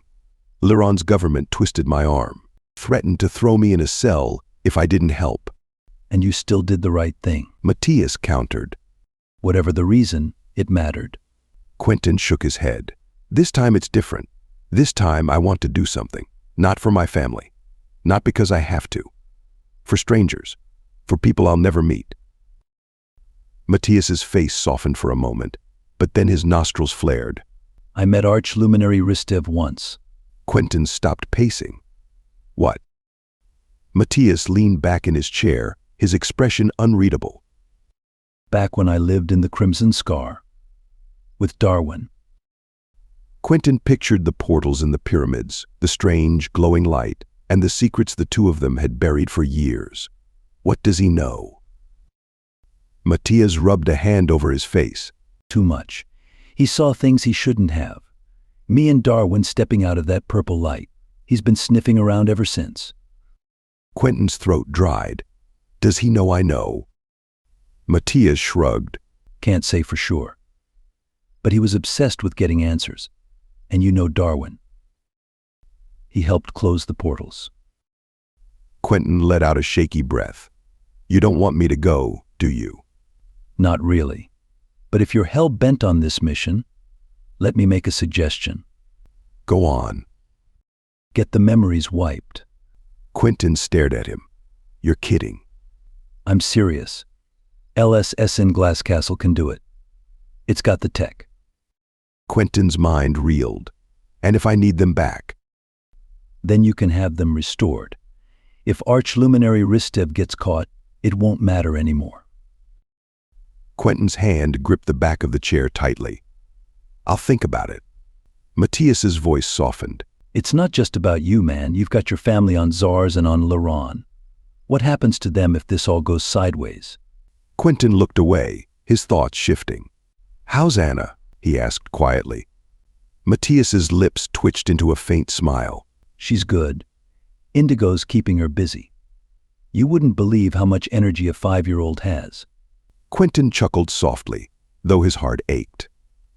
Last time I saw her, Anna was pregnant. I've missed so much. Matthias nodded, his face clouding over. It's been tough. Fuyuka and 3. You know, I still can't believe they're gone. Anna doesn't talk about it much, but I know she feels it every day. Can't imagine how Ruby and her sisters are dealing with it. I know, Quentin said, his voice barely above a whisper. Matthias cleared his throat. Darwin's been keeping me on my toes, though. You remember how mischievous he was as a kid? He's 13 now. Caught him smoking in the forest the other day. Quentin's eyebrows shot up. Smoking? Darwin. Yeah, thought he was being sneaky. Found his stash hidden under a pile of leaves. Gave him an earful, but I don't think it sank in. Quentin laughed, the sound rough but genuine. Kids. Yeah, kids. Matthias echoed, his gaze softening. That's what it's all about, isn't it? Quentin nodded, his chest heavy. Yeah, it is. The connection flickered, and Matthias's face blurred for a moment. Listen, whatever you decide, just be careful out there. I will, Quentin promised. And thanks, Matthias. Anytime, Matthias said with a faint smile. Good luck. The connection ended, and the data globe dimmed. Quentin stood in the silence, but Matthias's words echoed in his ears. Be careful out there. Quentin clenched his fists, determination hardening in his chest. He would be careful. For Juna, for Lyria. For his kids, ex-wife, and parents back home on Laran. For Saffron, and for everyone else who was counting on him. Chapter 21. Orbit of Uncertainty. The army base stretched across the countryside like a fortress of modernity against the backdrop of rolling green hills. The sharp scent of metal and fuel lingered in the crisp morning air, mingling with the faint aroma of wet earth. Quentin stood to attention on the graveled training field. Around him, the formation bristled with life. 50 crimson-skinned, buxom Saffron clones with sleek black bobs, 50 navy-skinned, muscular Raphael clones with ultraviolet eyes gleaming like distant stars, and 9 Zarsian cyborg agents whose augments were hidden beneath synthetic and organic skin, under jumpsuits.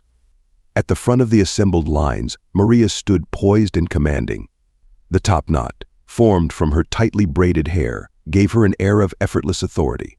This is our plan. We take a rocket into orbit. From there, we board our mothership, White Phoenix. The starship will take us to the Galactan asteroid, positioned between Zars and Veltheron, where our ship will remain cloaked in orbit, hidden from anarchists. Her gaze swept over the assembled soldiers, lingering briefly on each group as if to challenge them individually. 12 Saffron troops will take 4 of White Phoenix's shuttles to the asteroid. These space cruisers are equipped with state-of-the-art invisibility shields. Once deployed, the 12 will proceed on foot to the prison facility to restore order. Questions? I do. Raphael II's bald head gleamed under the sun, and his ultraviolet eyes held an intensity that made even Quentin glance away. Maria nodded once, inviting him to continue. Will I take orders from you to relay to Isham's infantry? Yes. Maria replied evenly, folding her arms across her chest. However, I value second opinions during operations. If we disagree, you will follow my command. Should we lose communication, you may act as commander. Raphael II considered her words, then lowered himself to one knee. He bowed his head, his tone reverent. My master told me the same. I will obey Isham and follow your orders. Quentin blinked rapidly, his expression twisting into something between surprise and disbelief. For a moment he thought Maria might blush, but her cocoa complexion gave nothing away. Instead, she scowled, her fingers tapping against her belt. You need not bow. I am not a queen. Raphael too rose smoothly to his feet, his expression unreadable. Maria's gaze flicked to the lines of soldiers. Dismissed. Begin preparations. The Saffron and Raphael clones filed out, their synchronized movements a demonstration of their hivemind connection. The 9 Zarsian cyborg agents followed. Quentin hung back as the crowd thinned, his gaze catching Maria's. "Can I have a word?" he asked. Maria tilted her head, studying him briefly before nodding. Yes. "Somewhere private?" He glanced around. She led him to a bare-walled office inside a modular building. The space was sparse, yet alive with technology. Levitating data globes hovered in the air, each projecting holographic charts, tactical maps, and live mission feeds in shimmering three-dimensional clarity. Streams of data scrolled around the globes, creating a constantly shifting network of information that pulsed faintly with light. Maria gestured toward a simple metal chair. She leaned casually against the edge of a polished desk and tapped her metal fingernails rhythmically against its surface, while the glow of the holograms reflected faintly in her eyes. Quentin lowered himself into the chair. "I believe my former boss, the director of LSS's Human Trafficking Department, told you about the amethyst pyramid's true functions." Maria's fingers traced the edge of her lips, her nails catching the light with a faint metallic gleam. She gazed over his shoulder, her expression unreadable. "You told me everything about the Skywater shifting department, too." Quentin nodded grimly. "Then you know the danger. Matthias warned me. We should erase that information from our memory chips before this mission." Maria's chest hitched on an intake of breath. "We no longer possess that technology. The military has sent it back 10 light years to borrow one." His eyebrows shot up. What? If that's the case, then how can the LSS transfer Saffron's memories into Isham's new cyborgs on Laran? "We can't anymore. The original owners demanded it back." "And the Laronese government just handed it over." Maria's gaze hardened. "The last thing we want is a war with the Baravians. They possess the most advanced technology in the Alliance." Quentin leaned forward, his voice rising slightly. "I thought they weren't interested in fighting." "They're not. But that tech belonged to their late chairman. It was never ours to keep." Quentin exhaled sharply. "So, no copies? Nothing." She shook her head. Zargian scientists can't even begin to understand Bara tech. You should know that by now. "And Isham's supposed to train new cyborgs without memories. That'll take years." Maria sighed, brushing a stray braid over her shoulder. "They'll adapt. They always do." Quentin shifted uncomfortably. "My memory chip contains secrets. Time travel, SS tech. Matthias wants me to wipe it." "My memory chip also contains this information," Maria whispered. Her gaze dropped to her desk. "Arch-Luminary Ristev doesn't know we hold that knowledge." "And how can you be sure?" Quentin asked. "The Secret Service has its methods. He knows about Matthias and Darwin and portals, but not us." Quentin's shoulders sagged, his head dipping forward as the weight of his promise settled over him. "I can't risk it, Maria. If the Arch-Luminary finds out—" "We'll handle it." Maria interrupted. "You've got a mission to focus on. Don't lose sight of that." For a moment, silence hung between them, heavy with unspoken fears and the weight of their responsibilities. Finally, Quentin nodded. "You're right. Let's just get this done." Maria's lips twitched into a faint smile. "That's the spirit. Now get to training. We've got a lot of work ahead of us." The journey to the launch pad was surreal. The destruction wrought by the cyber-terrorist hacks had left Zargian infrastructure in ruins. Quentin, Maria, Raphael II, and their team of operatives had no choice but to rely on a centuries-old method of space travel, a rocket launch. The once proud aero conduits, capable of reaching orbit in minutes, lay shattered. They and skyports were little more than twisted and smashed bara glass, casualties of the cloned army's rampage. As their hover disk approached the launch site, Quentin leaned against the edge, staring at the towering rocket ahead. Despite the quick engineering, the vehicle's metallic gleam in the sunlight attested to the revival of this outdated technology. The rocket seemed primitive compared to the sleek Baravian innovations Zars had grown accustomed to over the millennia. He sneered inwardly, his thoughts bitter. Back to ancient tech. How far we've fallen. The hover disk halted beside the launch pad, and the group disembarked. The acrid scent of fuel and ozone clung to the air. Quentin glanced at Maria, who was already striding toward the boarding ramp with her usual confident gait. Behind her, the Saffron clones moved in perfect synchrony. The Raphael clones followed in tight formation, with their ultraviolet eyes scanning the area for threats. The 9 cyborg agents followed, and Quentin briefly wondered if Fuyuka and 3 would have joined them, had Raphael too never murdered his friends. Quentin fell into step with the group, his mind churning. Juna had her new life with Rojaz. Lyria was safe with Saffron, and he was headed into space once again, bound for chaos.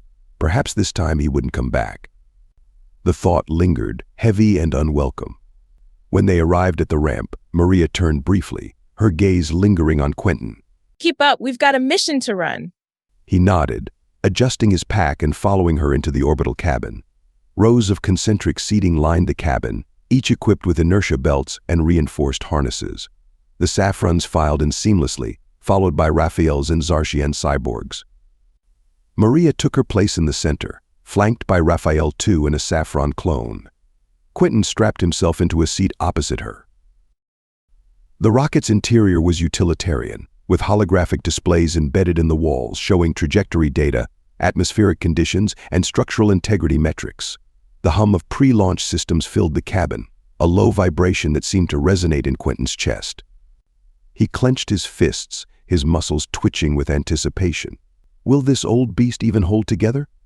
The main engines ignited, and the entire structure quaked violently.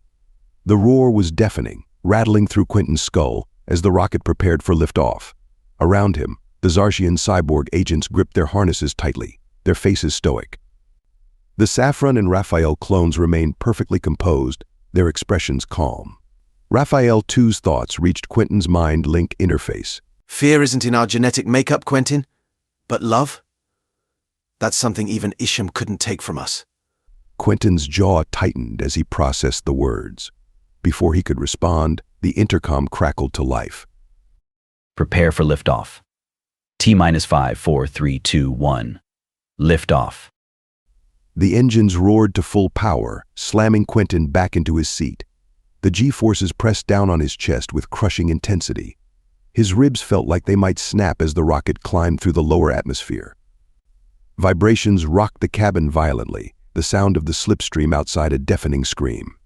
The boosters detached with a sharp jolt, their separation marked by a brief flash on the holographic displays. Quentin exhaled shakily, his body momentarily relieved of pressure as the engines throttled down. The cabin was eerily silent, save for the faint hum of the primary thrusters. Maria cast a glance in his direction, her voice dry. Thank the stars that's over. We'll dock with White Phoenix soon. Quentin nodded.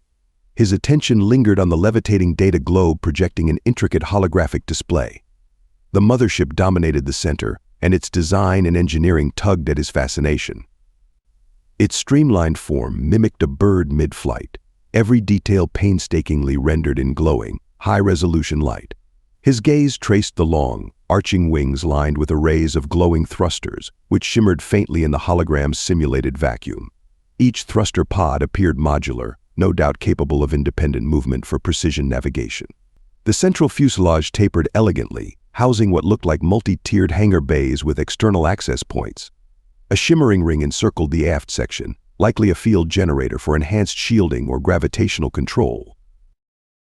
Quentin leaned closer, appreciating the faint pulses of energy cycling along the ship's structural veins, an unmistakable signature of a Baravian fusion core design. The hologram rotated slowly, revealing ventral docking arrays and recessed launch bays. His lips twitched into a smile. White Phoenix wasn't just functional, it was beautiful. Efficient design. His fingers hovered just short of the hologram, tempted to trace its contours. They don't make starships like this for show. Maria arched a brow. Admiring the tech. He shrugged, but didn't look away. Hard not to.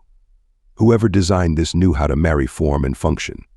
Those wing arrays are feeding direct energy relays to the thrusters, aren't they? That's why you've got such minimal external fuel lines. Maria smirked faintly, her tone dry.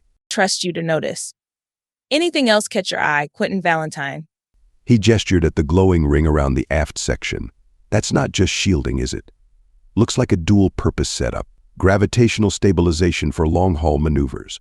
She tilted her head. You're not wrong. It's a Baravian design, and they retrofitted it for precision stealth ops. Figures. The Baravians didn't build this ship just for combat. It's got exploration routes. That's why it's modular. Maria crossed her arms. And here I thought you were just an X-Star gem harvester.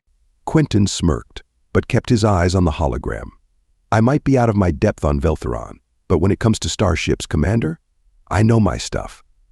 Maria smirked. It's functional. That's what matters. Quentin followed the others through the airlock and into the interior of the White Phoenix. The subtle hum of its systems vibrated through the soles of his boots, and the airlock hatch hissed shut behind them. Before they could proceed further, a secondary set of doors sealed the path ahead, and a voice chimed through the overhead speakers. Decontamination sequence initiated. All personnel remain still. The room flooded with a faint bluish light as emitters embedded in the walls began scanning the group. Waves of energy pulsed gently over their bodies, triggering a faint tingling sensation that made Quentin's skin crawl, though he kept his composure. The Saffron clones, their expressions neutral, stood motionless, their sharp black bobs gleaming in the light. Beside them, the Raphael clones remained statuesque, their ultraviolet eyes flickering with faint curiosity. A hiss followed as automated arms extended from the walls, spraying a fine mist that sparkled faintly before evaporating on contact. The scent was subtle but unmistakable. Ozone and something metallic. Quentin quirked his head toward Maria. Do they really think we picked up contaminants between here and the base? It's not just contaminants. Microbial hitchhikers, nanotech trackers, even residual particles from certain explosives. We don't take chances. As the mist dissipated, a low hum signaled the end of the sequence. The overhead voice returned. Decontamination complete. Please proceed. The inner doors slid open, and Quentin exited with the others. The central passageway stretched ahead of them, where data globes hovered at intervals along the walls, projecting schematics, mission timelines, and crew rosters. Quentin's gaze swept over the passageway as they moved deeper into the White Phoenix. Despite its utilitarian design, the vessel radiated a sense of controlled power. The central passageway of the White Phoenix was a masterpiece of functional design and advanced technology. Data globes lined the walls, projecting holograms in crisp detail. The ship's current location and precise trajectory in orbit around Galacton were displayed on rotating star charts.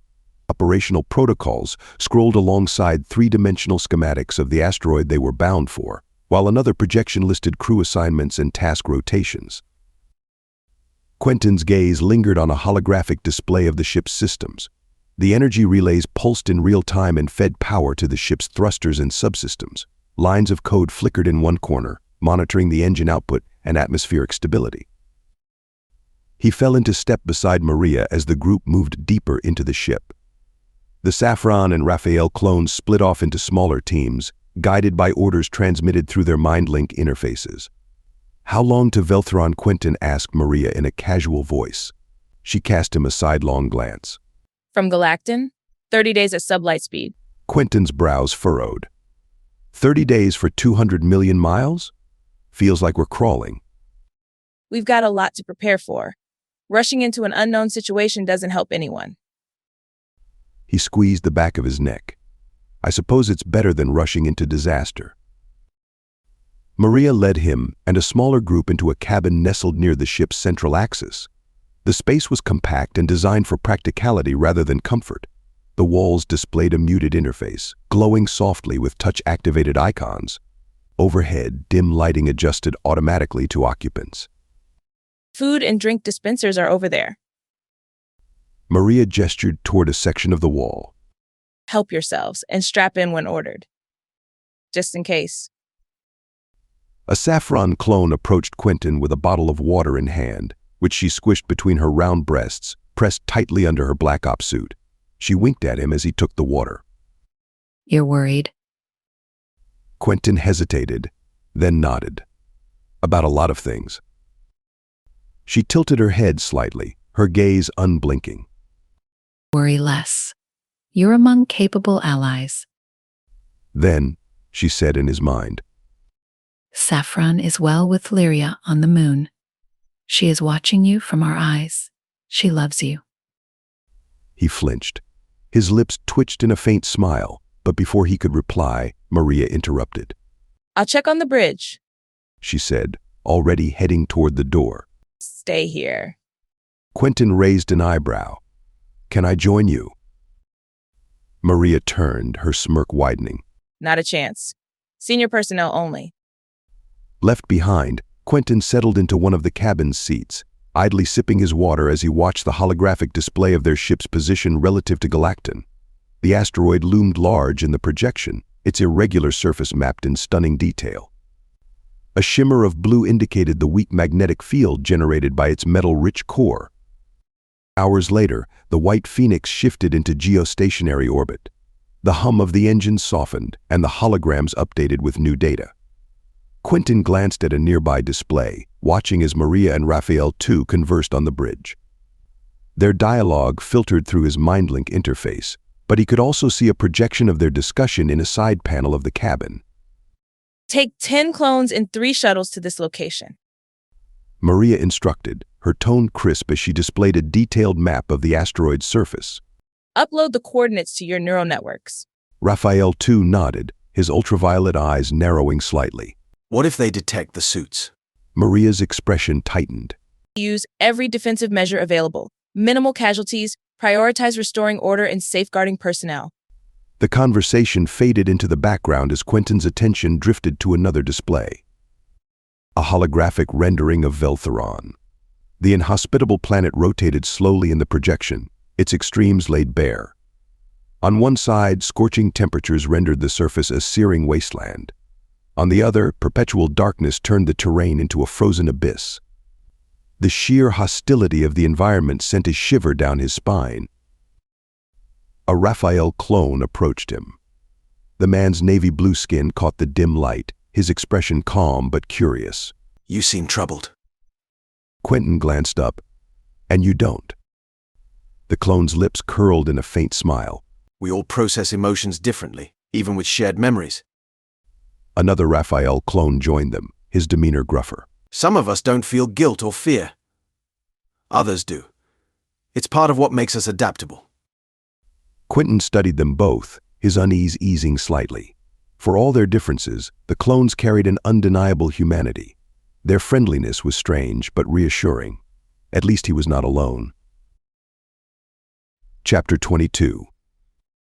Helioluna Science Conservatory. Saffron and Lyria's shuttle touched down smoothly on the pressurized docking platform of the Helioluna Science Conservatory, nestled within the cratered expanse of Zar's moon.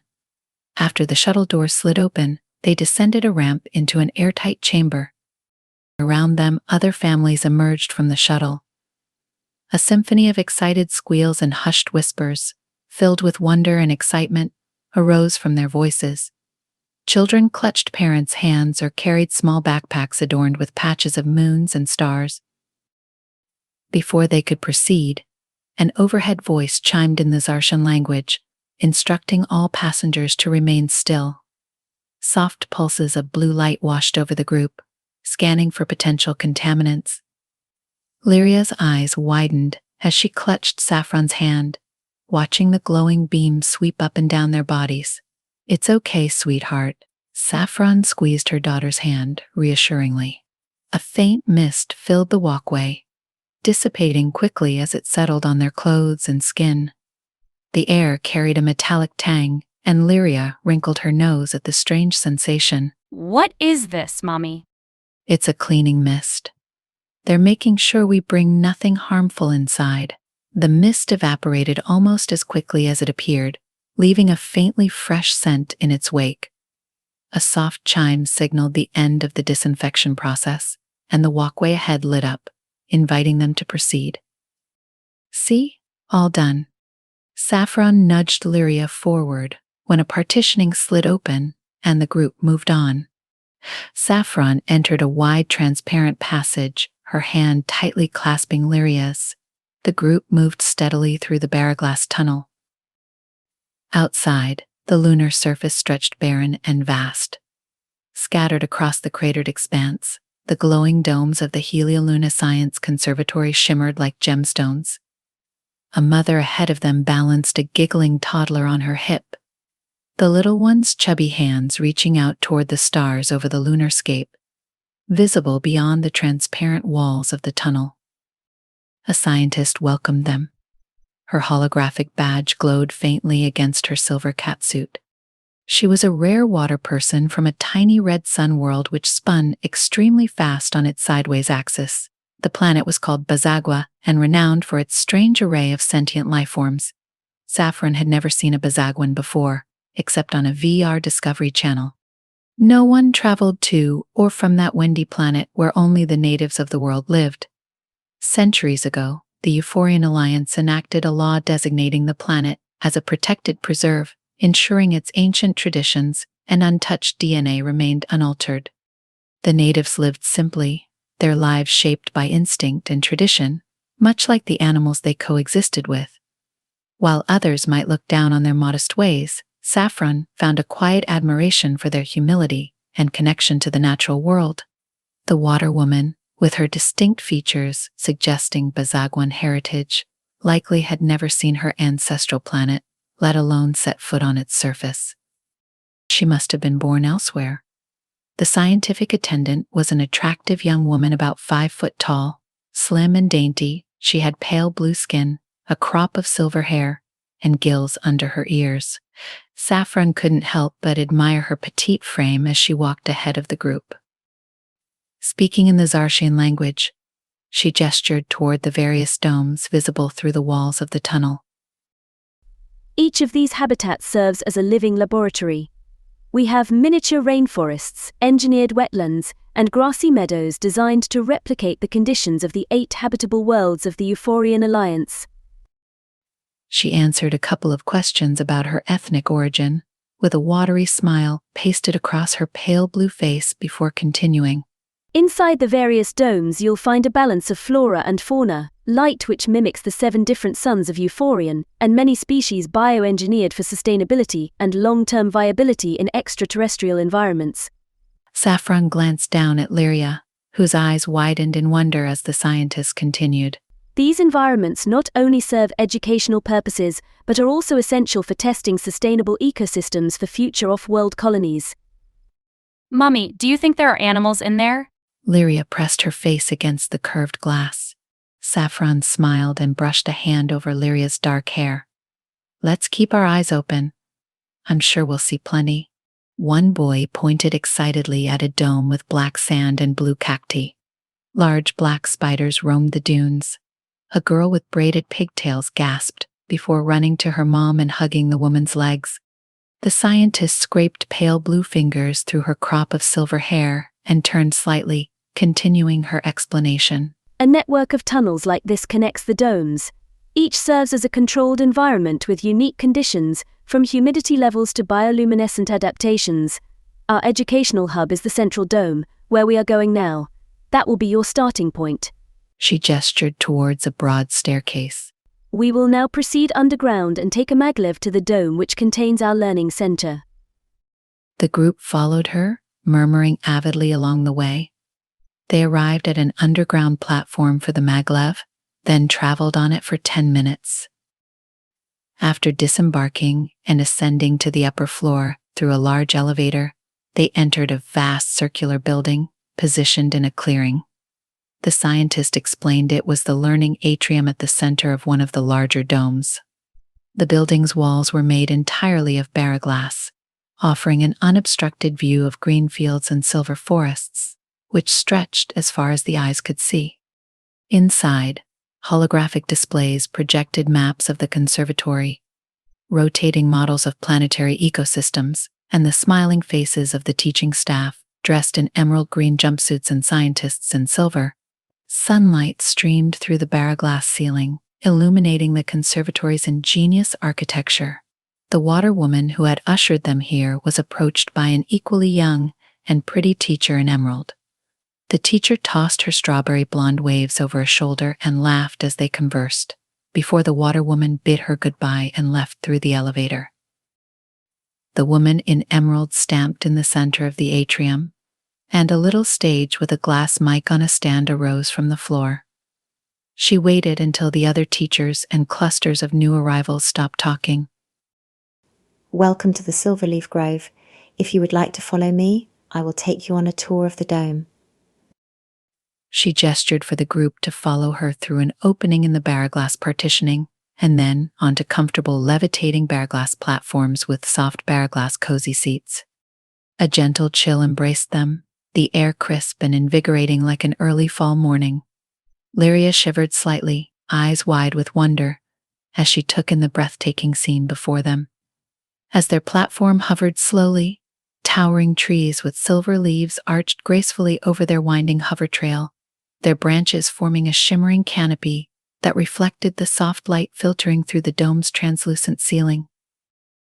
Luminescent birds flitted among the branches, their feathers glowing in hues of azure and emerald, leaving trails of light as they darted from tree to tree. The melodic whispers of their songs echoed softly, harmonizing with the gentle rustle of leaves. "This is it, sweetheart." Saffron inhaled the woody and sweet fragrance of the forest. "What do you think?" Lyria's grip on Saffron's hand loosened, her purple face alight with joy. It's like a fairyland, Mommy. Are those glowing flowers real?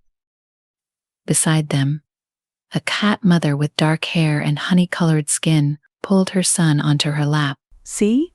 I told you it'd be amazing. The boy nodded, his gaze fixed on the glowing flowers. Streams of crystalline water meandered alongside the paths, their surfaces rippling with the movement of goldfish. The ponds they flowed into cast dancing reflections onto the underside of the canopy above. Mommy, look. Lyria whispered, pointing to a pair of luminescent birds nesting in a nearby tree. They're so beautiful. Saffron smiled, her heart warmed by her daughter's joy, despite the cool air. They are. This whole place is like a storybook come to life. The scene equally captivated other families around them. A boy nearby sat slack-jawed as a luminescent bird landed briefly on his outstretched hand before taking flight again. Parents pulled their coats a little tighter, but their smiles were bright against the backdrop of the glowing environment. The hover platforms hummed to a stop in a grassy clearing, and the strawberry blonde teacher disembarked, encouraging the others to follow. The group followed the teacher, the soft crunch of their steps muffled by the lush grass underfoot. The temperature was cooler than the spaceship, yet warmer than the early spring in Green Hill. This dome replicates a temperate forest ecosystem from planet Voria with a few special enhancements unique to our conservatory. The luminescent birds you see are called starfinches, and they're native to this habitat. Saffron reflected on how wonderful it would be to experience many different habitats and environments. It might help to ease her PTSD if she stopped consuming social media on her data globe, stopped watching VR movies, and stopped relying on her forever comfortable and convenient orb shield. She inhaled another deep breath, smelling pine and something sweeter. Perhaps the glowing flowers clustered along the trail were what smelled so good. Lyria clung to Saffron's hand, her eyes alight. Mommy, do you think the starfinches will come near me? Like they did with that boy? I think they might, Saffron replied. You're just as gentle as he was. Maybe they'll sense that. Families gathered in clusters, their murmurs rising and falling as they took in the space. The teacher rubbed her hands together, and her chest hitched. Each family will take their pre-programmed hover chariots to their assigned accommodation. She gestured to the hover platforms, which were dividing autonomously into smaller chariots for the different families. These chariots will belong to you for the length of your stay, and you can program them easily by talking to them and allowing them to scan your faces. Your quarters are stocked with everything you'll need, and we encourage you to explore the grove after settling in. Tomorrow morning we'll begin orientation sessions tailored for children and parents. You will each have an android helper to inform you of timetables and schedules. Saffron shivered at the thought of having another android helper. But surely cyber terrorists wouldn't and couldn't hack a place like this. The teacher gave them a reassuring nod as they passed. Your unit overlooks one of the starfinch nesting areas. I think you'll both enjoy it. Saffron and Lyria stepped onto their hover chariot as its soft seats reshaped to accommodate them.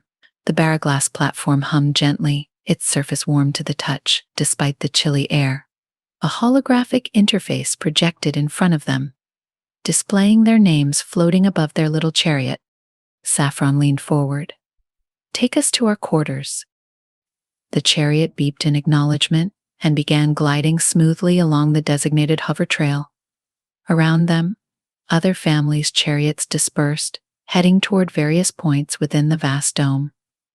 Lyria clutched her plush bunny, her lilac face glowing with anticipation as she gazed at the silver-leaf trees and glowing birds darting overhead. The chariot followed a winding path through the grove, its hum blending with the gentle sounds of nature. Streams trickled alongside the trail, and the occasional call of a starfinch echoed through the forest. The environment felt alive, yet serene, a delicate balance between engineering and natural beauty. Saffron's chest tightened with a pang of longing as she thought of Quentin. How she had wished he could join them when Lyria first received the scholarship. At the time, she'd even entertained the possibility. But then there was Juna. How could she ask him to come here and leave Juna behind? The decision had been made for her anyway. There hadn't been enough space for him to accompany them. Still, now that Juna was leaving Greenhill without her father, the weight of that unasked question pressed heavily on Saffron's mind. She inhaled deeply, the breath catching as worry coiled tighter in her chest.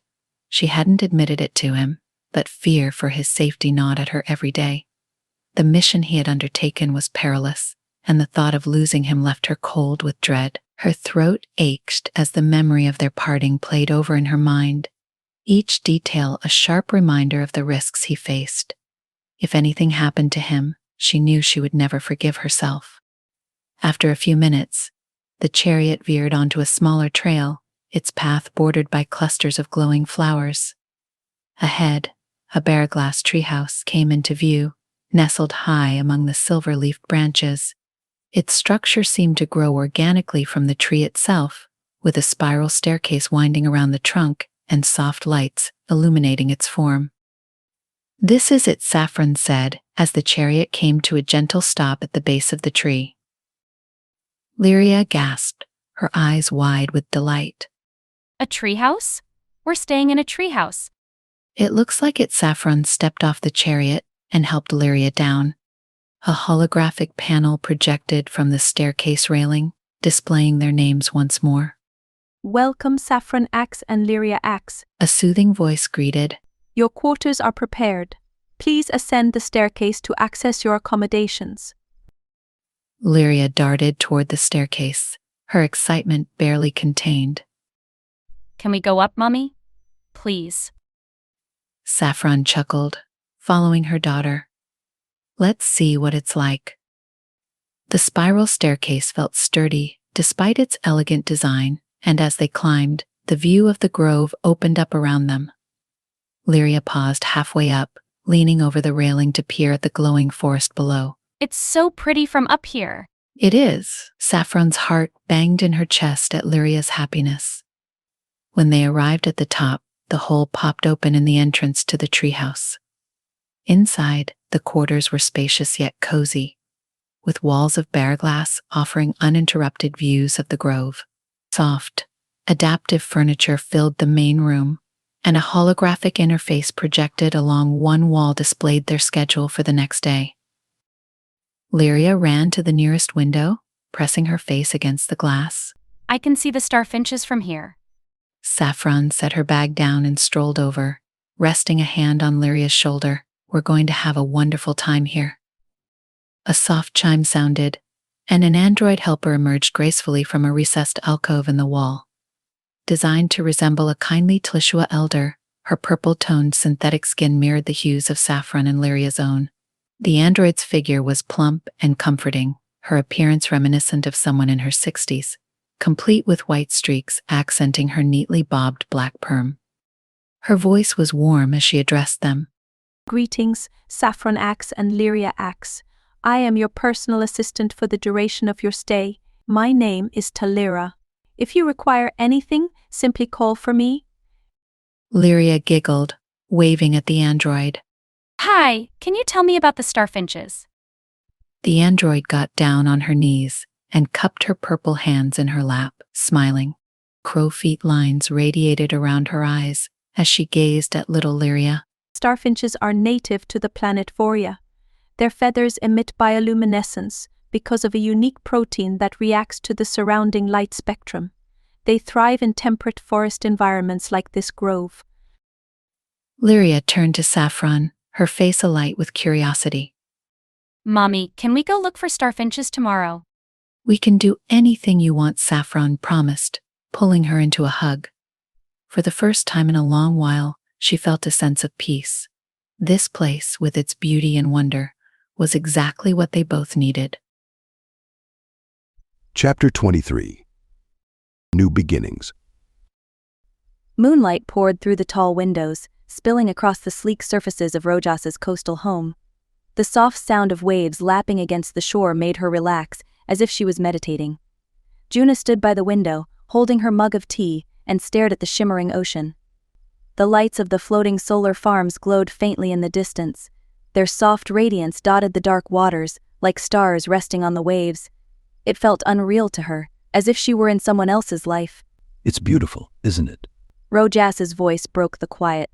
Juna turned and saw him standing near the sofa.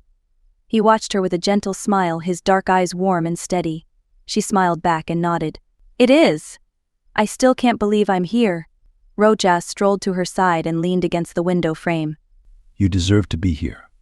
You've worked hard for this. Her cheeks flushed at his words. She looked away, her fingers tightening around the mug. It's not just the job, it's all of it. The move, this place. You. He reached out and touched her hand. The warmth of his fingers sent a quiet thrill through her. Juna, you've earned every bit of this. You don't need to thank me for what's already yours. She met his eyes. His words felt true, but she didn't know how to reply. Her heart thudded, and she gave a small laugh to steady herself. You're making it hard to argue. Good. He grinned and tugged her gently toward the sofa. Come sit. I don't want you standing there all night. After she hobbled over on her crutches, they sank into the soft cushions. Juna sipped her tea and let herself relax. Nearby, a stack of real books rested on a table. She smiled at the sight of them. This doesn't feel like a lab at all. Why would it? Rojas asked. This isn't work. It's home. She swallowed. The word home settled somewhere deep inside her. She stared at the room again, taking in its warmth. The walls curved sleekly, but the personal touches made it feel grounded. I didn't expect it to feel like this, she admitted. It's peaceful. It's supposed to be. Rojas said. He set his tea down and leaned closer to her. And now, it's yours. The words made her breath bottle. She opened her mouth to thank him, but the words felt too small. She set her mug aside, unsure what to say. Rojas reached out again, brushing a strand of hair from her face. His touch was soft, and it made her pulse quicken. Juna, he said, his voice low. You don't have to thank me. Just stay with me. That's all I want. Her heartbeat pulsed in her neck. She didn't think. She leaned forward, and their lips met. The kiss was warm and steady. Her hands rested on his shoulders, and his arms wrapped around her. For a moment, the world narrowed to just them. When they pulled apart, Rojas smiled. His forehead rested lightly against hers. Stay, he said. Not just tonight. Always. Juna nodded. Always, she whispered. Saffron sat cross-legged on the comfortable bar glass floor of their tree home, gazing out at the glowing starfinch grove. The light of the Tsar's sun filtered through the silver leaves and cast shimmering patterns across the walls. Lyria giggled beside her, immersed in a holographic game on the virtual scope, her small hands waving animatedly as she directed her in-game character. The virtual scope pinged, shifting to reveal the cheerful faces of two beige-skinned twin girls with wide amber eyes and identical toothy grins. Lyria, they called in unison, their voices echoing through the room. Lyria beamed, waving frantically. Look, Mommy. They called me. Saffron smiled, adjusting her posture as she leaned closer. Hello, you two. Are you enjoying the conservatory? Yes. One twin chirped, while the other added, We're just a few trees away from you. The twins invited Lyria to join their holographic game, and soon the three children were deep in a virtual adventure filled with laughter and imaginative challenges. Saffron watched, her heart warmed by Lyria's floating form, squealing as she shared her excitement with her new friends. After some time, Lyria turned to Saffron. And Mommy, The twins' parents want us to come to dinner tonight. They're inviting their neighbors, and that's us. Saffron blinked, her stomach fluttering with nerves. Meeting other parents wasn't something she felt entirely prepared for, especially after the whirlwind of the day. Are you sure? Lyria nodded enthusiastically, her bunny toy clutched tightly in one hand. They said we're close neighbors, and they want to meet us. Please, Mommy. Saffron hesitated, but saw the hope in Lyria's eyes. Okay, we'll go. But first, we'll need to freshen up. After bathing and changing into comfortable yet presentable clothes, Saffron in a flowing indigo tunic and Lyria in a cheerful yellow jumpsuit, they stepped out onto their balcony. The evening air was cool and refreshing, carrying faint floral notes from the grove below. Talira plodded toward them with her calm demeanor. Saffron, Lyria, I understand you are attending a gathering this evening. Would you like help in preparing a gesture of goodwill for your hosts? Saffron frowned slightly, glancing at her empty hands. I have nothing to bring. Would that be rude? Not at all, Talira replied with a reassuring smile. Our old garden contains environmentally sustainable blooms that would make a lovely bouquet. Shall I gather some for you? Lyria's face lit up. Can I come too? I want to pick flowers. Saffron chuckled at her daughter's enthusiasm. I suppose we both can. Lead the way, Talira. Talira guided them to a small, enclosed garden nestled at the base of their tree home. The space was lush with vibrant blooms, their petals glistening faintly under the dome's ambient light. Lyria darted forward, her small hands reaching for the most colorful flowers. These, Mommy, they look like little stars. Lyria held up a cluster of tiny, glowing blossoms. Saffron knelt beside her, helping her pick a few more while Talira carefully arranged the selections into an elegant bouquet. The blooms ranged from luminous golds to soft blues, their colors shifting subtly in the light. This will be perfect, Saffron said. Thank you, Talira. With their bouquet in hand, Saffron and Lyria boarded their hover chariot, which hummed softly as it guided them toward their neighbor's tree home.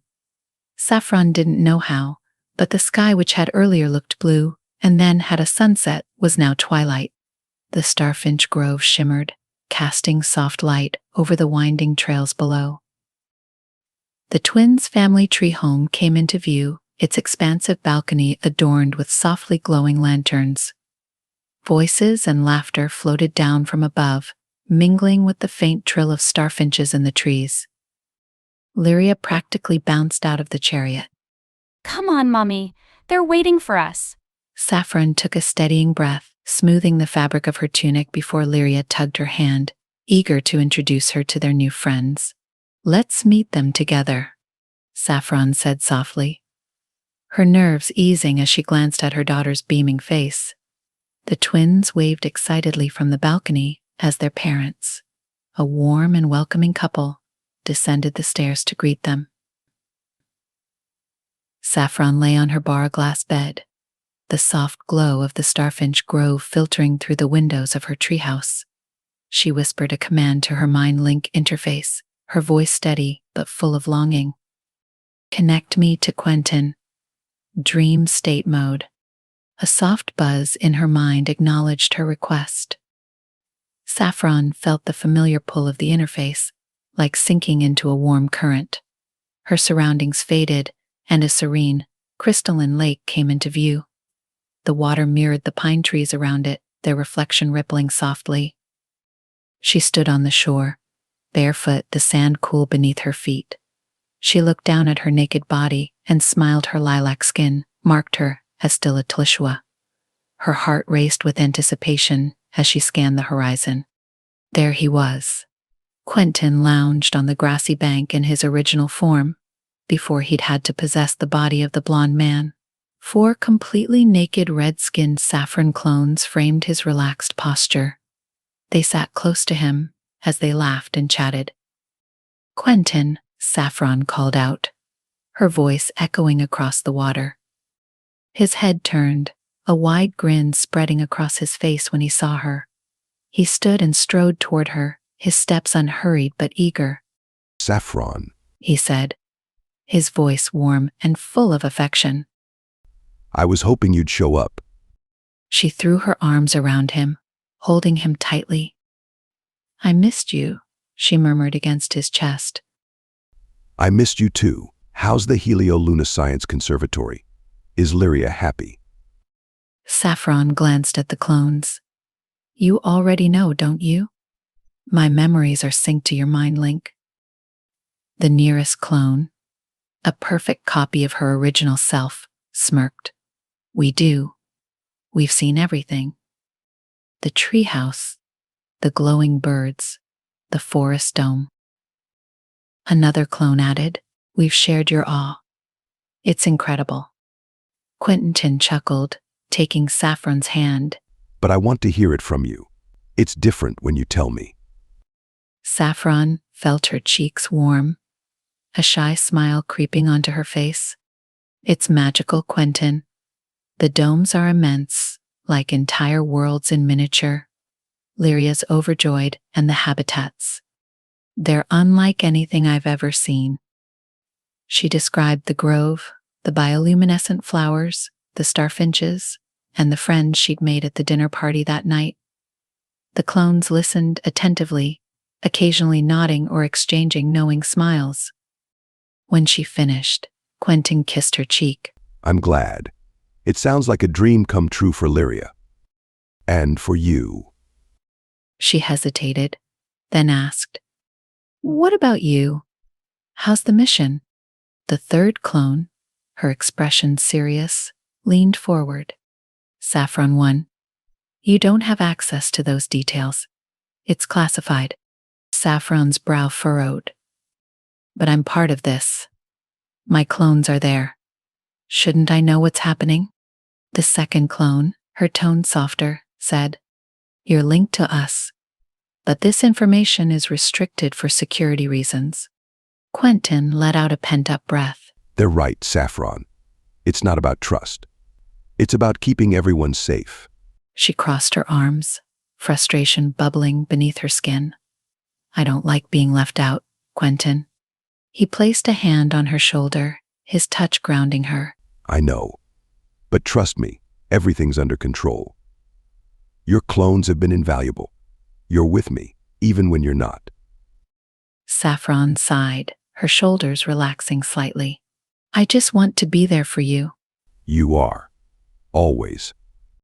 They sank onto the grass near the lake, the clones joining them in companionable silence. Saffron leaned against Quentin, the sound of the gentle waves lapping at the shore filling the air. For now, being here, even in a dream, was enough.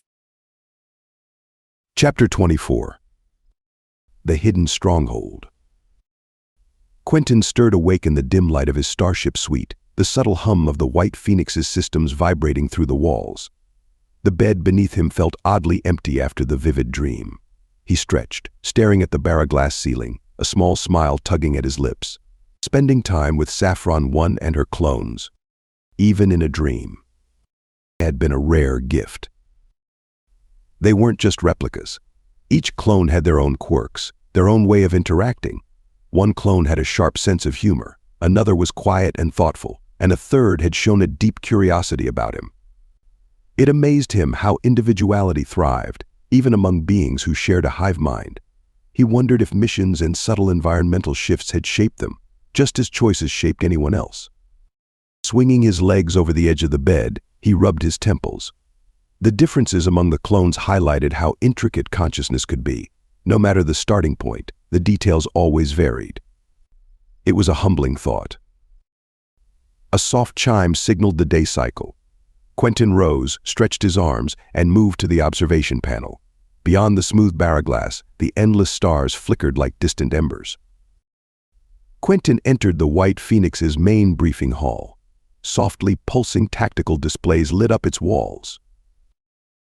The hall was too overcrowded for levitating data globes. 50 crimson-skinned Saffron Bakud clones stood in organized rows to his left. 50 Raphael Tlishua clones, with piercing ultraviolet eyes, stood at attention to his right, their bald, navy blue heads gleaming under levitating glow balls. At the rear, 9 Zartian cyborg agents of varied beige and brown tones gathered. Commander Maria stood at the front, her hands clasped behind her back. The room quieted as her sharp gaze swept across the assembly. Attention, She commanded. The murmurs ceased instantly. Raphael 2 has returned from the Galactan operation with his squadron. They'll brief us on the mission findings, operational successes, and critical intelligence. She turned to the tall and muscular clone standing beside her. Raphael 2, the floor is yours. Raphael 2 stepped up. His ultraviolet eyes scanned the room, his voice steady and authoritative as he began. Galactan was in complete chaos when we arrived. The facility's automated security systems had been compromised, and a significant portion of the prisoner population had escaped containment. The mission was threefold: contain the situation, assist surviving staff, and secure intelligence on the breach. He gestured toward the holographic display, and a detailed 3D rendering of Galactan rotated into view, overlaid with tactical data points and heat maps. Our entry was swift, utilizing stealth pods to bypass external defenses. A recent attack on its docking bays had already littered the asteroid's surface with debris. We deployed stabilizing drones to secure the perimeter before descending into the facility's main sectors. A more somber tone crept into Raphael 2's voice. Resistance was immediate. Many prisoners had armed themselves with stolen equipment from the armory, while some surrendered upon contact. A significant number refused and initiated hostile engagements. We neutralized these threats to ensure the safety of the remaining staff and to prevent further security breaches. The hologram shifted to display red highlighted zones within Galactan. These areas housed compromised data nodes and critical infrastructure. Raphael 2 continued, gesturing at the holographic display. Our team discovered hackers infiltrated Galactan's control systems through remote links established by insider collaborators. The primary breach originated from the central AI nexus, which oversees the asteroid's operational systems. The room was silent as he expanded the hologram to show a detailed schematic of the AI nexus. The attackers exploited a dormant backdoor left by previous contractors during the construction of the station's prison hospital. A vulnerability that allowed them to override both internal security and docking protocols. They used this access to gain control over the station's shuttles. Maria's brows knit together as she studied the data. Were the shuttles definitely sent to Veltheron? Raphael 2 quirked an eyebrow and nodded. Several were programmed to depart autonomously, carrying escapees to a nearby location. Veltheron. Analysis of the shuttle's navigation logs shows precise targeting of a specific base on the planet, on the outer half of the tidally locked planet. A murmur swept through the room. Quentin leaned forward. A base on Veltheron? That's hostile territory. How could they know where to send the shuttles?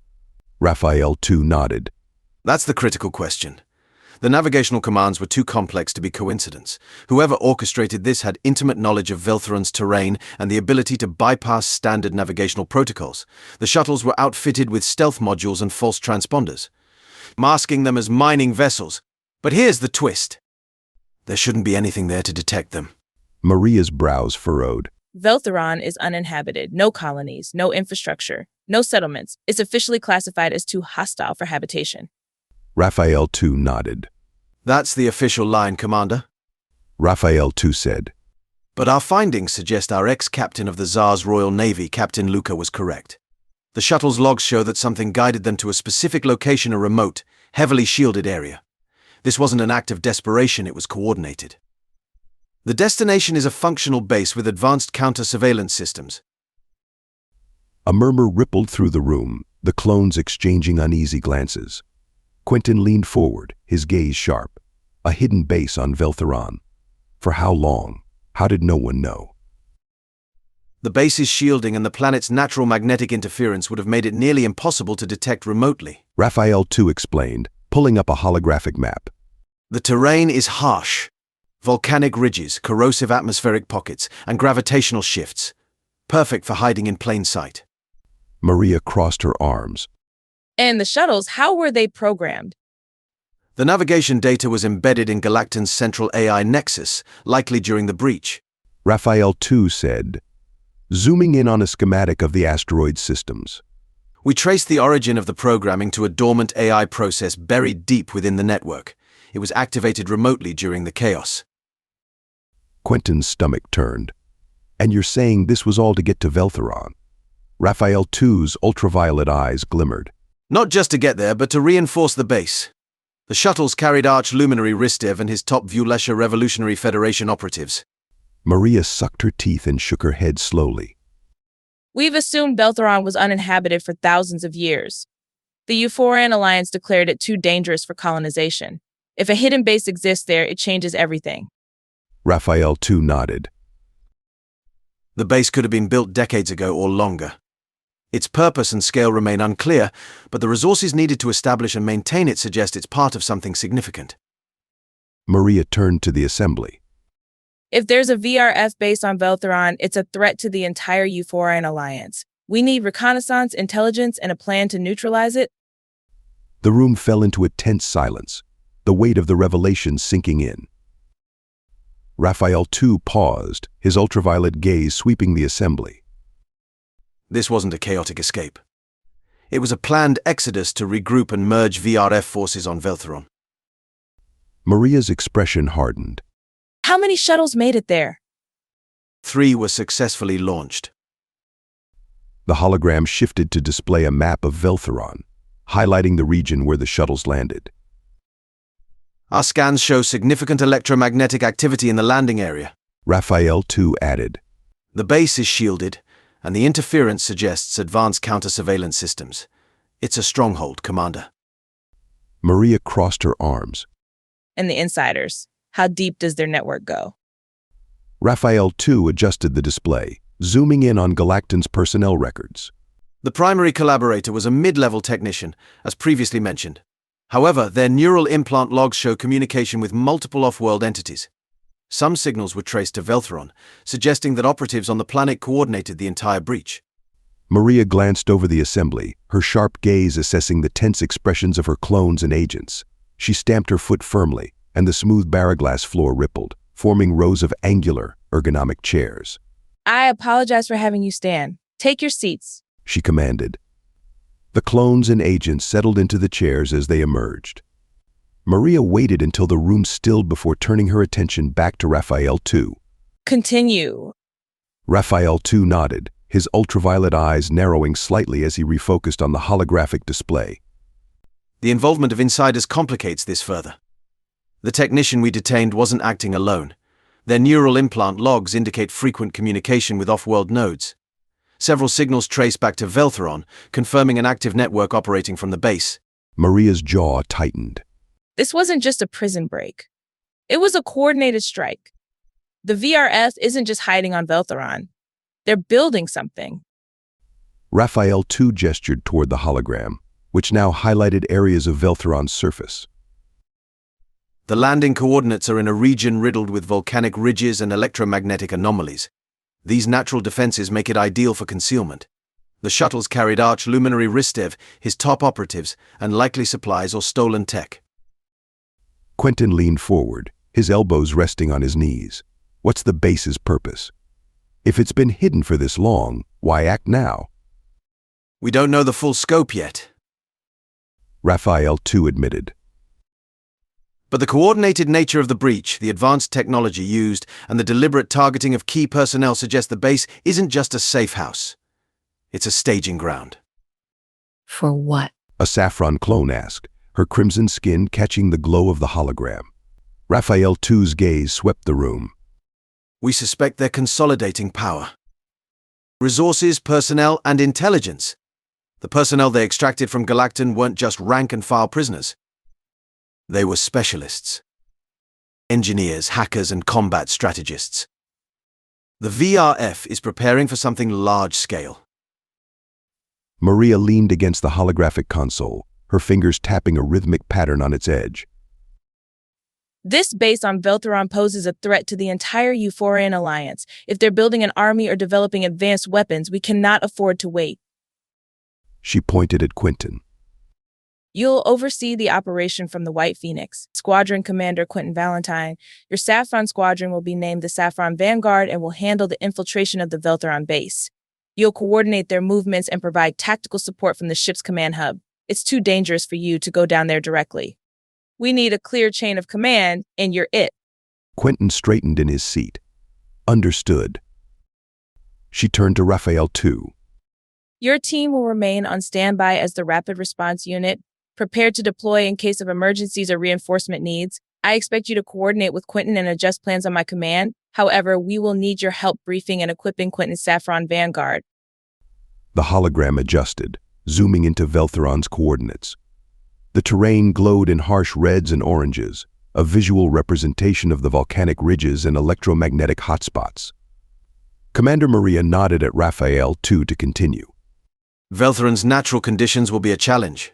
The planet's tidal locking creates extreme temperatures, and its magnetic fields disrupt most standard surveillance equipment.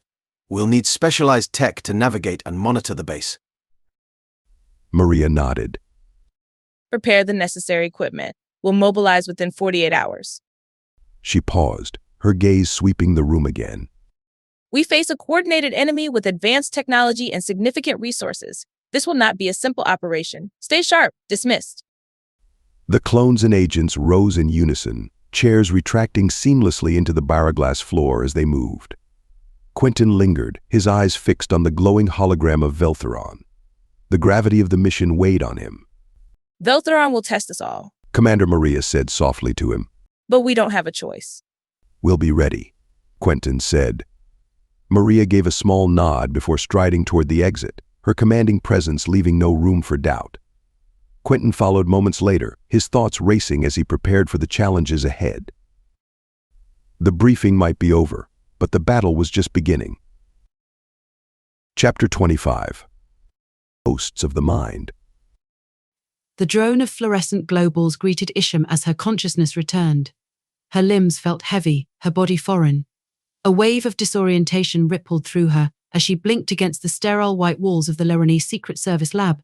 She flexed her fingers, noticing her lemon-shimmering skin and the elongated nail beds.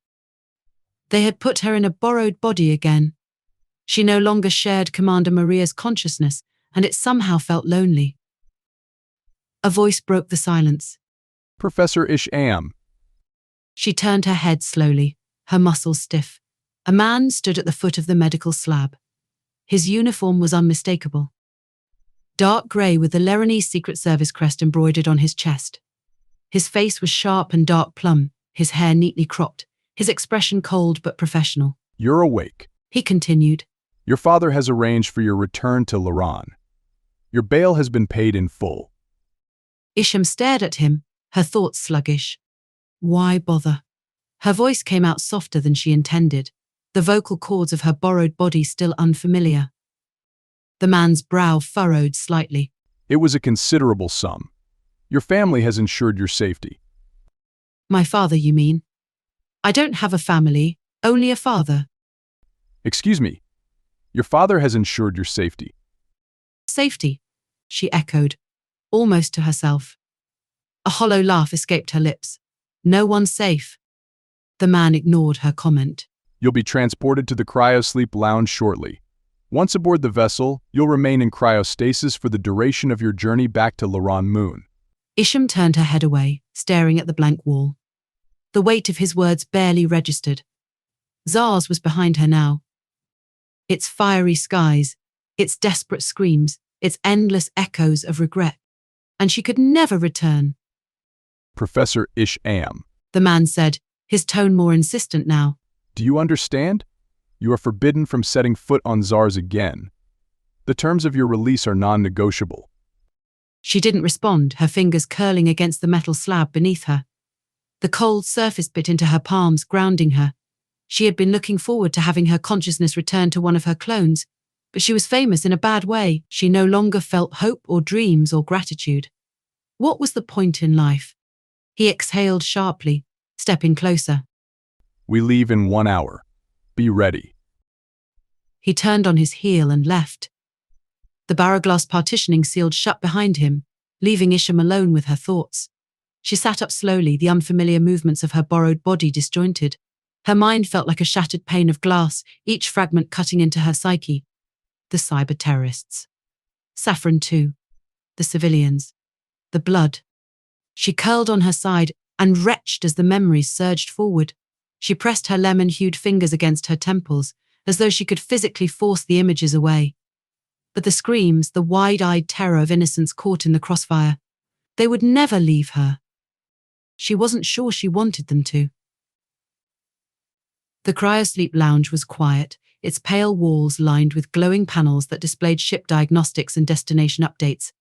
Isham stood near the center, watching as naked female travelers took their places on the cryo discs. The room was divided by gender, the partition walls sleek and transparent. Isham moved to the disc beside her, placing her bare feet against the cool surface. To her left stood a woman with tan skin, cropped white hair and steady, calculating eyes. I'm Agent Valis. We'll be sharing a ward at the Sky Rehabilitation Hospital when we arrive in Lyron. Isham nodded faintly, her gaze drifting to the cryo discs. She had done this before. Stood on the cold metal, felt the jelly-like substance grow around her, and let the gas lull her into oblivion. 4 years of nothingness awaited her. 4 years in interstellar space. The last time she'd taken a trip on a spaceship was when Saffron Axe was her hostage. Poor dear Saffron. Valis glanced at her before she positioned herself on her disc, standing tall and composed. A low buzz vibrated below. The overhead disc lowered slowly until it was a foot above Isham's head, but it didn't need to descend for the tall agent beside her. Isham tilted her face upward, staring at its smooth surface. A faint vibration ran through her body as the cryosystem activated, and the honeycomb-like substance began to grow from both discs. The jelly-like material crept upward, cool and spongy, encasing her body in a slow-growing egg. Isham closed her eyes as it enveloped her body, forming a translucent cocoon. It dulled the sounds of the lounge, muting the world around her. The gas hissed faintly, releasing its sleep-inducing vapor. Isham inhaled deeply, and the chemical fog filled her lungs. Her mind drifted. Her consciousness blurred. Memories flickered like dying embers. Her father's stern face, the cries of those she couldn't save, the empty eyes of Saffron too staring back at her through a reflection. As the gas pulled her under, Isham's last coherent thought was one of bitter relief. Sleep would bring no dreams, no haunting images, just silence. The cryo bud hardened, sealing her within its milky cocoon. Around her, the other travelers were similarly encased, their forms suspended in quiet stasis. The ship's engines powered up for the interstellar journey to Lyron Moon. For Isham, time would pass in an instant, but the ghosts of her past would wait patiently, lurking in the shadows of her waking mind. Quentin sat at a long, matte black table in the communal lounge, surrounded by 9 cyborg agents of diverse origins. Steam from the tea they shared curled from their cups. Though the agents had gleaming neural ports at their temples, like Quentin, they looked otherwise human, their individuality intact. A brown-skinned Ka-Tion with tight black curls leaned back, staring at his cup. No alcohol? Across from him, a honey-skinned cat with slanted eyes and shiny black hair gave a knowing smirk. You'd want to wake up with a pounding head when we're called to action? Makes no sense. The Ka-Tion huffed, blowing on his tea. Still feels wrong. T2. Boring. The honey-skinned cat raised an eyebrow. And you'd prefer splitting your skull open during a high-G maneuver. Everyone around the table chuckled lightly. A beige-skinned Lifro with mousy brown hair and blue eyes said, "She's right. Last time someone snuck in contraband, we nearly lost them to vertigo during a hover chase." Next to him, a pink-skinned Jezzo with matching hair and irises tilted her cup in mock salute. Tea keeps the chaos contained, my friend. Embrace it. A brown-skinned Oenity with a sharp high nose and wavy hair leaned forward. Enough. We're on standby for a reason. If the call comes, I don't want to hear any complaints about shaky hands or blurred vision. Everyone laughed. Quentin smiled faintly, appreciating the easy-going atmosphere. Besides, tea's not so bad. Ceramic cups, warm hands, it feels normal. The Ka-Tion muttered something under his breath, but sipped his tea obediently. The group relaxed and traded light banter amidst the underlying tension of the mission. Quentin glanced at their diverse faces, augmented bodies a testament to their survival. "Normal is good," Quentin murmured, mostly to himself, as he savored another sip of tea. Later that evening, Quentin was summoned to Maria's private cabin. The curved barraglass walls displayed faint star maps, their soft blue light casting a serene glow over the room. Maria stood behind a sleek black counter, pouring tea into 3 ceramic mugs. "No rum tonight," she said as Quentin entered. "We need clear heads." Raphael, too, was already there, standing near the wall with his usual calm posture. He inclined his head slightly in greeting as Quentin took a seat across from Maria. Maria slid a mug toward him and another to Raphael, too. "Chamomile. Don't complain. It'll help you think." Quentin wrapped his hands around the warm mug, inhaling the earthy scent. Not complaining, just surprised. Rum seemed to be your thing. Maria smirked. "Only when we can afford it. Tonight we can't." Raphael, too, sat and sipped the tea, his expression neutral. "Quentin," he said in a measured tone. "I owe you an apology." Quentin raised an eyebrow, lowering his mug. For what?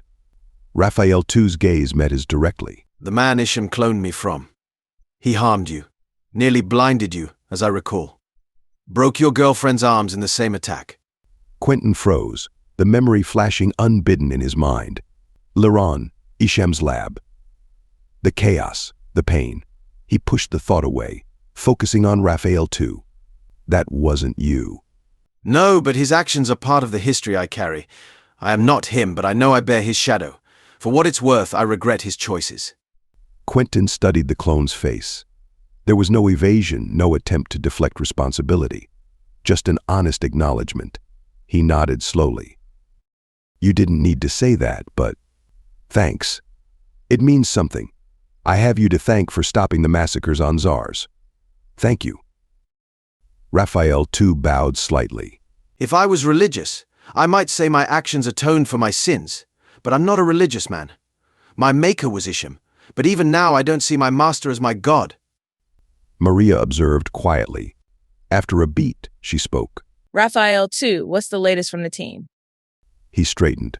All business now. "Final preparations are underway.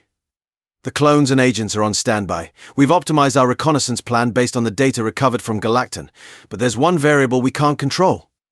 Veltheron's electromagnetic interference. It could disrupt our sensors and communications once we're in the atmosphere." Maria frowned. "Options." "We'll rely on redundant systems and deploy signal relays from orbit. It won't eliminate the interference, but it should give us enough coverage to complete the mission." Quentin sipped his tea, his thoughts drifting to the Saffron clones. They would be at the forefront of the operation, infiltrating a hostile environment with limited support.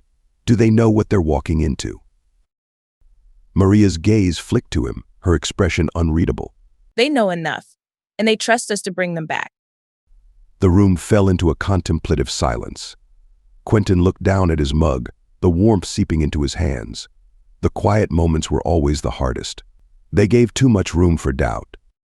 Commander Maria stood suddenly. "Get some rest, both of you.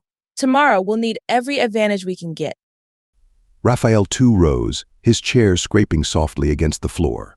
He gave a curt nod to Quentin before following Maria toward the door. Quentin lingered for a moment, staring at the faint star maps on the barraglass walls. The stars felt impossibly far away, their light cold and indifferent. He drained the last of his tea and stood. Tomorrow, the game would begin in earnest, and the stakes had never been higher. Chapter 26. The Price of Command.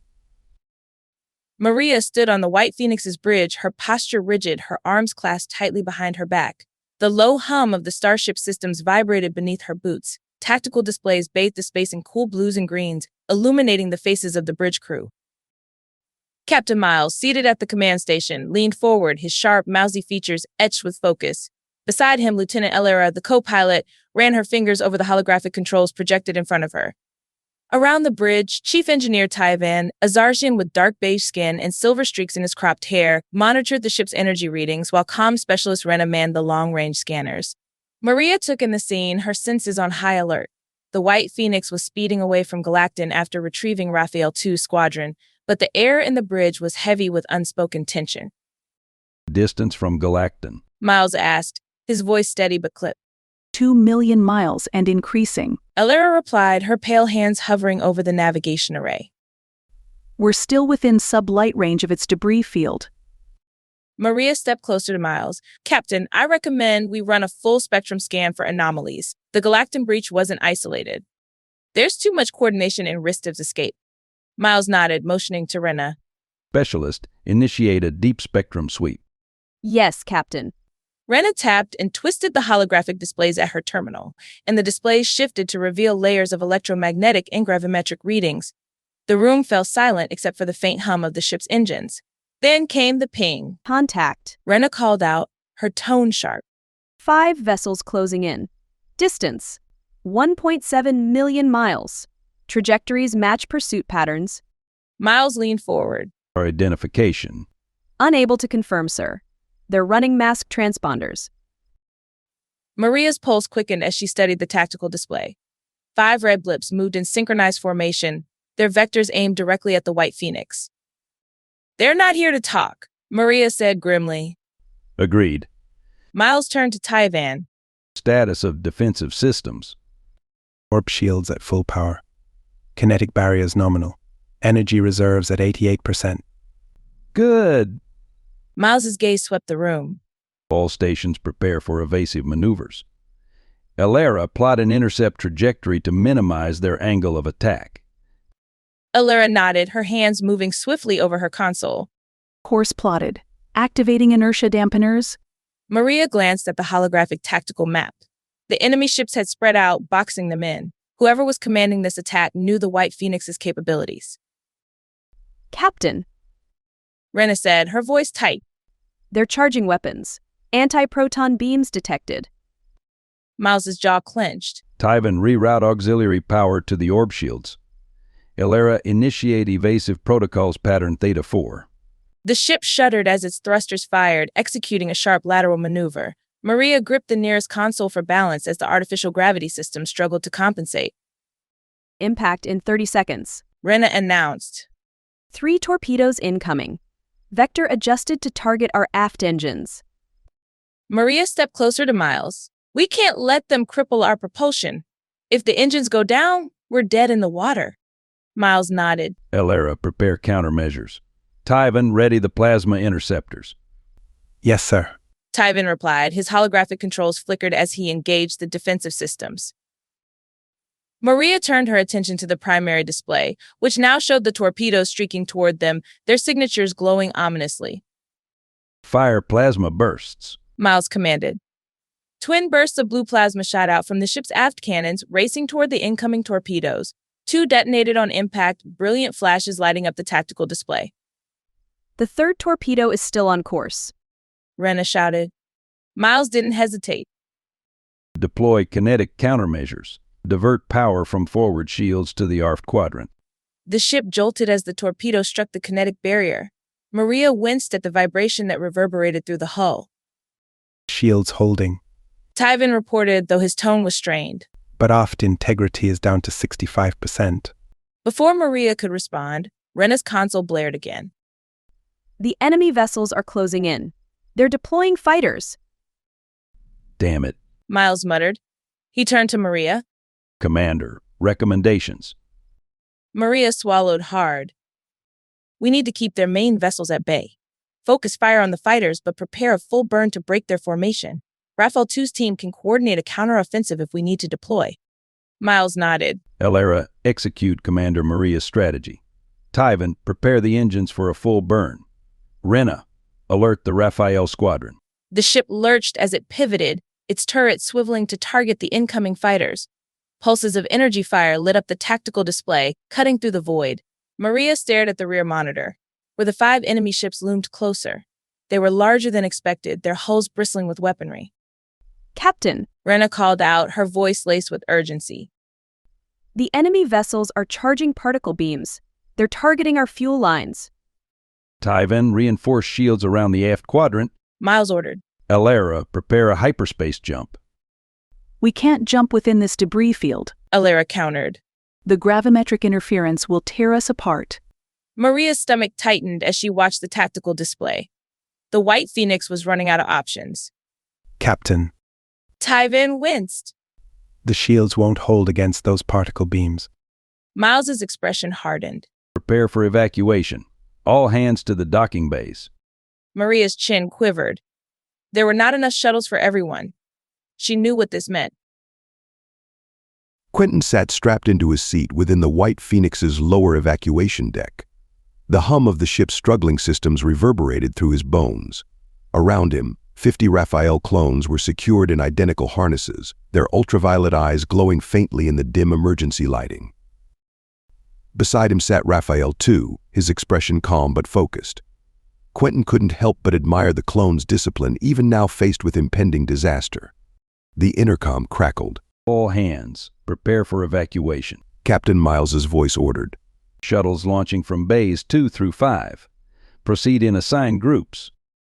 Quentin's grip tightened on his harness. He reached out through his MindLink interface, hoping to glean some clarity from Maria.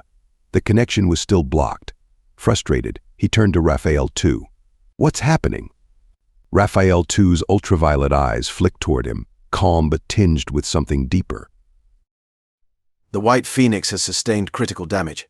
Systems are failing faster than projected. The shuttles are prepped for evacuation, but there's not enough capacity to save everyone. Quentin's voice rose, almost breaking. What do you mean? There must be a way to save everyone. Raphael 2 didn't respond immediately. Instead, he raised his forearm, where a holo display projected a detailed evacuation plan. The holographic model of the White Phoenix showed the failing systems, structural integrity levels, and critical evacuation protocols. The highlighted data blinked ominously. There's no way around it, he breathed. The evacuation shuttles have a maximum capacity of 115 individuals. Raphael 2 explained. There are 165 of us aboard. A sudden feeling of cold expanded in Quentin's core. So you're saying? 50 of us must stay. There's no other option. Quentin's voice shook.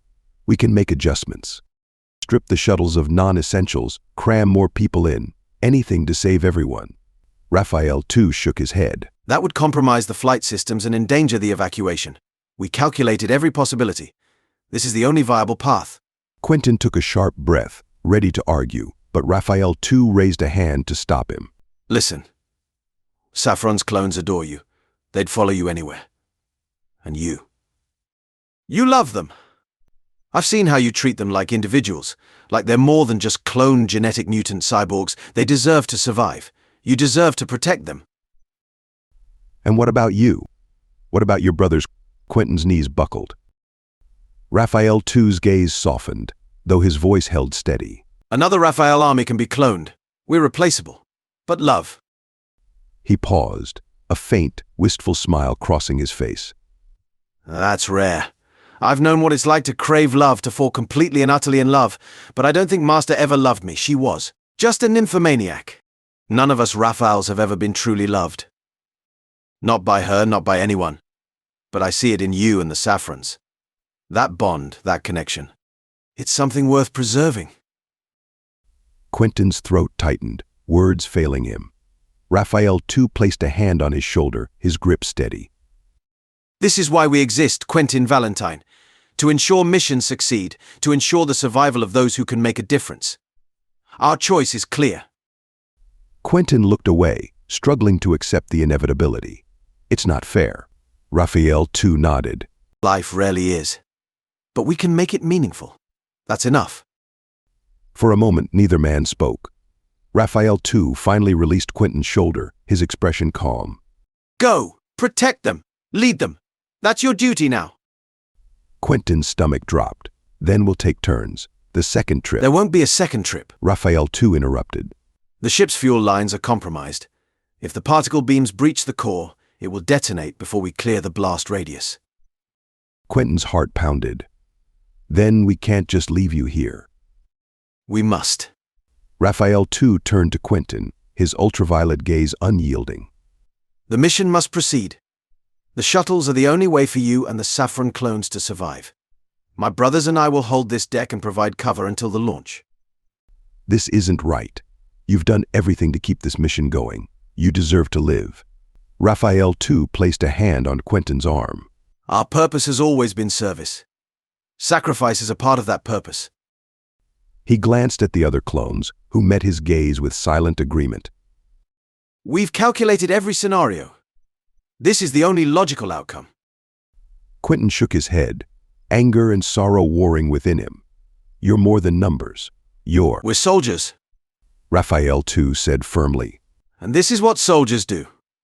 A sharp jolt rocked the evacuation deck, throwing sparks from the ceiling panels. The overhead lights flickered. Pressure dropping on deck 7. A voice announced over the intercom. Hull breach imminent. Raphael too stood steady, even as the ship trembled. Quentin, you need to move now. The evacuation siren blared, drowning out Quentin's response. The emergency harnesses unlatched automatically, and Quentin stumbled to his feet. Around him, the Raphaels remained seated, their expressions serene. A lump formed in Quentin's throat as he took one last look at the clones. Each one of them sat with quiet dignity, their hands resting on their knees. None of them moved to follow. As he turned toward the shuttle bay, Quentin felt Raphael too's hand on his shoulder one last time. Make it worth it. Quentin didn't trust himself to respond. He gave a sharp nod and marched toward the shuttle bay, his vision blurred by unshed tears. The shuttle was a tight, utilitarian craft built for short-range evacuation. Quentin ducked into the cabin, finding Maria already seated at the controls. She turned briefly, her dark eyes meeting his. You made it, She said, her voice tight. She gestured to the co-pilot's seat. Strap in. We're launching in 30 seconds. Quentin collapsed into the seat, fumbling with the harness. The Raphaels aren't coming. Maria's hands froze briefly on the console. She didn't look at him. I know. They made their choice. The shuttle vibrated as the docking clamps released. Maria's fingers flew across the controls, and the craft shot out of the White Phoenix's docking bay. Quentin glanced at the rear display. Through the small viewport, he saw the White Phoenix, its hull scarred by plasma burns and punctures. The ship was still fighting, its turrets firing bursts of blue energy at the enemy fighters swarming around it. "What are you doing, Maria?" Quentin asked. "We're not out of range yet." Maria didn't answer immediately. She tilted the shuttle into a sharp evasive maneuver, dodging debris from an exploded enemy fighter. If the Phoenix can hold their attention, we have a better chance of making it to hyperspace. Quentin gritted his teeth as the shuttle banked hard to the left. And what happens to the people still on board? Maria's hands tightened on the controls. They knew the risks. As the shuttle gained distance, a flash of light filled the viewport. Quentin turned, his stomach sinking. A particle beam, the energy slicing through its hull like a scalpel, had struck the White Phoenix's aft section. The explosion was silent in the vacuum of space, but the shuttle shook violently as the shockwave reached them. As the White Phoenix exploded in a brilliant light, its core going critical, Quentin stared on in horror. Maria stabilized the shuttle, her jaw set, her hands trembling only slightly. She glanced at the navigation display, then at Quentin. We made it. She let out a slight moan. Quentin didn't respond. His gaze remained fixed on the fading debris of the White Phoenix, his thoughts consumed by the clones who had given everything so they could escape. Make it worth it. Raphael too's words echoed in his mind. He clenched his fists. The mission wasn't over. Not yet. The end. You just listened to Cold Fire, Book 3 of John Roberts' CyberStars Saga. Don't forget to listen to Book 4 of the CyberStars Saga, Cosmic Terror. And please don't forget to like and subscribe.